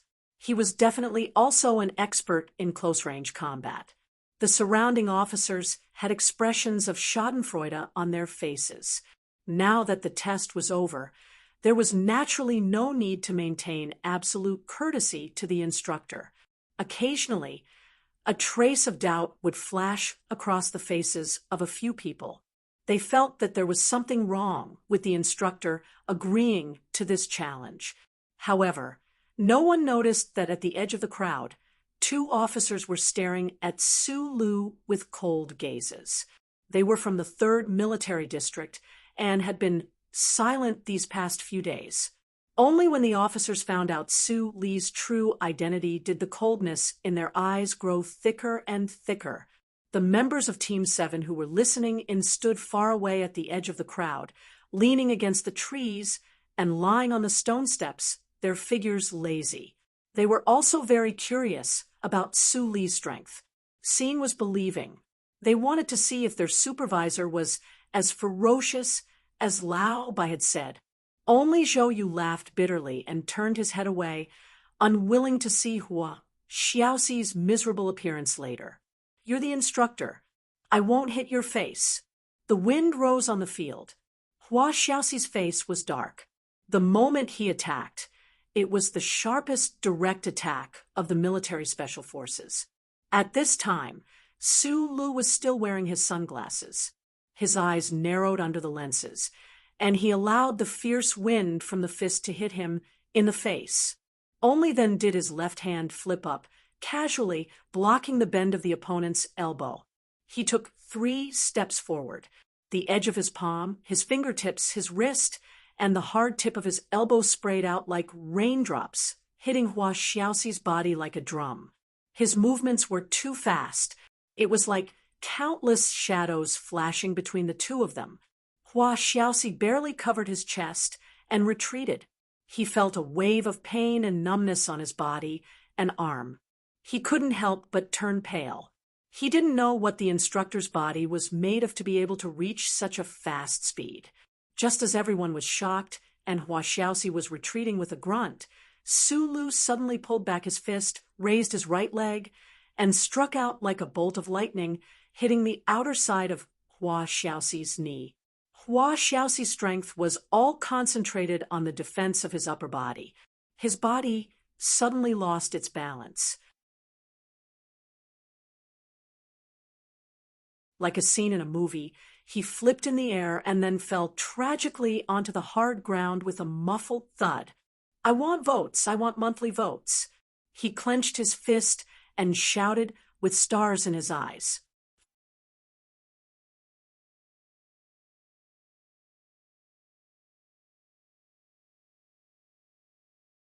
Chapter 3:27. The field was deathly silent. The officers looked at this scene in disbelief. Some of them had thought that Instructor Sue's close combat ability would be extremely strong, which was why they had agreed to this kind of challenge. However, they could never have imagined that Hua Xiaoxi, as an expert of the Westwood's military district, would not even be able to withstand a single blow from Su Lu. After a series of breezes and drizzles, he was beaten into a stiff stick by Su Lu and fell from the air to the ground. Even if it had been a little longer, the officers would have been able to accept this kind of situation easily. However, they only heard a series of muffled sounds that sounded like raindrops hitting sand. Hua Xiaoxi retreated miserably, and then the instructor kicked. Hua Xiaoxi flew up and fell down. They could see that Instructor Little Su seemed to be using the close combat techniques of the military, but it was extremely different in some aspects, especially the feeling when he attacked. Whether it was extending his elbow, knee, or entering the body, each of his actions was clean and efficient, but also extremely fast. He launched with a flick, retracted with a touch. He did not fully extend, but his speed was displayed to the extreme. This kind of close combat method always made the audience feel that Su Lu was like a girl who did not use his full strength. It was difficult for him to use his full strength, but the effect was exceptionally clear and powerful. The final result was so jaw-dropping. He had knocked down Hua Xiaoxi in a single exchange. This kind of close combat ability was a bit too strong. Looking at Su Lu, who was taking off his sunglasses, the officer's eyes finally began to show some kind of reverence and admiration, and also a bit of coldness. The two officers with cold gazes looked at each other and frowned, as if they felt that this matter was a bit more difficult to handle. Meanwhile, the members of Team 7 at the periphery of the crowd had already stood up from the stone steps by the tree. With complicated gazes, they stared at Su Lu. At this time, they experienced the evaluation that Bai Yulan had once made, and more or less confirmed the fierceness of their future direct superior. Su Lu took off his sunglasses and reached out to pull up Hua Xiaoxi on the ground. Earlier, when he attacked, he did not use even a sliver of the true power in his body. He completely relied on the 10 postures that were soaked into his bones and the battle instincts he had forged over the years. It was not difficult to defeat the opponent, but he did not cause any real damage to the opponent. If you can beat me one day, you can try using the mecha again, he said with a smile. The thought of not having to get on the mecha to reveal that he was not as strong as Madman Li made him feel very gratified. Hua Xiaoxi propped up his upper body and spat out a mouthful of sand and sand. He hatefully said, "I underestimated the enemy. Otherwise, I would have been able to hold on a little longer." Soldiers were simple and direct. A loss was a loss. Hua Xiaoxi did not plan on persevering. It was just that he kept feeling that he had been knocked out of his head by the instructor's nagging combat skills. Otherwise, he would have been able to persevere for a while longer. However, as soon as he raised his head, he saw Su Li's extremely sincere smile. His words could not help but stop abruptly. At this moment, he suddenly felt that Instructor Little Su's face without the sunglasses was so amiable with a smile as if he did not look as hateful as before. No one knew that during the 2 months in the training base, Su Lu had been wearing sunglasses on his nose to hide his smiling, amiable, and harmless eyes. In order to play the role of a cold instructor, he could press the corners of his lips into a sheet of frost, but he still could not do anything about this pair of eyes. After Hua Xiaoxi shook his head and returned to the crowd, Su Lu swept his gaze over the officers around him and said with a smile, "Who else?" No one answered. although some of the officers believed that their close combat abilities were much stronger than Hua Xiaoxi's, when faced with Instructor Su's seemingly chaotic but actually extremely incisive combat skills, they did not have much confidence in winning. More importantly, at this moment, as they looked at Instructor Su's smiling face and thought about their mecha lessons these past few days, their hearts calmed somewhat, just like Hua Xiaoxi. That urge to vent his anger that had been somewhat childish to begin with gradually faded away. In the midst of the silence, someone suddenly said in a low voice, "Can it be 2v1? Su Lu looked over with some confusion. To everyone's surprise, after Su Lu had displayed his close combat prowess, the officers who had still stepped forward to issue a challenge were from the 3rd Military Region. They were precisely the two people who had been sizing up Su Lu with cold gazes earlier. Perhaps they were very confident in their combat prowess, but strangely, for some reason, they seemed to be constantly looking for a chance to attack Su Lu directly. The officers frowned, thinking to themselves that even with their military ranks, they were not real cadets. Challenging a little instructor and losing was already embarrassing enough. What more when it was 2v1? However, when they recognized these two officers, the words they had been about to say turned into ice and snow stuck in their mouths at the same time. The field was silent. The two officers who had stepped forward to issue the challenge had been abnormally quiet and dutiful in the past half year at the base, but in reality, they were particularly eye-catching because these two belonged to the 3rd Military Region's trump card, the Iron 7th Division. Every time they thought of the federal military's most dazzling, yet coldest young instructor, no one was willing to provoke them, even if the training officers were all geniuses in the military. Everyone knew how cold and heartless that instructor was, yet he was an extremely protective person. If they were able to fight under this kind of commanding officer, it would undoubtedly be the most exciting and happiest thing. However, becoming enemies with the officers under him was definitely an unwise move. Su Li's eyes gradually narrowed as he quietly watched the two officers walk out from the crowd. Relying on the ability to see through people's hearts that Uncle Feng Yu greatly admired, he could clearly sense the cold and severe intent hidden under these two officers' ordinary faces. Unlike Hua Xiaoxi and the others who challenged him to vent their anger, these two officers clearly had other intentions.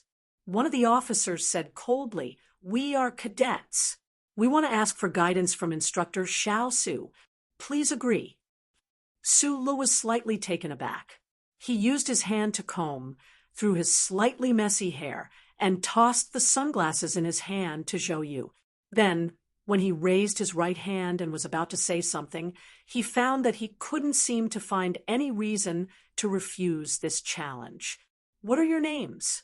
He wasn't clear about the origins of these two officers. "Chang 1, Chang 2. The two officers replied in a low voice at the same time. The instructor gave us code names. From the day we enter the military until the day we retire, we only have code names. What instructor? The 3rd Military Region's Iron 7th Division. Su Lu had never heard of the Iron 7th Division, so he naturally didn't know that the instructor was such an untouchable and powerful figure. He only sank into deep confusion. He had never been to S3 and had even less of an interaction with the 3rd Military Region. So why were these two officers in front of him like fierce tigers filled with killing intent towards him? The two officers stood on the left and right. Suddenly, they took a deep breath, and all the joints on their bodies started to crackle.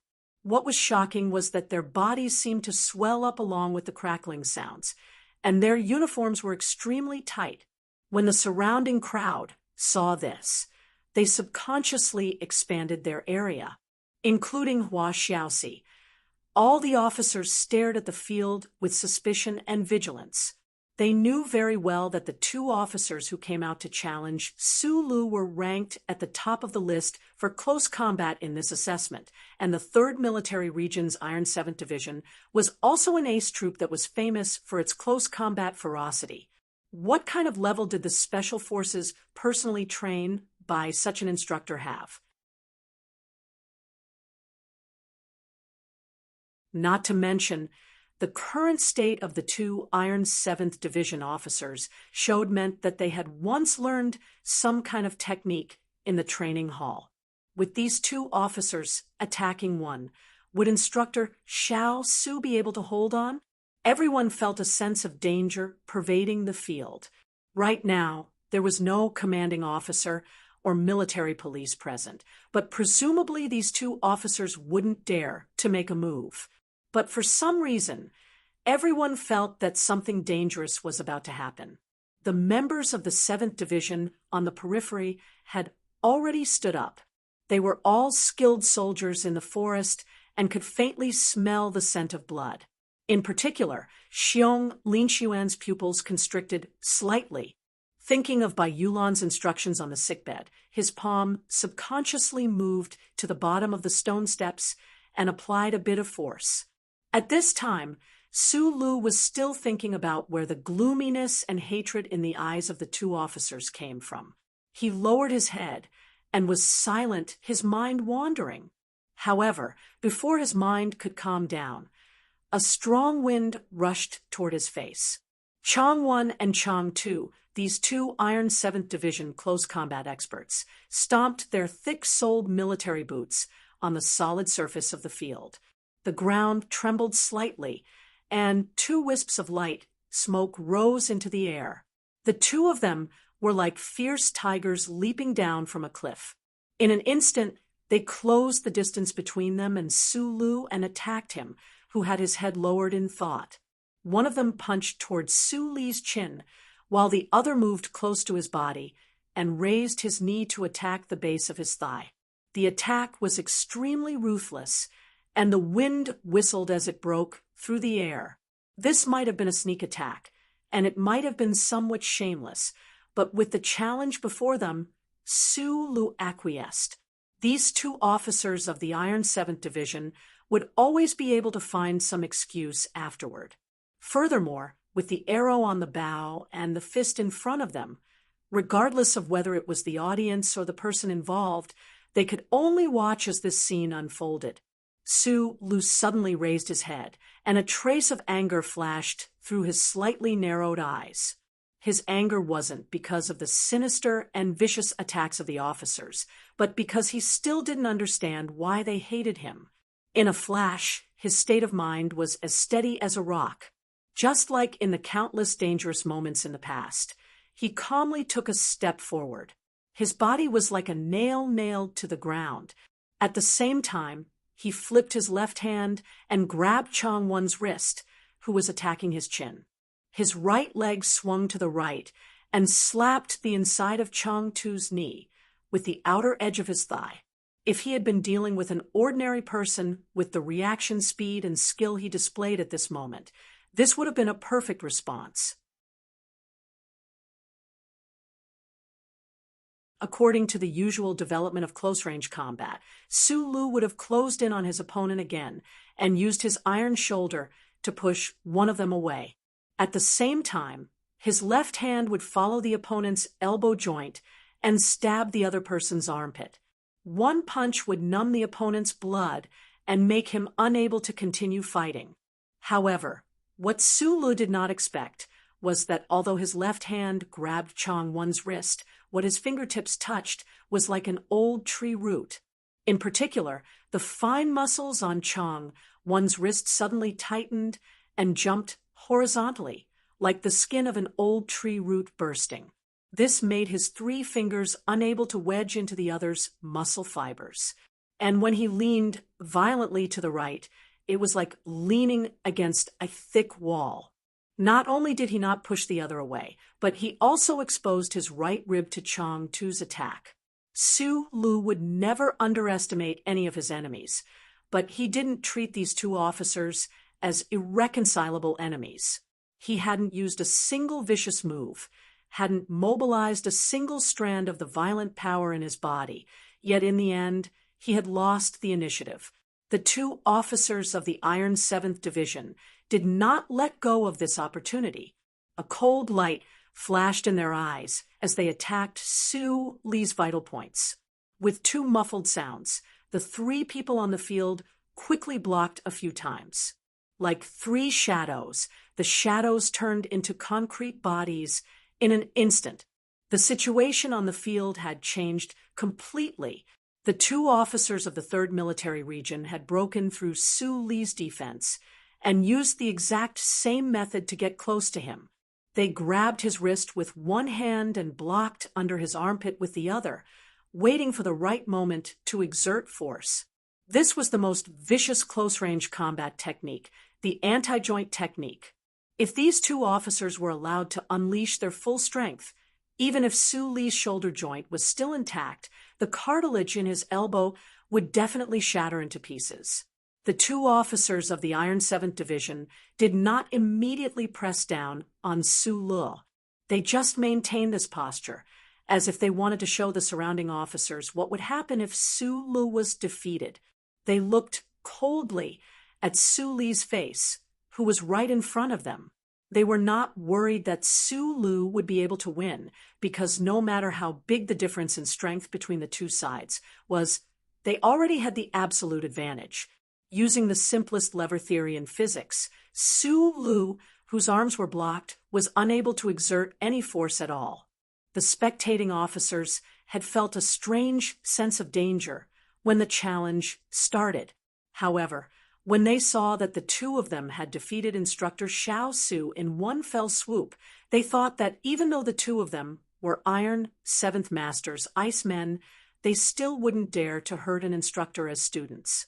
Thus, they heaved a sigh of relief. Only Xiong Lingquan, who was standing at the edge of the crowd, had the coldness in his eyes getting deeper and deeper. His 5 fingers that were grabbing onto the stone steps behind him started to exert force. His knuckles turned white, and he was actually able to lift the stone steps that weighed dozens of kilograms by an inch. The atmosphere was very silent, very strange, and very awkward. As an instructor, Sue Lee was completely controlled by 2 students. Although he was younger than these officers and had no experience in the military, nor did he have a record of killing people, he was still an instructor. At this moment, he couldn't help but feel a little humiliated. Instructor said that strength is strength when speed is multiplied by strength. The limit of an individual's strength is constant. Chang'e looked at his face that was close by, and his eyes were full of ridicule and indifference. He said in a lecturing tone, "The faster the speed, the lighter the strength of the punch. You're just playing with fancy moves, but we, the people of the Iron 7th Division, are not as weak as those guys." Both of his arms were blocked, and his joints were restrained.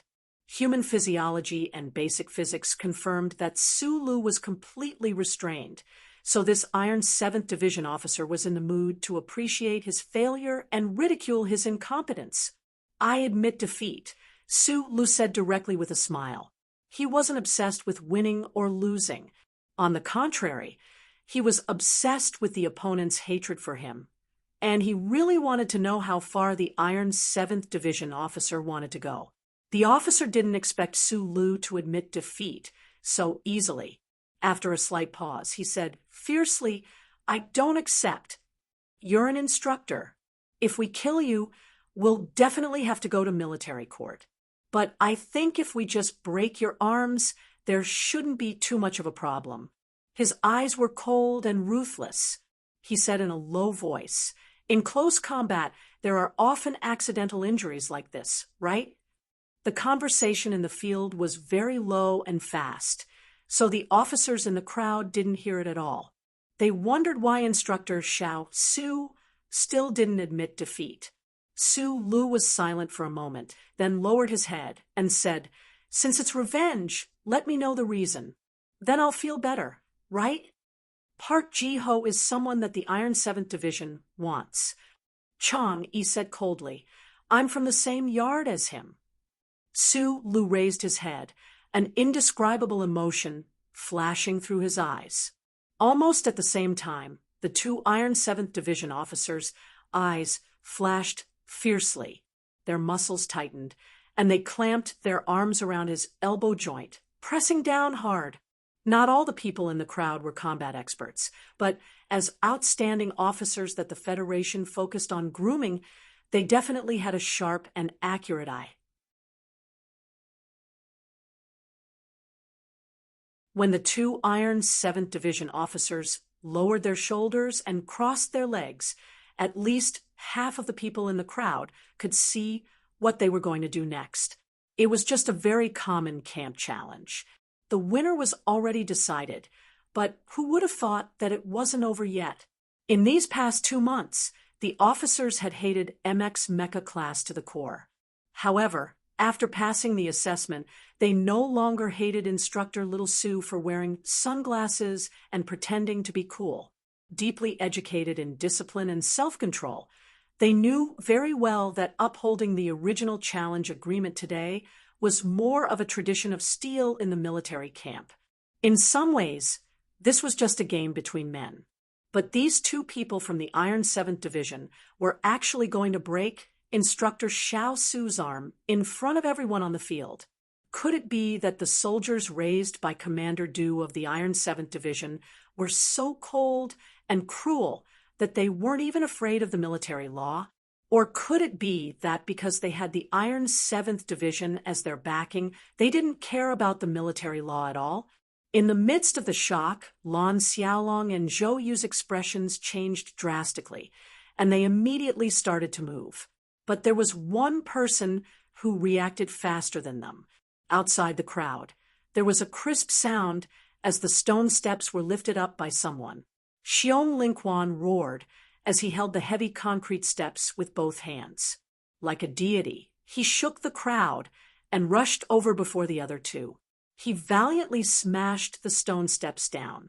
With a muffled boom, the heavy concrete steps smashed into the ground, creating a crater. In the blink of an eye, the stone steps, which weighed who knew how many kilograms, were shattered by the huge force. Debris flew everywhere, and dust flew everywhere. However, Xiong Lingquan, who had rushed over like a god, spread out his hands and stared blankly at where the stone steps had landed. He blinked in shock and didn't feel that the web between his thumb and index finger had been split open and was bleeding. There was a suffocating silence in the field because his thunderous attack missed. 3 meters before the stone steps landed, the 3 people who were tangled up with each other still maintained their previous postures, as if they hadn't moved at all. The only reason they were able to dodge this terrifying attack was because, at the last moment, someone still had the strength to force the other 2 people to take 3 steps back. There was only one person who could do this. The pupils of the 2 Iron 7th Division officers shrank as they stared at Su Li's face in horror. When they attacked with all their might, they found that Su Li's arm didn't break as they had imagined. It didn't even bend. This completely violated the physiological structure and physics of the human body. Su Li's arm seemed to be cast from iron.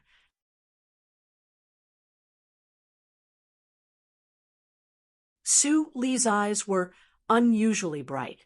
He looked at them and said sincerely, "After you get out of the hospital, tell your teacher that his reasoning is bullshit to me. I'm fast enough and I'm strong enough." You're tuning in to the Mystic Fist YouTube channel. Don't forget to subscribe and join us on this journey to catch the most captivating stories.